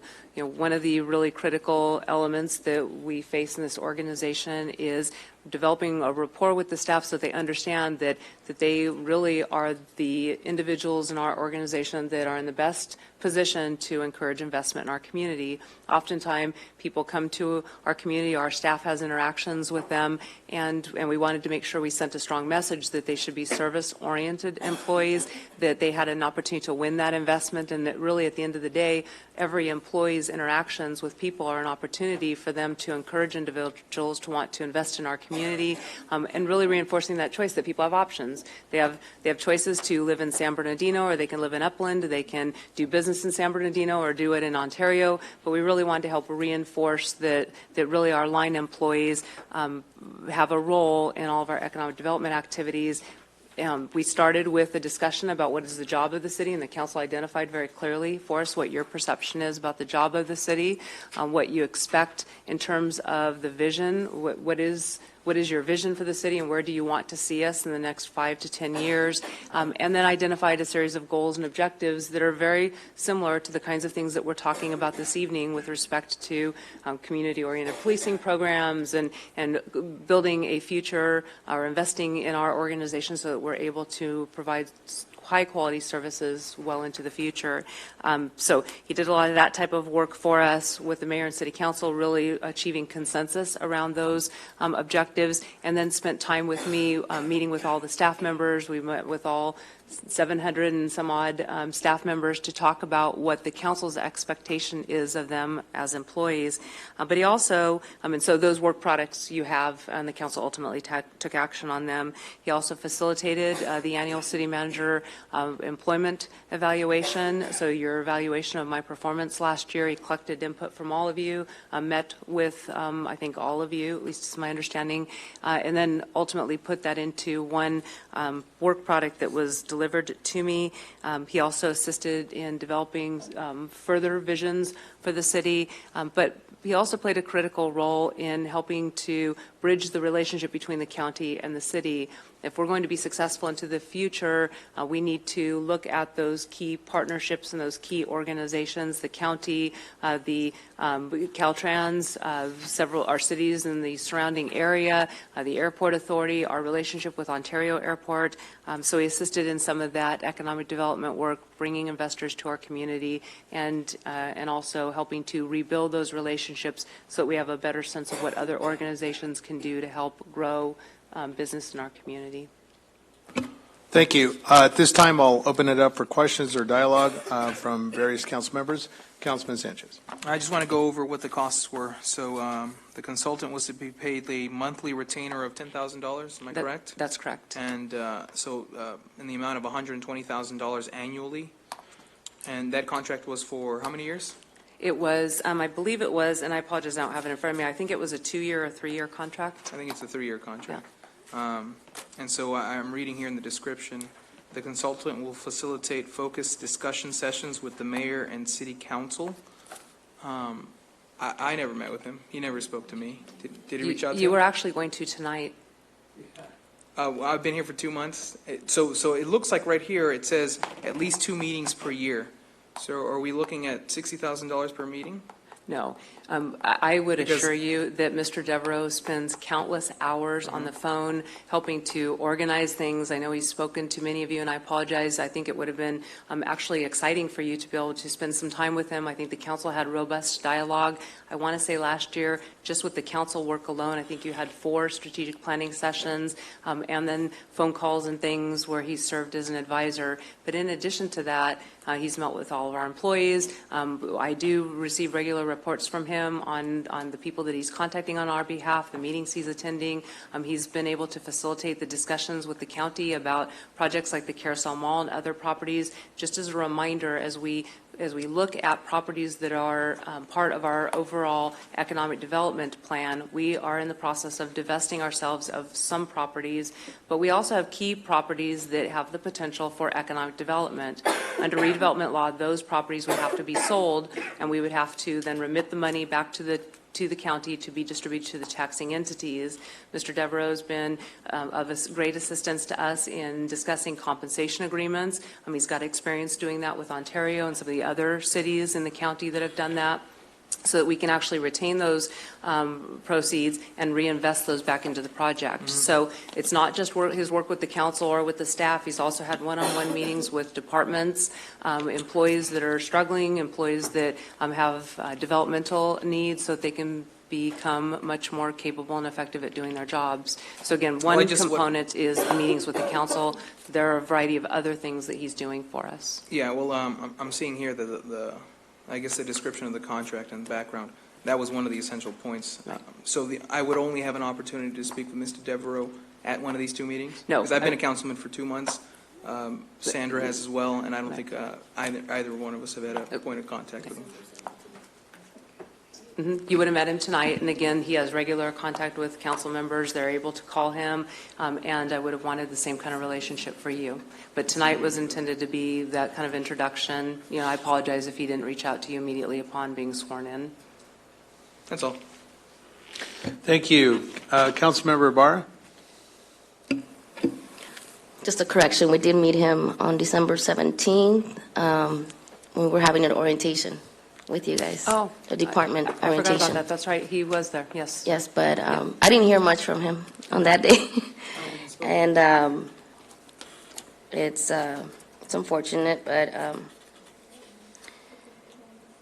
he did send us a letter of his right to terminate his contract. So just want to let the audience know that. Thank you. Councilman Charette.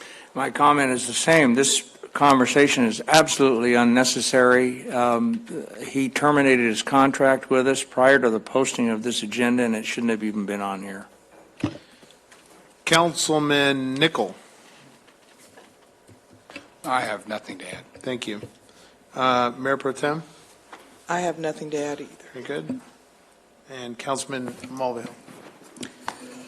Looking to the future, we've had a lot of comments tonight that we need some visioning. We talked about the animal shelter and what we're going to do there, the various options about the downtown plan, the central city development, what we're going to do with our facilities and so forth. So what do we do now? When do we get the opportunity to do some visioning? And I guess that's a question to ask the city manager. City manager? There are Where do we go from here? Well, there are other individuals who provide that facilitation work. I think that is critical when you have a visioning session to have someone that can facilitate that. And so I think at this point, I will identify some potential other consultants that can do that kind of work. I think we need to have a facilitated discussion. I guess what I would ask is that are we thinking about having a facilitator for a visioning session? I mean, we've heard an awful lot about looking into the future, and so what I'm asking is that I don't think we're going to do it by ourselves, and so we do need to have somebody to provide us direction and again facilitating the operation. Councilmember Mulvihill, I think at this time it'd be appropriate to move on from this item. The agendized topic before us is the review and reconsideration of a contract. And while I understand how that leads to the path of discussion and visioning, I think that's a conversation more appropriate for a later date. I'm sort of thinking out loud. No, thank you. And my intent would be to bring something back to you after I've had a chance to think about it. Okay. Thank you. All right. It's 10:30. We've been here for 5 hours. Appreciate our public and members of our council. This meeting is now adjourned. Thank you.